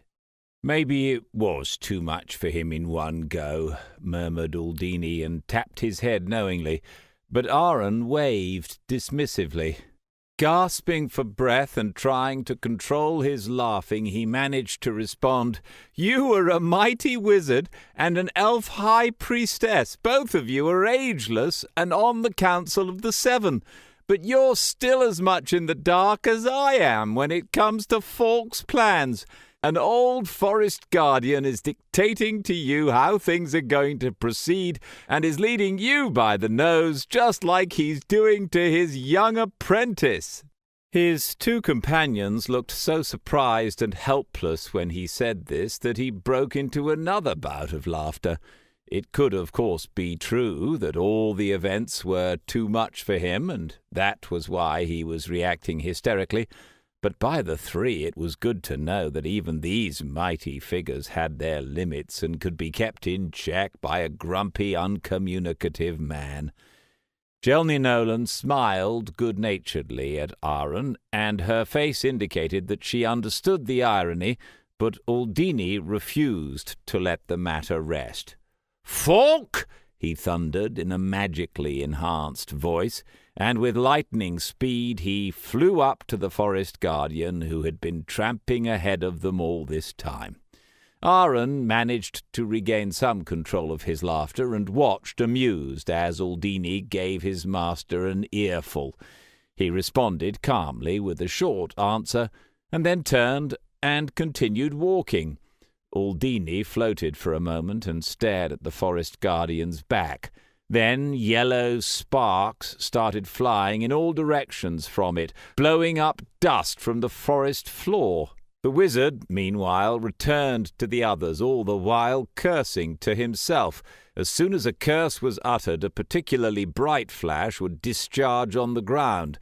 By the time he reached them, the flashes had disappeared, but Aldini's eyes were still smouldering like yellow fire.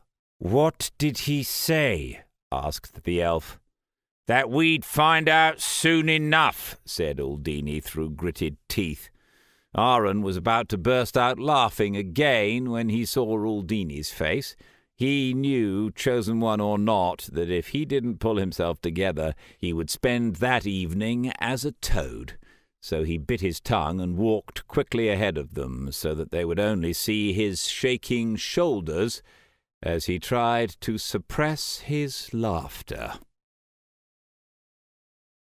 Chapter 21. They caught up with the old forest guardian that evening. He had set up camp beside a small pond.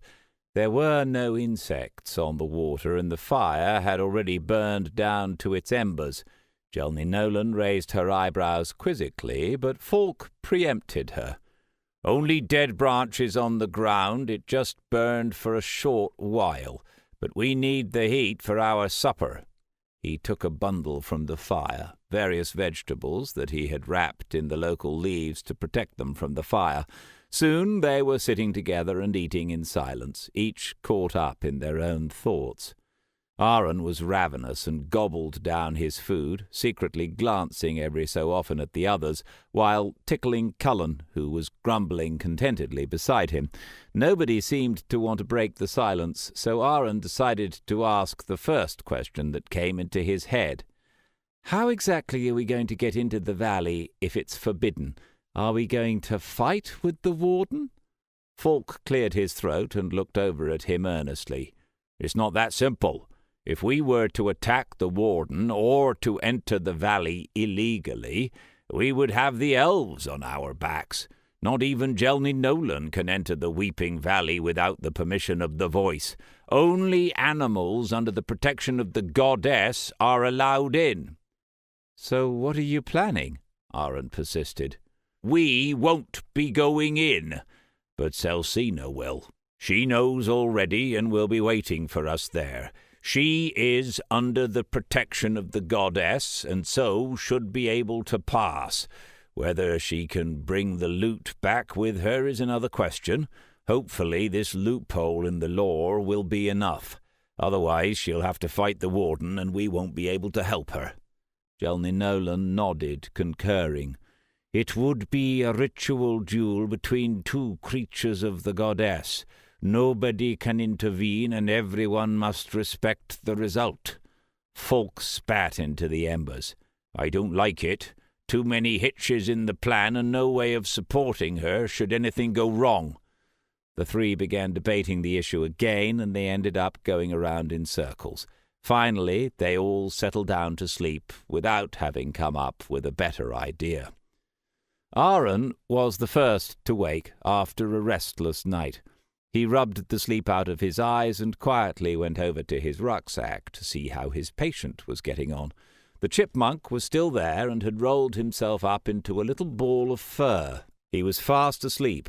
Aaron could see that the cut was healing nicely. Half of the nuts had been eaten, and it wouldn't be long before the animal would be well enough to fend for himself again. He closed up the rucksack, freshened up, and began, out of pure habit, to dismantle their sleeping quarters, while the others slowly woke up. Falk nodded approvingly, and then they had a cold breakfast of fruit before moving on. According to Gelny Nolan, they would reach the border of the Weeping Valley by midday.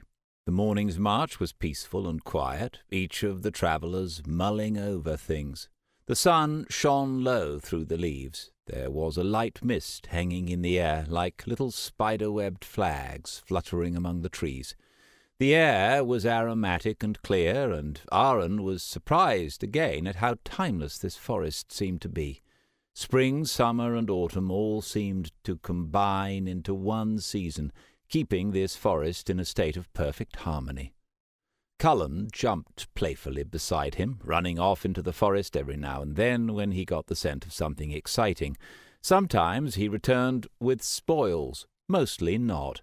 Gelny Nolan didn't say anything, which suggested that he was permitted to hunt, as part of the endless natural cycle of hunter and prey. They finally came to a slope which led down into a small valley. It was hardly more than a large depression, perhaps 200 paces in diameter, and didn't have many trees. Its surface was covered in a thick moss, and several types of climbing plants were visible. A fine mist, hardly hindering their view, hung over the whole valley. It lay on the plants, and droplets constantly dripped to the ground from the leaves and branches. It was almost as if all the plants were in mourning. "Before you lies the Weeping Valley," said Falk quietly. "Celsina should be with us any minute." The unicorn trotted up to them out of the undergrowth 20 heartbeats later, and greeted them all with a friendly snort and a wave of welcoming joy. Aaron suspected that some of the tension of the previous few days had come about because Celsina hadn't been with them to exert her calming influence. Gelny Nolan now spoke to the elven horse. "The loot is hanging on a tree in the middle of the valley." She pointed at a speck, and when Aaron screwed up his eyes and looked at the spot, he could make out the outlines of the loot, which was hanging just 3 paces high on the trunk of a massive tree. "It has a carrying strap you can wrap around your horn," the elf continued. Then she patted the Titigen Anwa's flank and stood aside. Falk looked her in the eyes. Whatever he was saying to her, he was communicating it silently. Celsina shook her head and snorted, then trotted down to the valley. Aaron instinctively held his breath, and even Cullen sat on his hind legs and watched their companion, with his ears pricked and his nose in the air as she went off. Everybody was stock still, and after 10 heartbeats, Falk slowly breathed out. "So far, so good. Her presence doesn't seem to be presenting any problems. The critical point is coming now." The silver-white figure carried on until it arrived at the artifact. It was still quiet from within the valley. The only sound was the water drops falling from the plants to the ground. It was only now that Aaron noticed how quiet the place was. There wasn't a bird to be heard, not even in the part of the elf forest they were standing in now, nor was there a breath of wind, as if the forest itself were holding her breath. Celsina stood on her hind legs and stretched her horn against the trunk of tree in order to slip the carrying strap onto it. Suddenly the ground around her moved. Aaron wanted to shout a warning, but the unicorn had already reacted. With 2 prancing steps she had escaped from the center of the movement, and then Aaron saw what was moving. Moss was crumbling off shimmering green scales, where the warden of the Valley of Weeping had been slumbering for years.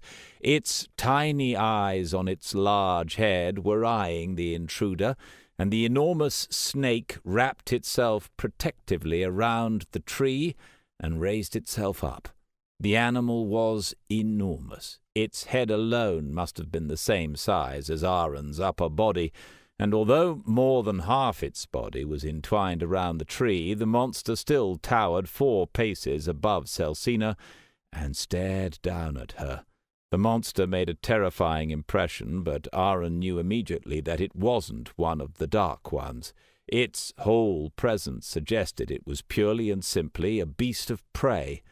There was a purity and an animal vigor about this beast, unadulterated by the malevolent intelligence of a swarm claw or a fog cat. The sole point of this enormous snake was the protection of this place, and the eternal circle of hunter and prey. There was a certain dignity inherent in this clarity, and Aaron was sad that Celsina was forced into taking on this creature. It wasn't her enemy, but it was just following its natural instincts. Celsina pranced towards the tree trunk, and the snake's head immediately jerked down towards her and snapped. Aaron wasn't sure if the snake had missed its target or if it was just issuing a warning. He glanced at Falk and saw that his master didn't know either. Jelny Nolan had put a hand on his shoulder, and Aaron was certain that it was only this silent reminder of the rules that prevented him from rushing in to help his companion. The elven horse was now trotting around the snake in a circle, testing out its reactions and movements. The beast's head followed her every move, while its scaly body wound easily around the tree trunk. Whenever Celsina tried to move as much as a hoof nearer, the snake's head would dart forward, warning her to keep her distance. "Tell her she has to change her tactics," muttered Uldini quietly. Falk showed no sign whether he had heard the advice, but 2 heartbeats later the Titijananwa turned away and trotted back 24 paces. Then she turned around and began to charge towards the snake. Falk loudly drew breath and whispered, "Risky, my girl, far too risky." Soon she was within the enormous animal's reach. It had opened its mouth and revealed fangs the length of 2 short swords. Moss was being thrown up by the unicorn's hooves. The snake's head darted downward at lightning speed, and for a moment it seemed to the onlookers that the 2 adversaries' forms had blended together. Aaron screamed, for it seemed to him that the warden had caught his friend. Then Celsina spun along the armored body of the snake, gouging a deep tear into the green skin.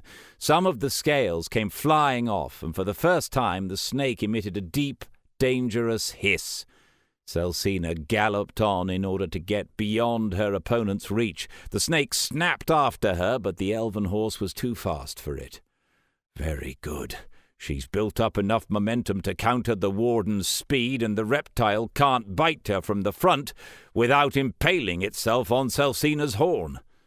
Aaron wasn't sure if Falk was trying to reassure his companions or himself, but he was thankful for his words, because they gave him comfort and courage. Celsina turned again and prepared for another charge. The snake now extended itself to its maximum height and waited for her.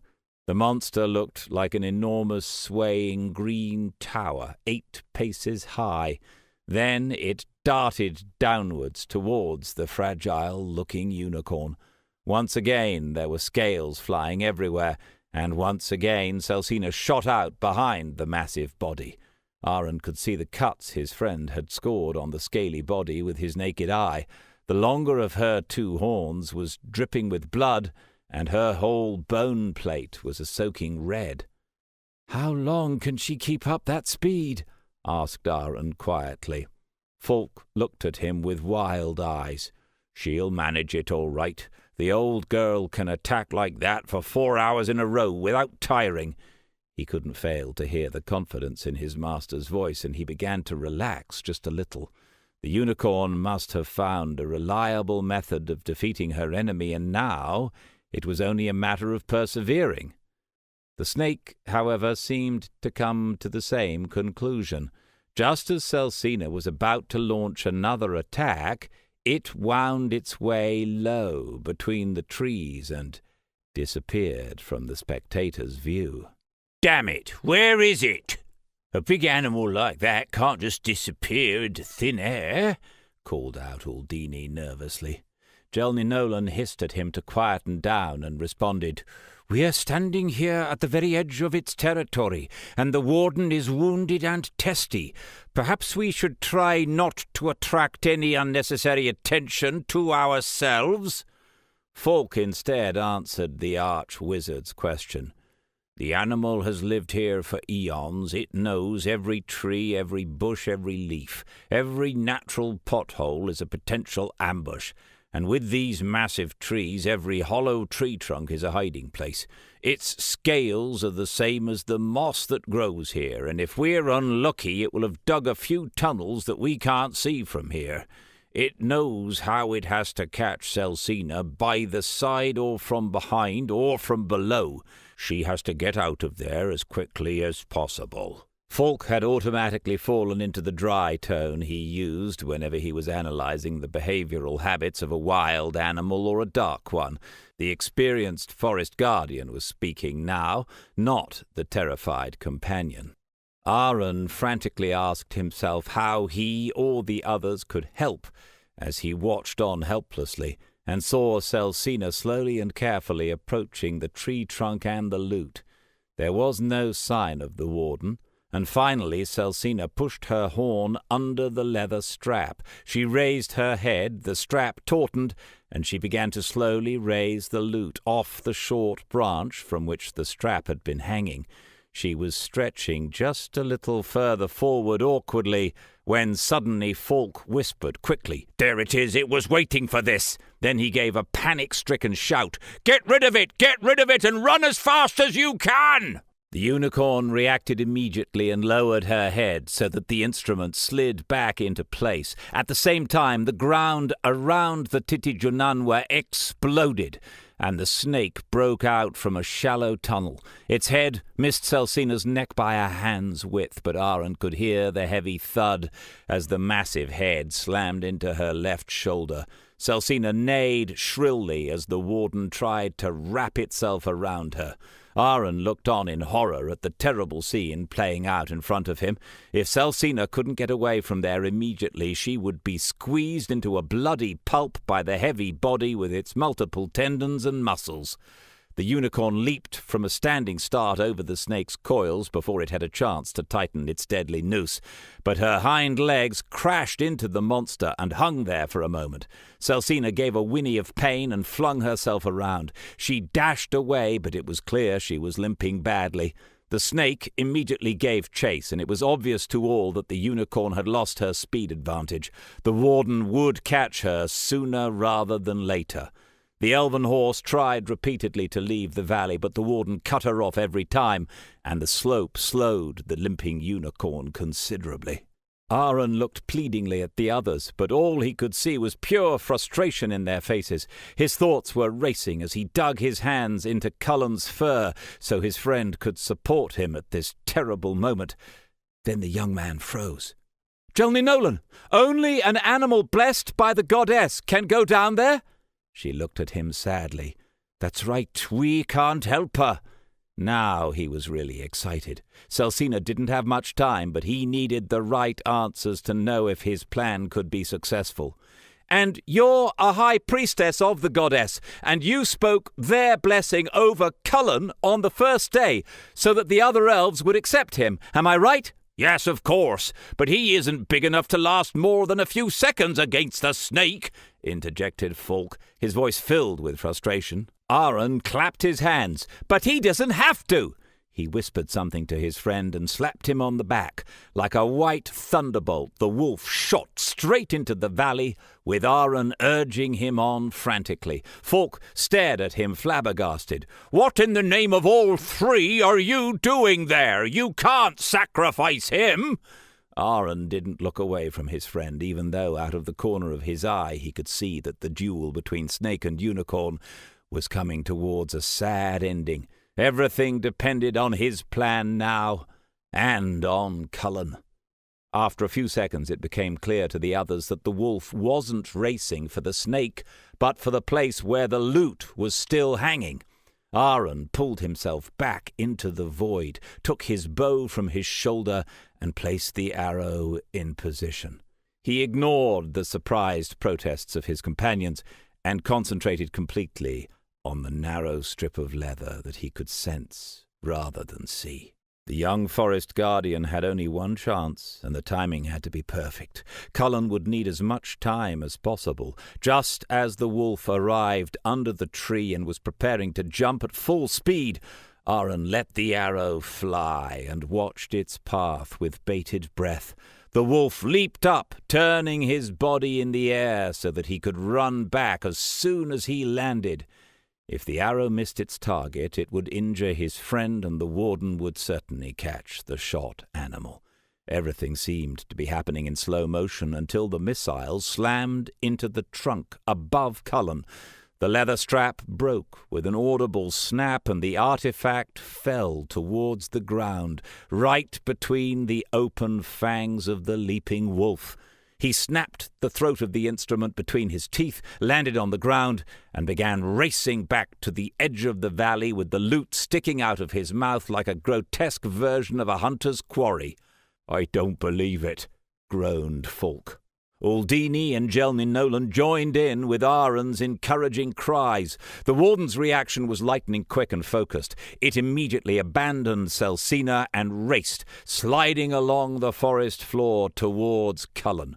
The monster was indeed faster than the wolf with the cumbersome loot in his mouth, but on account of his maneuver under the tree, the wolf was already on the home stretch. The advantage that the young wolf had was enormous, and he raced as quickly as he could towards his fellow travellers, who spurred him on with their cries. Celsina, in the meantime, had retreated to the safety of the elf forest and limped out of sight among the trees. Cullen was now 20 paces away, with the snake another 20 paces further back. Aaron stood at the edge of the valley and pulled Jelnin Nolan beside him. The distance between Apprentice, wolf, and snake was vanishing, and Aaron prayed to all the gods, all the while calling to Cullen and beckoning him. He stretched his arms out to the wolf, and when the animal was almost on top of them, he ripped the instrument out of his mouth and rammed it into the elf priestess's waiting arms. Cullen shot by him, the snake in hot pursuit, purposefully, on its mission.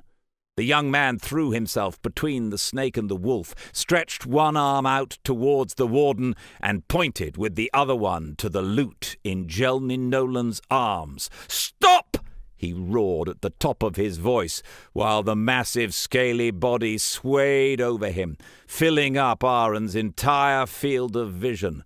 The head swung back, the body was coiled and ready to spring, a couple of hand widths from the valley's edge. "Stop!" roared Aaron again. "Your task is finished. The loot has left the valley and is now in elf hands." The snake hissed at him threateningly and soared like a wave of scales over him, ready to squeeze him into a pulp within a heartbeat. Then its silvery eyes slid slowly over towards the loot, and then down to the valley's edge that lay between them. Then the warden was stock still for 3 heartbeats before it turned and slid slowly back down into the valley as if the events of the previous few minutes had never happened. Aaron turned in a daze towards the others and said, "It wasn't a dark one. It's nice when your opponent sticks to the rules for a change." Then he sank to his knees, threw his arms around the wolf, and buried his face in Cullen's fur as tears of relief streamed down his face. There was silence for a while, broken only by Aaron's sobs, until finally he heard Uldini asking in a dry tone, "Is the boy all right?" "It will all be fine," he heard his master saying with amusement. "The last time he fainted. This is a considerable improvement." Aaron couldn't help chuckling when he heard that, and he lifted his tear-stained face up from his friend's fur, the friend he had almost sent to his death. Cullen licked his face and wagged his tail. Aaron had to chuckle again, then pulled himself up and turned to the others.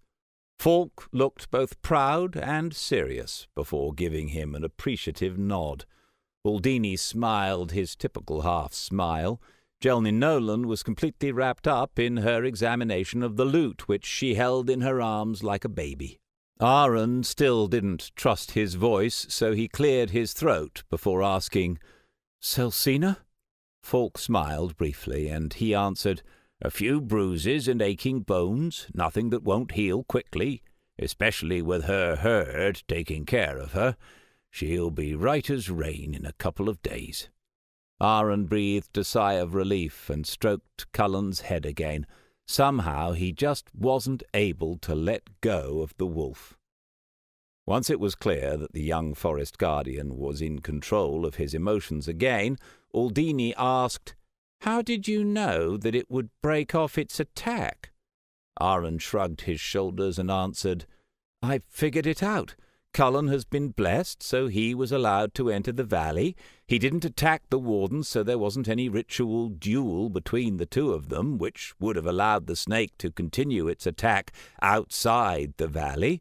Its job was to keep the artifact from falling into unworthy hands. I was counting on Jelny Nolan being considered worthy, so the task was to get the loot over here quickly and within the restrictions that had been laid down. I never expected the warden to leave Celsina alone immediately. I only hoped it would break off from the fighting once the loot was out of the valley." Aaron began shaking again and dug his hands into Cullen's fur. "The rest was luck," he whispered. Falk scratched his beard and looked thoughtfully at Aaron. "A damn big risk you took there, but I'm glad you took it. Although you bent every single rule to its limit, hopefully the other elves will see the matter the same way as the warden." Uldini added dryly, "We'll find out soon enough." 3 slim figures in leather armor approached them with their bows cocked and stared grimly at the loot in the priestess's hands.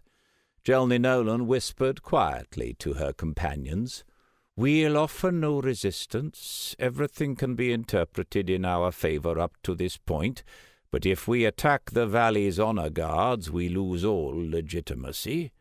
Then she stepped forward and gave a little bow before trying to reason with the 3 elf warriors, with authority in her voice. They listened with stern looks and answered briefly, but their bows remained cocked and aimed at the group. The whole conversation was in Elfish, and so Aaron didn't understand a word. He leaned over to Uldini and asked him quietly, "I thought Jelny Nolan was the high priestess of the goddess. Why are they threatening her?" Uldini kept his eyes on the 4 talking figures. "They don't value titles the way humans do. They would never think of giving someone an advantage on account of their position, especially not if they think a wrong has been done. I would even say that they are stricter with dignitaries. Elves are emotional creatures and community is sacred to them. If someone in a vital position damages this cohesion, it has far-reaching effects on their society." Nerve-wracking moments passed as the elves continued their discussion. The 3 finally lowered their bows and divided themselves up among the travellers. Jelny Nolan turned to the others and explained the situation in a sad voice. They will accompany us back. According to them, the voice of the forest must decide whether we are in the right or not. I'm sorry, but we can't travel, for now." Fulk frowned, and Aldini let out a quiet curse. "What does that mean?" asked Aaron. "It means," said Fulk between gritted teeth, "that we have to sit here until a white stag gallops into town and decides whether we should live or die." The little group spent the rest of the day trotting back to the elf settlement. It was no surprise that the mood was grim. Nobody talked. Aaron tried to ask one or two more questions, but he was fobbed off with one-syllable answers. On one occasion he tried to get Cullen to slip away into the undergrowth, so that at least his friend would be safe, but one of their elf guards immediately pointed an arrow at the wolf. It seemed Cullen's role in the recovery of the artifact was too crucial to simply let him escape. Aaron shook his head in frustration. On the one hand, the elves were exactly as he had expected, open-hearted and hospitable, with warm dispositions and full of magical skills. On the other hand, he found the passion with which they rigidly adhered to every little rule unsettling. When he thought of the way they had banished his master for centuries, he even considered these creatures to be cold and alien. He found these contradictory impressions hard to grasp, and he finally concluded with a sigh that he was trying to apply human qualities to a non-human folk. If he was ever to evaluate the reactions of these emotional forest dwellers, he would have to be far more open towards their otherness, if it ever came to it. He couldn't really imagine that the voice of the forest would condemn them to death, but it was bad enough that the elves were withholding the artifact from them, and so they couldn't complete the ritual in which he would be named Paladin. Mind you, he was basing this assumption on purely human, empirical values, and so his thoughts went round and round in circles until they finally set up camp for the night. Everyone was chewing on the dried fruit the guards had handed out to them, and Aaron stared out into the forest, lost in thought. Darkness fell, and the sparse snippets of conversation slowly petered out. Aaron was about to snuggle down under his blanket when he noticed a change in the lighting conditions. Something luminous was approaching them through the trees. He looked uneasily across at the others, but they were just exchanging curious looks. "A Rillen?" asked Aldini, and the elf priestess nodded. "It seems to be for me," she said. Aaron saw a luminous blue-white sphere flying directly towards Jelny Nolan. It didn't seem to bother anyone, not even the guards, so Aaron relaxed and looked with curiosity to see what would happen. The elf raised her hand until her palm touched the outside of the sphere, at which point it dispersed, leaving an iridescent pattern in the air. Aaron saw that all eyes were trained on the sign, and it was being studied very carefully. It was clear to Aaron that it had to be some kind of elf hieroglyphics. It was a magic message. Then the elf dropped her arm sadly, and the message was gone. "The voice of the forest was found by a hunter from the village. It seems it passed on in the cycle of life some weeks ago." It was clear to Aaron that these words were meant for him, because everyone else had been able to read the message, but he didn't understand what it meant. His confusion must have been obvious, because Fulk cleared his throat and said, "The voice of the forest is selected by the goddess in a seemingly arbitrary manner. Mostly it's an animal, sometimes an elf or even a tree. No matter who or what has been selected, the life expectancy or the living conditions of the relevant being remains as before. A tree can wither and die, an elf may cease to be, or, as in this case, a stag can be killed by a beast of prey. The voice then passes over to another carrier.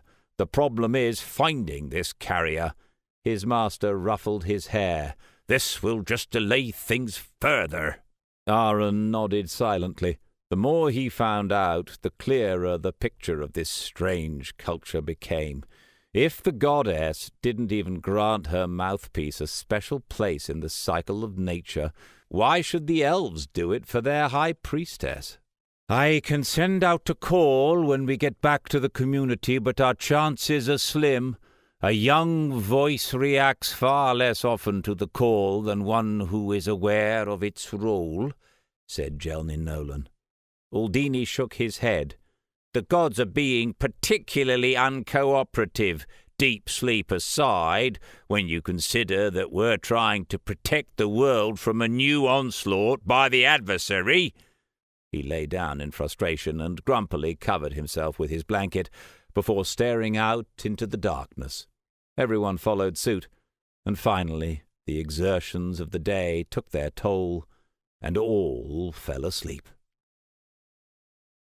Aaron had a restless night. Time and again he would wake up, bathed in sweat, his arms and legs contorted and entangled in his blanket. Rather than giving him energy, the short periods of sleep drained him. He finally gave up just before dawn and got up. He took Windblade, pointed demonstratively at it so that one of the guards would look over, then went a few steps to the side to show that he wasn't presenting a danger, and began his sword practice. His joints and muscles were sore, and he realized immediately that he had been neglecting his training. He saw his weapon in a different light ever since he had killed the bandits with his sword, and he found it very difficult to practice techniques that were capable of killing other living beings. He breathed in deeply and sucked the aromatic night air into his lungs, concentrated on the gentle sounds of the sleeping forest, and admired the beauty of the faint moonlight shining through the leaves. Then he began again, and concentrated on the simple movements the armourer had hammered into him in such a short time.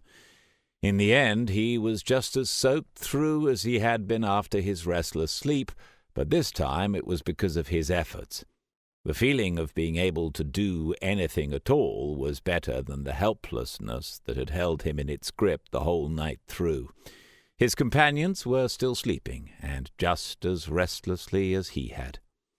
The sun was taking its time rising, so he started from the beginning again and tortuously went through all the exercises again.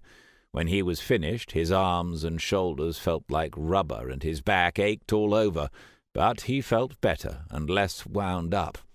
Wearily he went back to his sleeping place in order to catch another short sleep, but no sooner had he stretched out on the bed when the camp started coming to life. He only managed a short nap, but at least he could lift his arms again, and he'd be able to carry his rucksack. He was just given a little dry fruit for breakfast, and then they carried on. 2 hours later, and they had arrived at the edge of the settlement. Aaron had expected some uproar, angry and disgusted elves, with perhaps one or two defending their actions. Instead, everything was as normal. They were led to their lodgings and then left alone, none of the residents behaving in any way different to normally. Polite and friendly looks, sometimes a little bow, other times a friendly wave before he or she continued on their way, nothing suggesting that they had committed a transgression. Once they were alone, Aaron could contain himself no longer. "Have they changed their minds? Are we free to go?" The others shook their heads, and Jelny Nolan answered, "We decided a long time ago to submit ourselves in these cases to the verdict of the voice. Controversies like this used to lead to horrible outcomes on account of our emotional natures, and we didn't want this to be repeated. That's why no party tries to grab power, and why everybody behaves in as open and friendly a manner as ever. And no, we can't leave. Without an acquittal, we cannot reach the borders of Ethinian. The treetop guards would detain us." "No, they wouldn't," Uldini's face was a mask of scarcely contained rage. "I can get us out of here, and you know it." Jelny Nolan smiled and put a hand on his cheek. "Of course you could, and you'd destroy half the forest as well, and conjure up a war between humans and elves at a time when unity is needed." Her gentle warning and her reference to the consequences were effective. The anger drained from his face, and he sighed.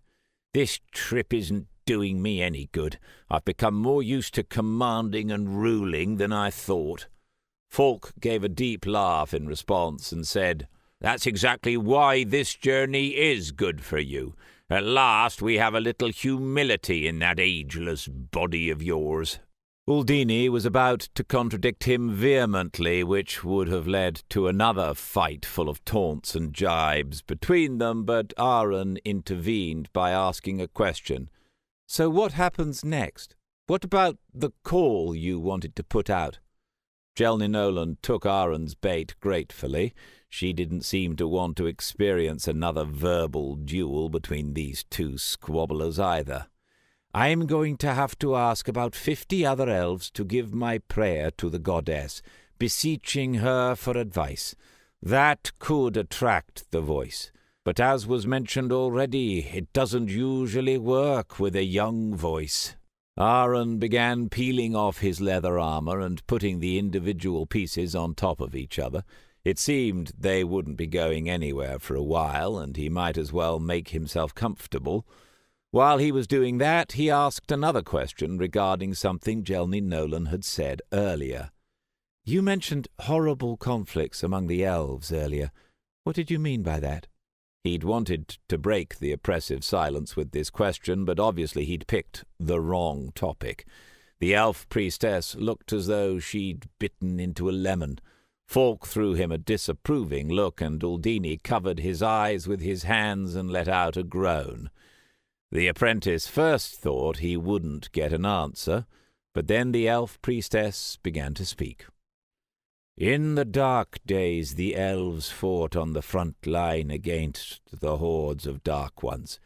Our losses were many, and the horrors we suffered were worse than the other races, as they were less susceptible to strong emotions than we were.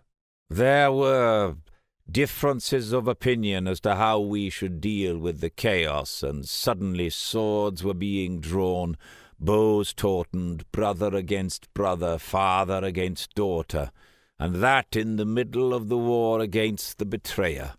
Two groups developed among our folk. One group began creating rules and rituals which would ensure harmonious living together, and they concentrated on supporting the war in a less aggressive manner. We began to play our strengths as healers, scouts, and pathfinders, and badgered our enemy with our archery regiment. But we steered clear of close combat so that we could maintain our emotional health. The Athenian that you have come to know grew out of this movement and spiritual mentality." Jelny Nolan took a deep breath, and Aaron noticed that the less comfortable part of the story was about to follow. "The other group believed that only with the full potential of all our emotions, both good and bad, could we enjoy victory over the betrayer. They embraced the state of intoxication which our emotions could awaken in us, and they experienced euphoria and bloodlust, sacrifice and atrocity, as they reaped a bloody harvest in the ranks of our enemy. They began setting ambushes, then night attacks. They poisoned foodstuffs, and some of them even allowed themselves to be taken as slaves so they could sabotage the enemy armies from within. All of these deeds dramatically altered their soul and spirit until it was no longer possible to live together with them. In order to prevent a bloodbath, they agreed to move away and find their own homeland. They traveled south and settled in a forest at the front, so they would be as close as possible to the fighting. When the war was over, they swore they would roam in the borderlands and keep guard against the enemy." Aaron was beginning to understand what the elf priestess was driving at. "You're talking about the night elves from the forest of Ire. They were normal elves? Your one folk?" He'd really meant to be more tactful, but every second horror story he'd heard was about the pale elves with their poisonous daggers, who would move around soundlessly at dead of night, leaving corpses lying around that had been living and breathing the day previously. Jelny Nolan nodded in silence, then went to the entrance of their dwelling, stretched her face towards the sun, closed her eyes, and stayed there. Uldini went over to Aaron, laid a hand on his shoulder, and whispered, "Maybe you could come to me if you have questions like that. What do you think?" Aaron nodded, embarrassed. Then he turned to put away his leather armor, which had been lying there unnoticed while the dark story had been related. He noticed the rucksack, and he felt twice as guilty. His little foster child, the chipmunk. He hadn't seen him since the previous morning. Hopefully the little chap had made himself scarce at some point. He opened the rucksack, and there the little animal was, a little white ball of fur with its silvery lines gleaming in the light. The nuts had all been eaten, and he seemed in good health.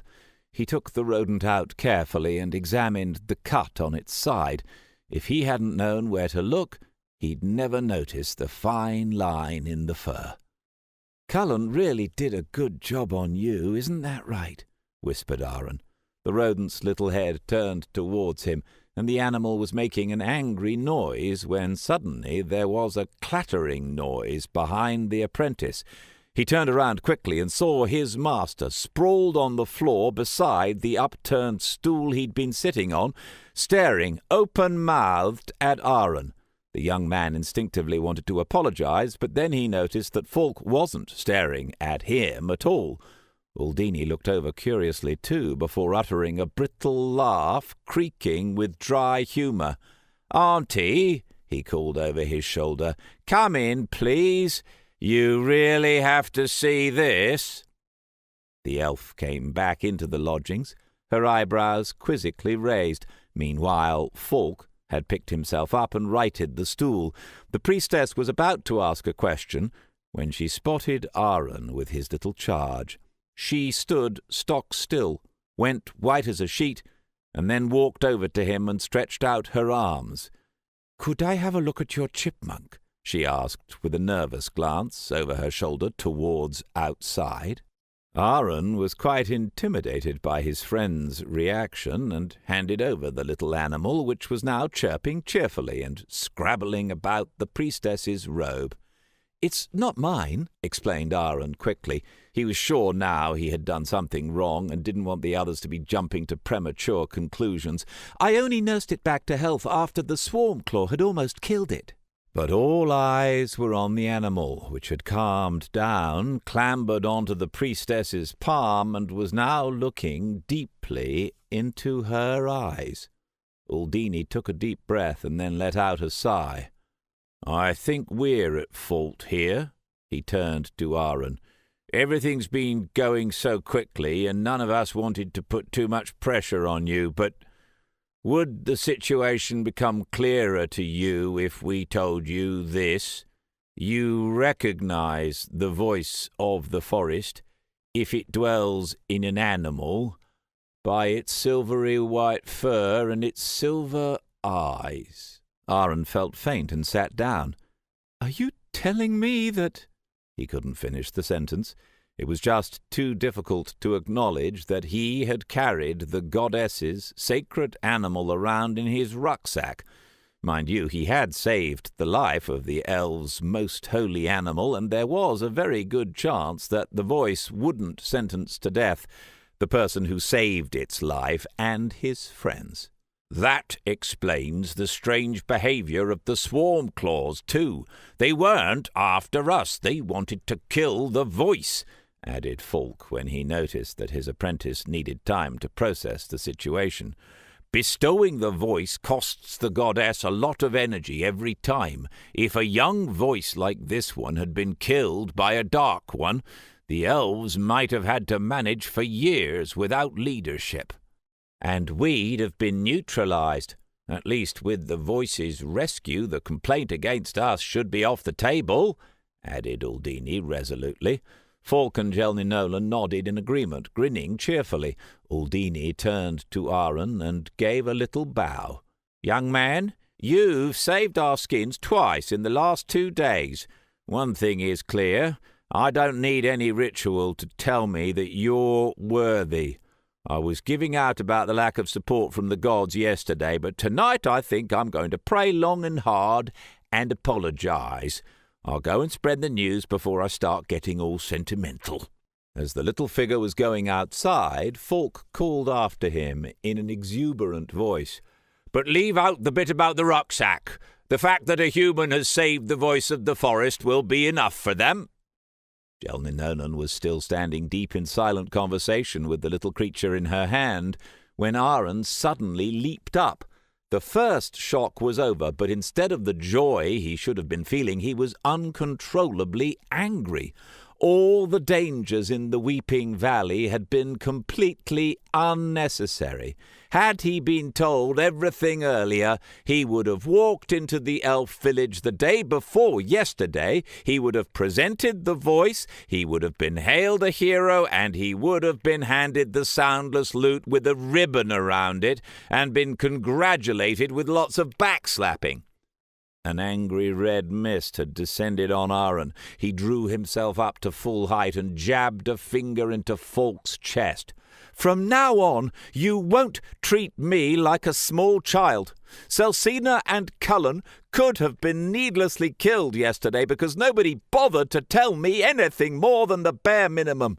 But that's over now." While these words were being uttered, Falk's eyes had narrowed to angry slits, and his whole body language suggested to Aaron that the old forest guardian was on the verge of getting into a fight with him.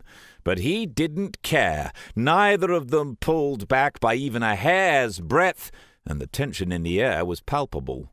"He's right." The elf priestess's words, spoken in a soft and gentle voice, brought the two back from the brink. Aaron's anger evaporated with the understanding that resonated in her voice, and Falk nodded hesitantly. "All right, then.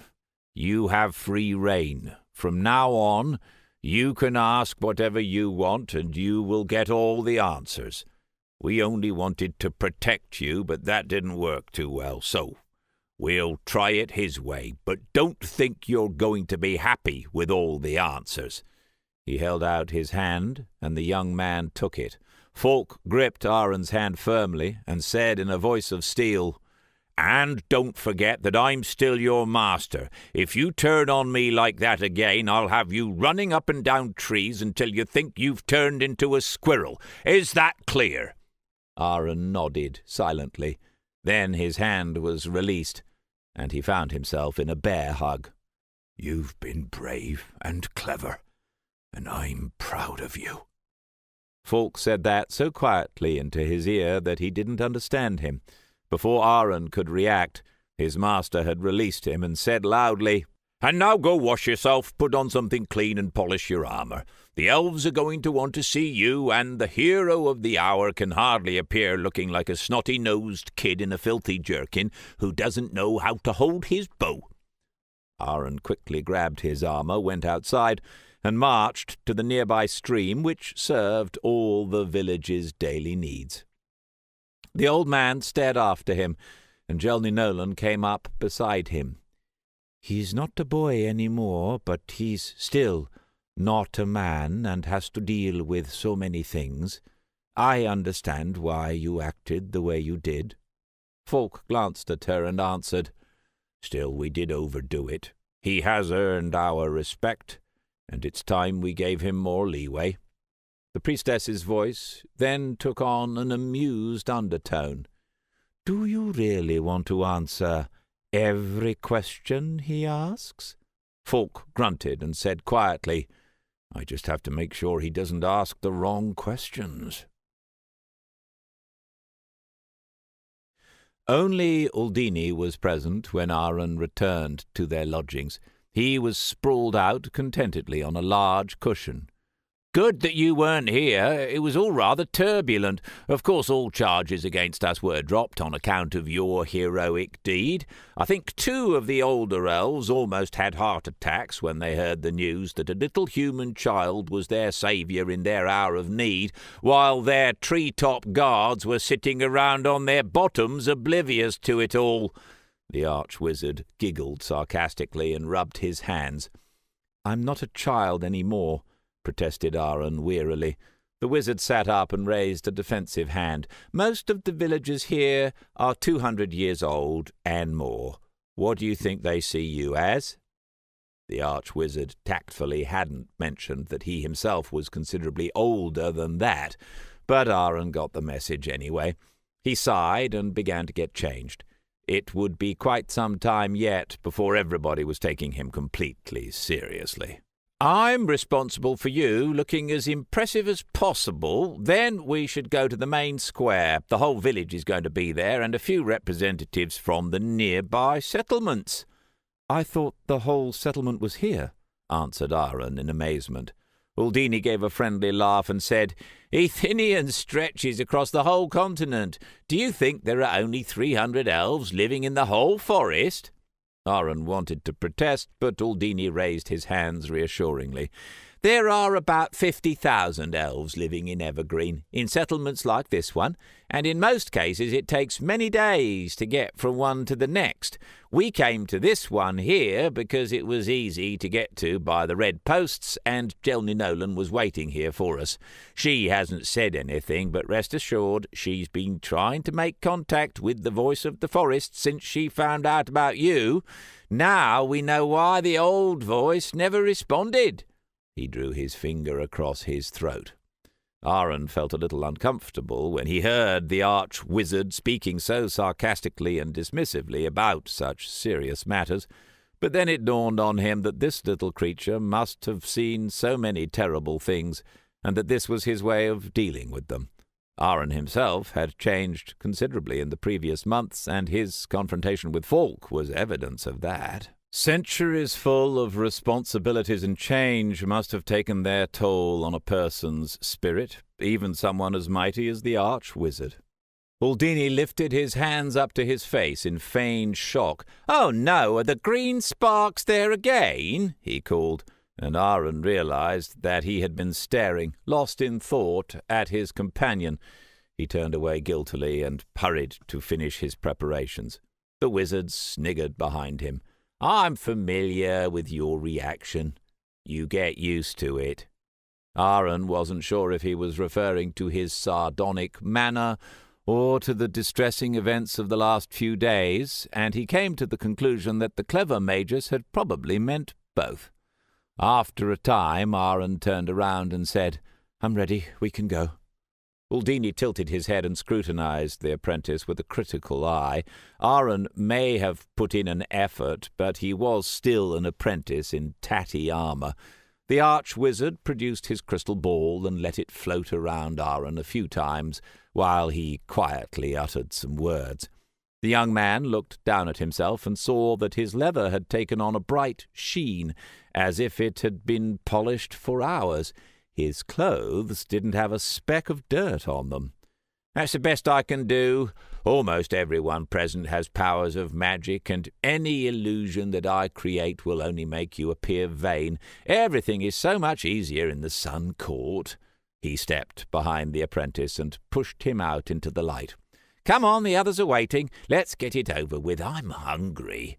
And at that he lifted off and floated quickly off, so that Aaron had to trot along quickly so as not to fall behind. Chapter 22.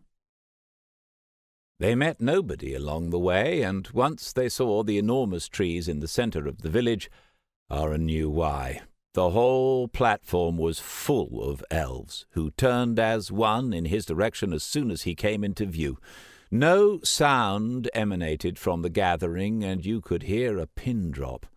As they walked towards the silent community, Uldini looked over his shoulder and said, "Don't worry about it. It's their way of celebrating.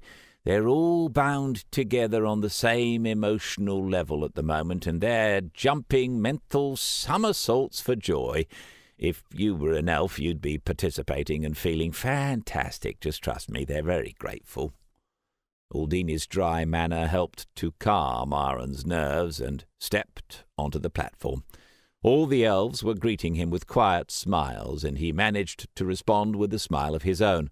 The crowd divided, and Aaron went to the middle of the platform, trying not to think about the fact that there were 500 people standing on a thin cloth platform high in the air. Although he was used to the cloth paths, this enormous flat surface with its knotted material still made him nervous. His companions were waiting for him in the middle. Jelny Nolan looked the same as ever. Her small, round figure, her red hair and green eyes were even more marked now that she was surrounded by these many tall, slim, white-haired elves. Falk was standing by her side, in full regalia, with his gleaming armour and his fur cloak, and Cullen was lying on a fat cushion in front of them with a contented look on his face. He must have been thoroughly groomed, because his fur shone like satin in the warm afternoon sun. He greeted Aaron with a joyful bark.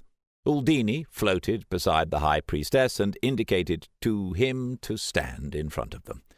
As Aaron stepped closer, he saw the voice of the forest, who had rolled himself together between Cullen's front paws and was now looking at Aaron with sleepy eyes.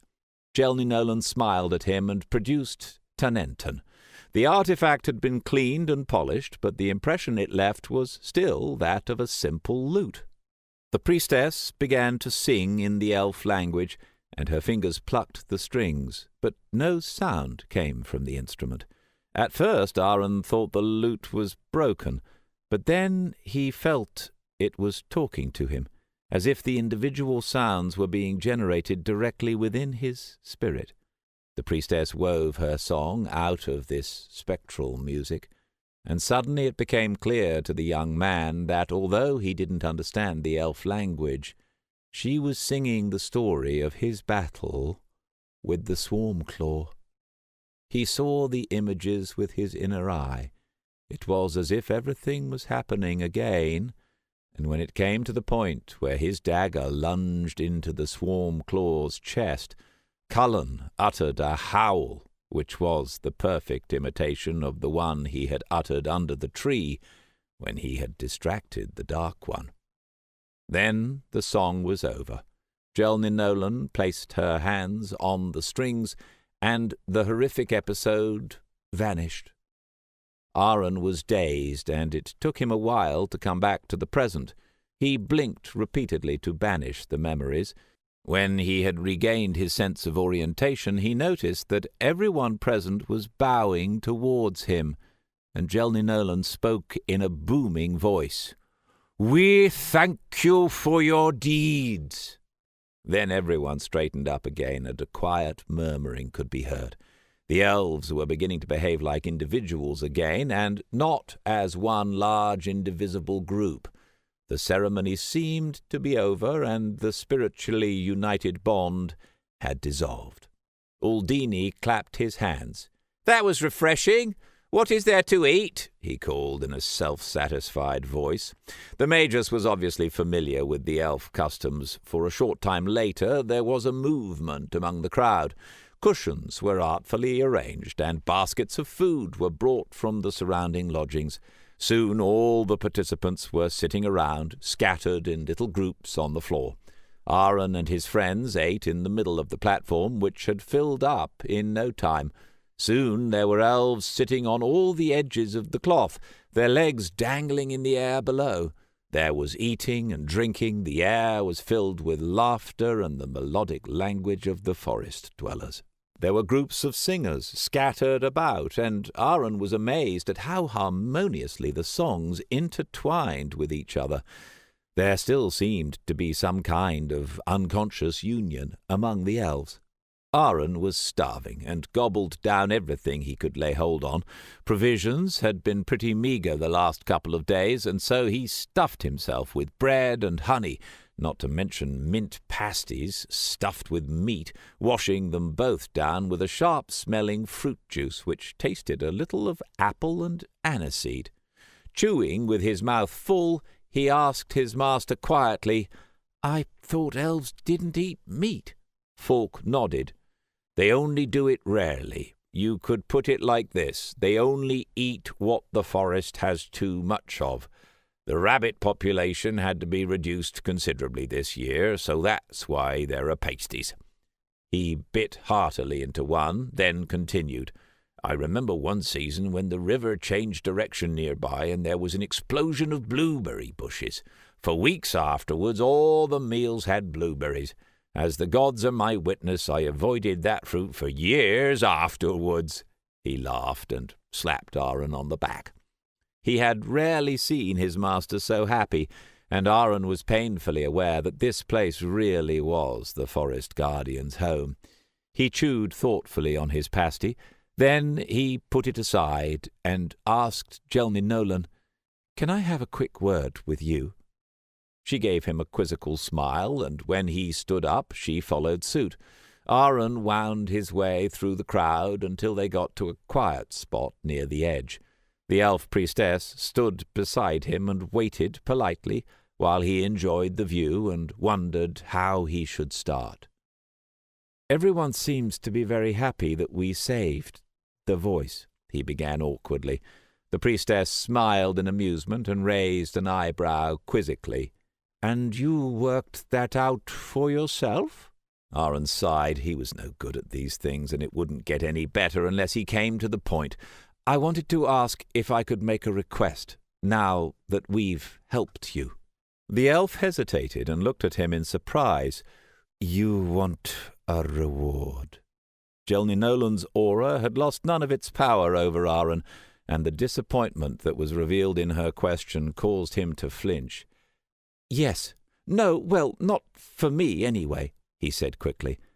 "I'd never be here without Falk. I'd never have learned how to climb, or how to hunt dark ones, or how to treat injured animals. Without his training, I wouldn't have been able to save the voice of the forest. Would it be possible for his banishment to be lifted?" His voice had been getting quieter and quieter, and now it petered out. His companion looked at him thoughtfully, with eyes narrowed and with a maternal sternness.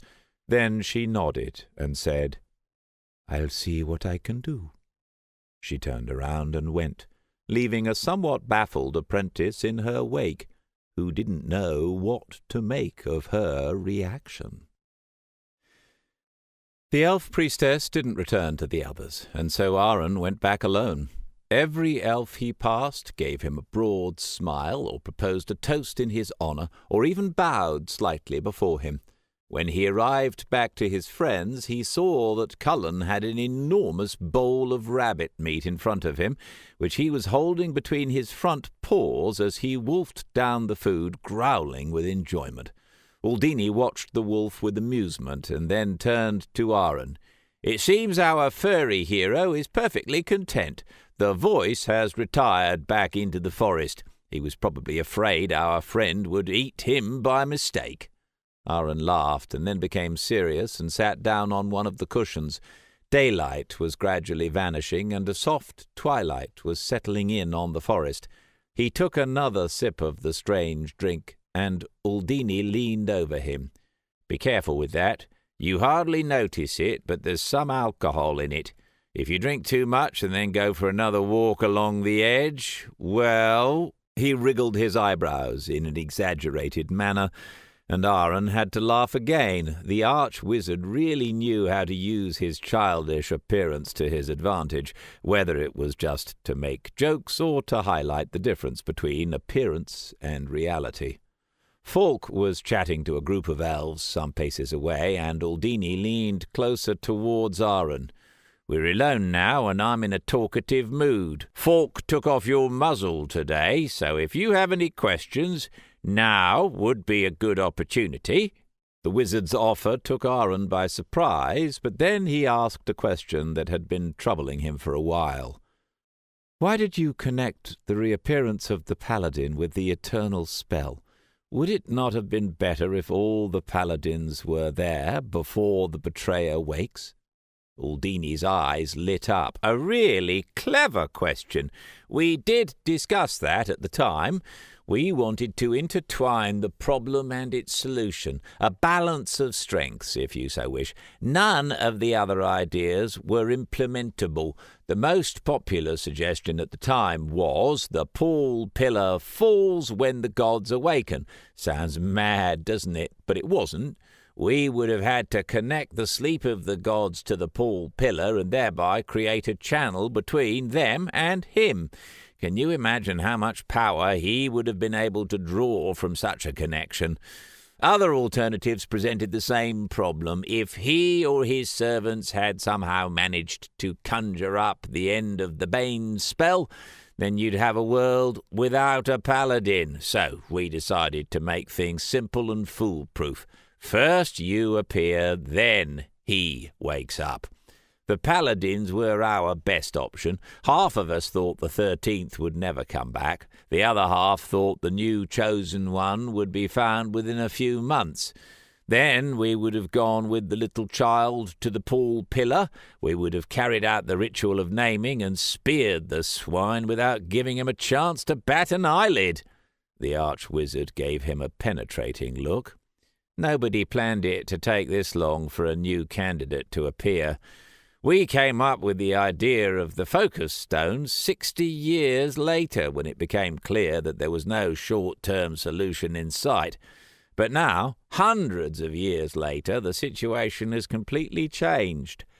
We have to travel all over the place, picking up people and items for a ritual that in those days we could have done in a day because everything was close together. He paused for a moment to gather his thoughts. We enshrined the naming of the paladin with the Eternal Bane spell because the ritual of naming has enormous power. No one should have been able to remove the Bane spell or evade it. That worked.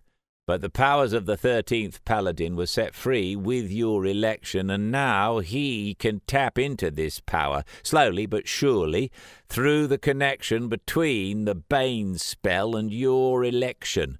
And the longer it takes us to perform the naming, the more power he can steal. Aaron gave an understanding nod. That's why he wakes up earlier if we dawdle. He'll become stronger, I'll become weaker. Aaron felt a shiver run down his spine at this thought. Aldini hesitated. Yes, more or less. I've gone through all the calculations again. Ideally, we'll execute the ritual before the winter solstice. Then we have a few years before he wakes up in order to find the others and kill him with the united powers of all 13 paladins. But if we need longer than next winter solstice, he'll wake up in the following winter and we'll be done for. So that's the reason for the delay tactics. The swarm claws that are looking for us and forcing us to travel more slowly. The bandits ambushing us and the attempt to kill the voice of the forest, said Aaron slowly. Exactly. You recognize the pattern. His main aim is to kill you. Don't believe anything else. But if he can slow us down at the same time, that's almost as useful to him. Death by 1,000 cuts. Everything was much clearer to Aaron, and he was grateful to the wizard for his explanations. But there was one thing he still wanted to know. We have 2 of the 3 Einons, but who is the third? Has Falk said anything yet? Aldini shook his head. We haven't had a chance to have a private conversation yet, but he seems to have a plan. I mean, he knows where to look and who to ask. That's comforting. We can ask him together later. Aaron squirmed with excitement. He was being included at last. And then we can carry out the ritual of naming. What does that mean for me? Aldini raised his hand reassuringly. Almost. We sealed the place of ritual at the time with magic so that nobody could find it by accident. One of the wild folk will have to lead us there, but that's no problem. And no, not much will change for you, unfortunately. By rights, you should get the talents of the three at the naming, but because you're a special case, I'm not sure what exactly is going to happen. Only the moulder will definitely touch you and make you resistant to the betrayer's influence. But I've been protecting you with my magic anyway since I've been with you, so you won't feel any difference." Aaron looked at the childlike figure in surprise. "Thank you," he said. Aldini nodded and smiled dryly. "One does one's best." It was getting even darker now, and soon some of the elves were conjuring up spheres of light, which were floating above them on their gentle paths and partaking in a ghostly dance. Aaron lay on his back and looked up enthralled, leaning his head against Cullen's over-full stomach. The wolf gave a disgruntled growl, but was far too full to resist his friend. Aaron let the sweet night air take hold of him, and followed the complicated patterns of the blue-white illuminated spheres, which were moving across the sky like glowworms. A solitary elf started to sing, then another, and soon the harmonious singing was everywhere. A deep peace enveloped the young forest guardian, and he let his fingers run through the wolf's fur. His questions were forgotten, and he surrendered to the peace of the moment. Aaron took another sip of the elf fruit drink, and was soon lulled to sleep by the light, the song, and the warmth of his wolf friend. Epilogue. When Aaron woke up the next morning, he saw that he wasn't the only one who had slept outside in the cosy, warm embrace of evergreen. At least half of the revellers were still lying around in small groups on the platform, their heads or bodies on the cushions. The sleep patterns and sleeping arrangements of the elves was as much a mystery to him as everything else about them. The missing doors in all their lodgings, the singing of the individual elves, which always harmonized with the singing of the whole group, not to mention the previous day's ceremony, all showed the young forest guardian how closely knit the elves were. He tried to imagine a human group living like that, and he could only laugh. The bailiff would have a lot on his hands because their living together would be far from harmonious. He stood up, and Cullen stretched himself in gratitude. Aaron had misused him for the whole night as a pillow. The wolf shook himself off and sniffed his friend's hand. "You can't be hungry again," Aaron chided quietly. The large bowl that the blood wolf had licked clean yesterday wasn't 2 paces away, and Aaron was convinced that 6 rabbits must have been in it. Cullen whimpered quietly and pushed against Aaron's hand with his nose again. He shook his head in disbelief and relented. "All right, then, let's get you something to eat. You've certainly deserved it." Aaron tickled the wolf between the ears and then began to pick his way slowly through the groups of sleepers. There was no sign of the others, and Aaron figured that they must have returned to their lodgings during the night. He had no idea where he could find something to eat in the village, and he didn't want to wake any of the elves, partly because he didn't speak elfish, so he decided to go to the lodgings and ask folk where he could fill up his greedy wolf. Cullen trotted contentedly beside him, sometimes panting quietly and sometimes sniffing the ground curiously. The young forest guardian looked at his friend thoughtfully. In nearly 2 years, Cullen had grown into an imposing wolf. His head was now above Aaron's hips. He was muscular and a little broader than normal wolves. If he kept on growing, he would be heavier than Aaron, and no one would take him for a normal animal any more. He tried to comfort himself by remembering what he had read in Vera's books. The tome stated that northern wolves, and Cullen's breed was descended from them, reached their full height at 2 years. Hopefully his friend would take after them rather than after his mother. The truth was that Cullen was unique and would always put up with Aaron, no matter what happened, so long as they could be together. He threw his arms around the animal impulsively, which resulted in his face being licked and being enveloped by the aroma of 6 eaten rabbits. He gave a groan of disgust and wiped his face dry with his sleeve. Then they went on towards the others. Aaron arrived at the lodgings and found Fulk, Uldini, and Jelny Nolan at breakfast. The atmosphere suggested that they'd been having a friendly conversation, and they greeted him heartily. He sat down beside them, and Cullen made a beeline for the corner of the communal room, where a bowl full of rabbit was waiting for him. Fulk looked over in amusement and said, "Your wolf will get fat if he carries on eating like that. Soon he'll only be able to howl at the dark ones because he'll be too heavy to budge." Cullen glanced back, the picture of injured innocence, before continuing to eat.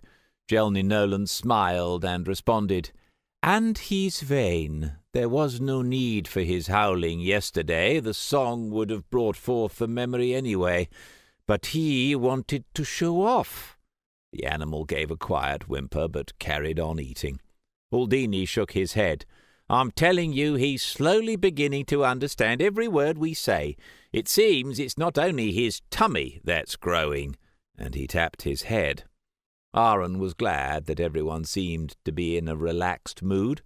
Their latest victory and the harmonious feast had done everyone good, and he himself felt full of daring do this morning.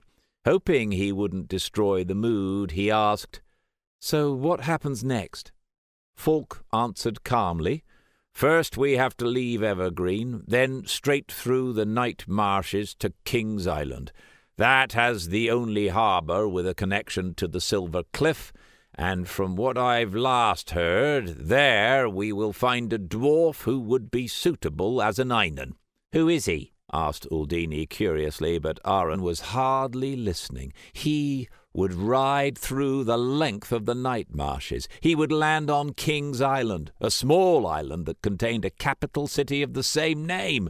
And he'd never seen the sea before, and they'd even travel by ship. He tried to hide his excitement. Fulk answered Uldini's question. "At the moment he doesn't have a name. He's staying on a lonely sentry post, or lonely watch as it's called." Uldini whistled through his teeth, and Jelny Nolan snorted with disgust. Aaron gave a questioning look, and much to his silent delight, Fulk answered immediately. "It's common among the dwarves to give certain, usually very difficult tasks to individual dwarves, who then have to fulfill them. Until they have done this, they are left on their own and don't have a name. They first get this back once they have performed the task, with a new syllable added in recognition of their service to the community. You can recognize the oldest and most decorated of them by their terribly long names." The elf priestess shook her head, and Aaron understood why. It sounded tough enough to his own human ears, sending an individual into exile and without a name in order to do something for the community. It had to sound like pure barbarity to elves, with their understanding of harmony. Uldini followed up with a question. "And you think he'll help us? You know what dwarves can be like." Fulk nodded. "I know him from before. He's the only dwarf I can think of who would be worthy, and would help us without too much persuasion. And anyway, he's on the Silver Cliff at the moment. Trogodon's shield is stored there as well. That will do for our ritual, and it's not important to the dwarves. It's only used for ceremonial purposes every couple of decades when a new master blacksmith is being appointed. That way we'll avoid having to go to Thousand Halls." Aaron racked his brains, trying to remember what he knew about dwarves.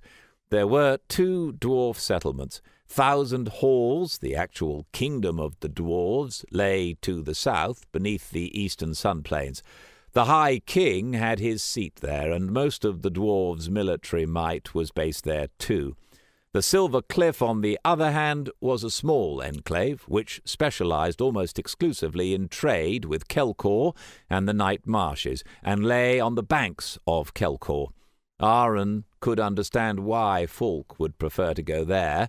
The journey was half as long, and the Silver Cliff dwarves were considered to be much more open-minded than their southern cousins. Aldini nodded approvingly and said, "That sounds promising. Let's hope that your friend has finished his task by the time we get there." Falk shrugged his shoulders. "Even if that isn't the case, the dwarves are a pragmatic folk. As non-dwarves, we can give him a hand, and usually it's only something like smoking out cave spiders or things like that. The dwarves don't possess any magic, but you, Aldini, should be able to manage whatever it is he's supposed to do in a day." The arch-wizard pulled a face. "I hate spiders, and now I feel I'm being used." Falk responded calmly, "It's time you made yourself useful." The verbal combat showed to Aaron that the informative part of the discussion was now over, and he began to think over what he had just heard. The night marshes, a voyage on a ship, and visiting the Silver Cliff. It all sounded incredibly exciting and would ease the pain of leaving the elf forest. He looked over at Jelninolan, and a wave of pity came over him. She would have to leave the community of elves for a long time. Aaron was beginning to feel what this meant for an elf creature. He leaned over to her and whispered, "Maybe you could come later to some agreed meeting point after we've found the dwarf. You and Aldini could talk to each other using magic." She smiled at him and said, "That's very nice of you, but it really is time that I moved away again, so as not to lose my connection to the outside world. We have a tendency to withdraw too much. Anyway, I have no intention of letting you out of my sight until you've been named. Too many enemies are after you, and you're going to need all the help you can get." Grateful for her support, he settled down to breakfast, all the time listening to the playful conversation between his master and the arch-wizard. When he was finally finished eating, his master looked at him with eyebrows raised. "We'll be leaving tomorrow morning at the crack of dawn, which means that you have the rest of the day to continue with your disrupted training," he said firmly. Aaron nodded guiltily, then took his bow and wind-blade in his hand and went out to look for a quiet place to practice. The day flew by. The quiet atmosphere in the forest and the familiar activity gave Aaron time to think and mull over the events of the previous days. Falk came by from time to time and gave him new tasks or asked him a complicated question at difficult moments in the training. Jelninolan provided him with company too and tested his knowledge of the plants and animals in the forest. Above all, he enjoyed Aldini's visit. The arch-wizard entertained him with anecdotes about the Sun Emperor's court.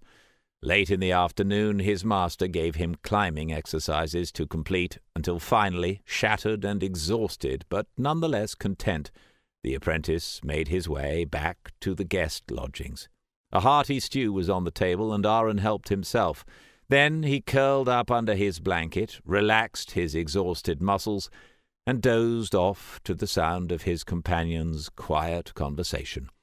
The day had almost been the same as in his earlier existence in the forest cabin, and as he drifted off, he thought of the wonders and adventures that awaited him, and a smile spread across his face. The three others looked over at the sleeping youth, and Jelninolan said, "He's come a long way in a short time. How long have you been training him now? 2 years?" Falk nodded proudly. "I'm glad we can give him a little breather now." Aldini chuckled quietly. "Breather? We're going to travel through a kingdom full of feuds, go on a voyage half the length of the eastern coast, and then we have to help a dwarf on his lonely watch. What could possibly go wrong?" This concludes Aaron by Torsten Weitzer, narrated by Gildert Jackson. Copyright 2017 by Torsten Weitzer. This unabridged audiobook is published by arrangement with Torsten Weitzer and was produced in the year 2020 by Tantor Media Incorporated, a division of Recorded Books which holds the copyright thereto. Please visit tantor.com for more information on our growing library of unabridged audiobooks.